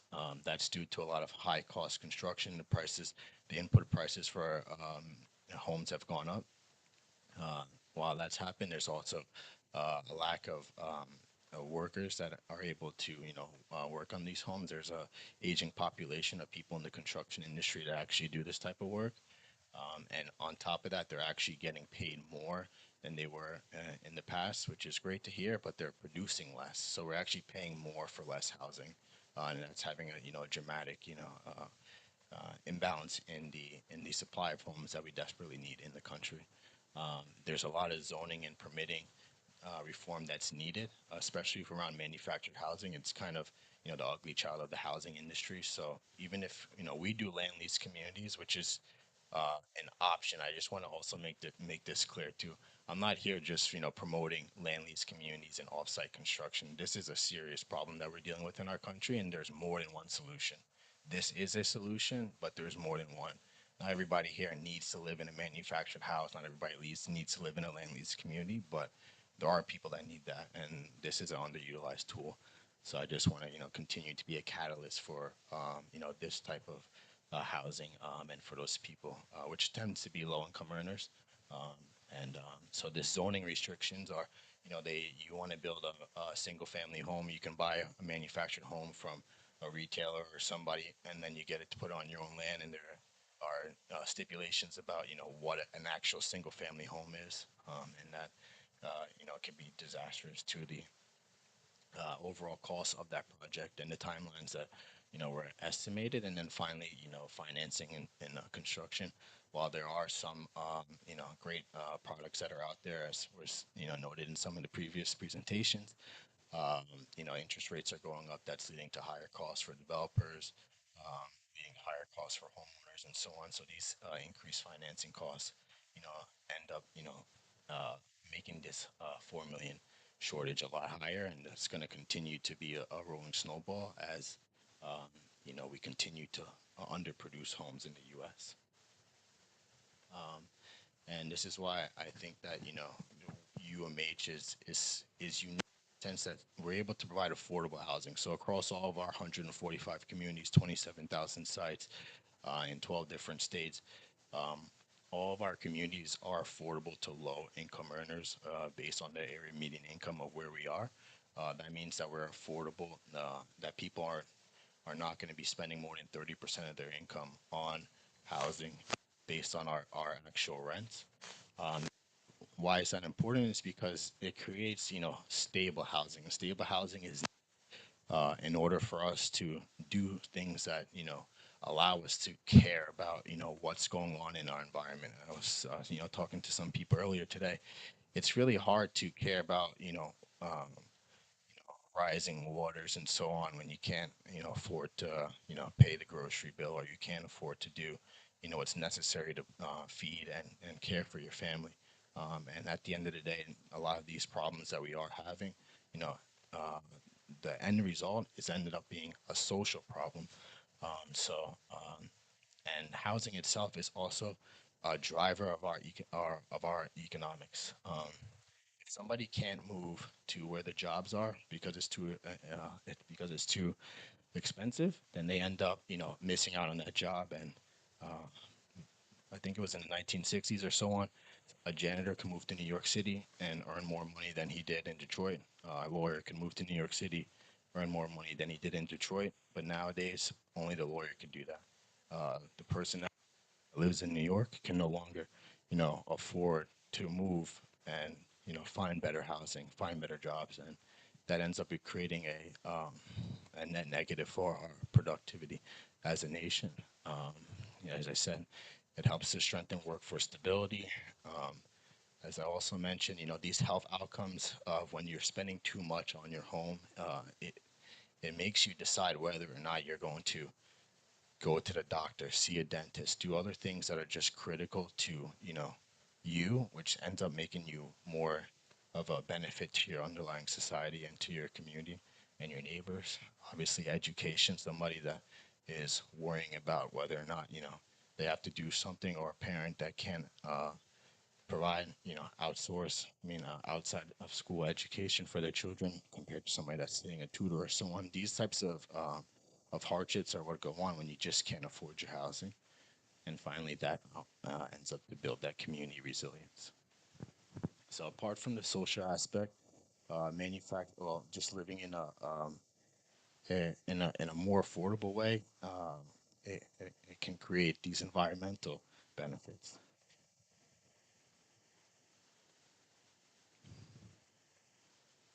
There we go. So one that I want to point out is off-site construction. This doesn't just have to do with manufactured housing. And to just give you guys an insight, manufactured housing, prefabricated housing, modular housing, they're all somewhat similar, kind of like cousins, but they're not exactly the same. So we delve strictly with manufactured housing, and that means that it's built to one code, one federal code, the HUD code. But modular housing, panelized housing, and so on, that's built to stay in local codes. But they're all built in a factory. So one factory could put on its line and build all MH, and then the next day do some modular. It kind of depends on the factory itself, but excuse me, in order to increase efficiency, they're going to try to standardize their processes. But one of our factories that we once again, we're a land lease community, so we don't actually construct the homes. We work with um, factories that do it, and they actually got all their 40 factories to be LEED certified. So it's something that they take very seriously in our industry. The thing about when you're building homes in a factory, it may sound like it's inferior or less quality, but the thing about it is everything else that you depend on is built in a factory, whether it be your phones, your microwave, your shower, like stuff for components for your shower. Everything is built in a factory, and it's because it does things in the best way possible. You're able to figure out what needs to be better, how you can make yourself more efficient, what people you need, what tools you need, and so on. We have a great example I'll get into later about when we were doing the roof installations. Um, but when you're built in a factory, you're able to control your waste. So a lot of these factories, when they have waste, it's being reused. So if they said, all right, this home needs 1,000 shingles, right, and then they have 2,000 shingles, it just goes into the next home and to the next home. So it allows for things to be done in a lot more efficient way. There's less scraps and so on, and they're able to recycle those scraps and not just throw it into a big dumpster. It leads to a lower carbon intensity because people drive straight to the factory. They're not driving to the home site where it's being built and then going back to Lowe's to get something and then going back to the site and doing all these different things. Yes, we have to take our home from the factory to our site, but there's plenty of factories in and around our communities or wherever the land would be, so that you would end up buying from one of those factories that are near to where you are. And then the homes that we buy, not all of them, but a lot of them are built to a higher standard. Whether that be, Department of Energy Zero Energy Ready homes, one of the manufacturers we buy from, that was the only homes that they were producing. Things are going to change slightly because of the Inflation Reduction Act, but they were also they would get a credit for that, and then other factories would get a credit for doing Energy Star rated homes.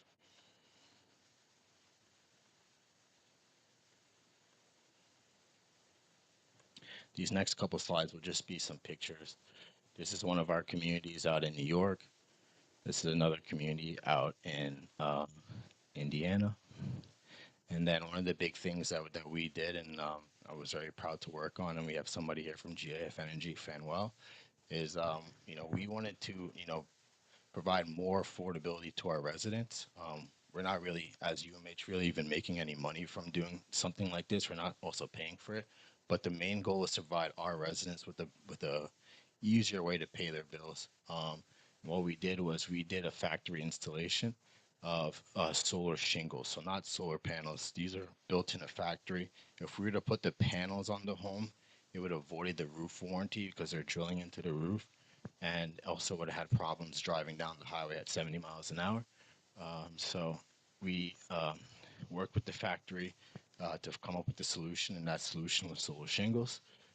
We did our first ever installation in 2024 on a duplex home at the Innovative Housing Showcase.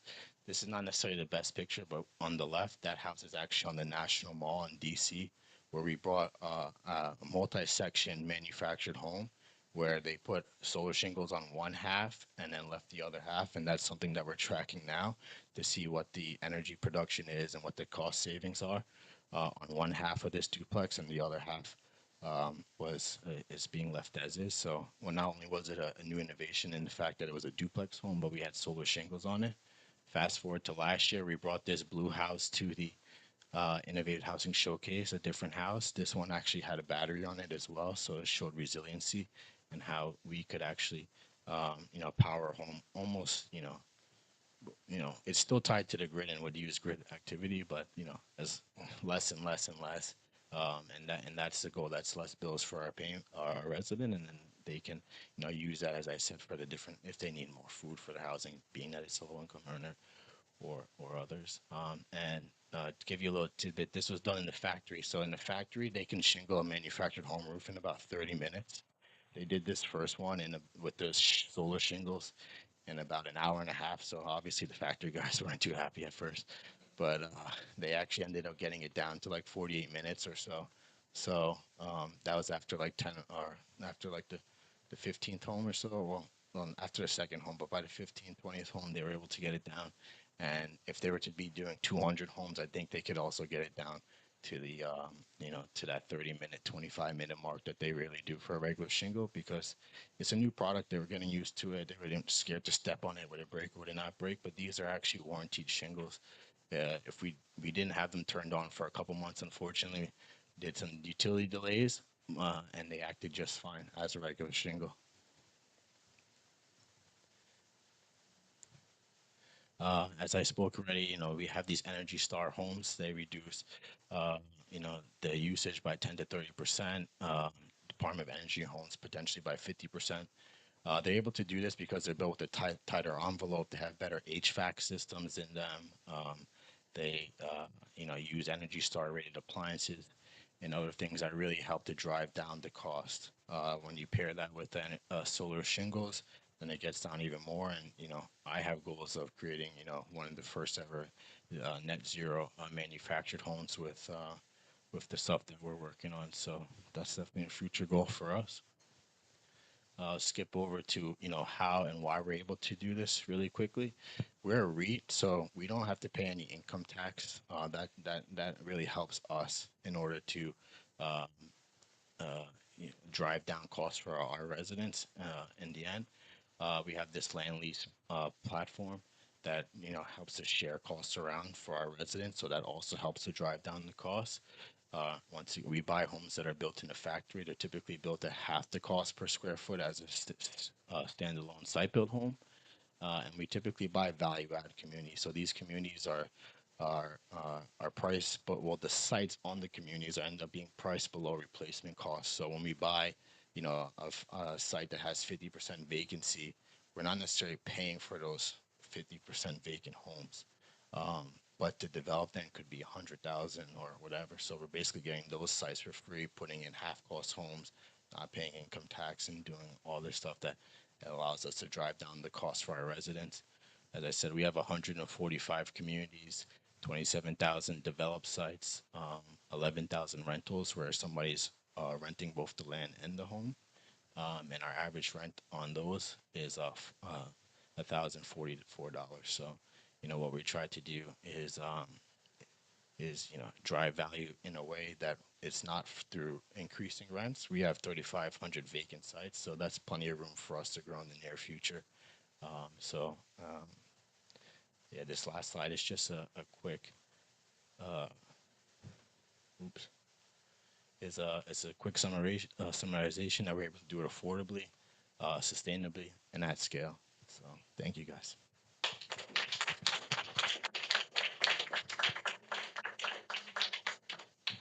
Excellent. Thank you so much, Aaron. I have questions. I'm going to get you over a glass of wine in the back. Okay. All right. Okay. So, per what I said, I have 3 things I want to say for closing remarks. They're going to take about 3 minutes. And then I'm going to hand it over to Sarah to thank everybody for coming out and say whatever she wants to say to you. And then we're going to head to the back and get a chance to talk to Ryan and to Aaron and to see what more we can extract out of their brains in the back over food and alcohol, which is always a good thing. Okay, I just have 3 things to say. The first thing I want to say, because I've been asked it so many times, is how do you pronounce the name of your company?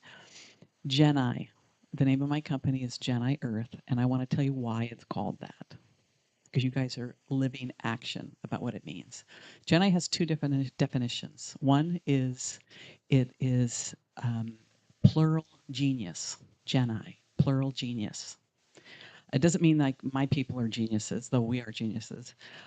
It means that we work to access collective genius. Everything we do through facilitating, through workshops, is to access the collective intelligence and wisdom of groups of peoples and communities and organizations.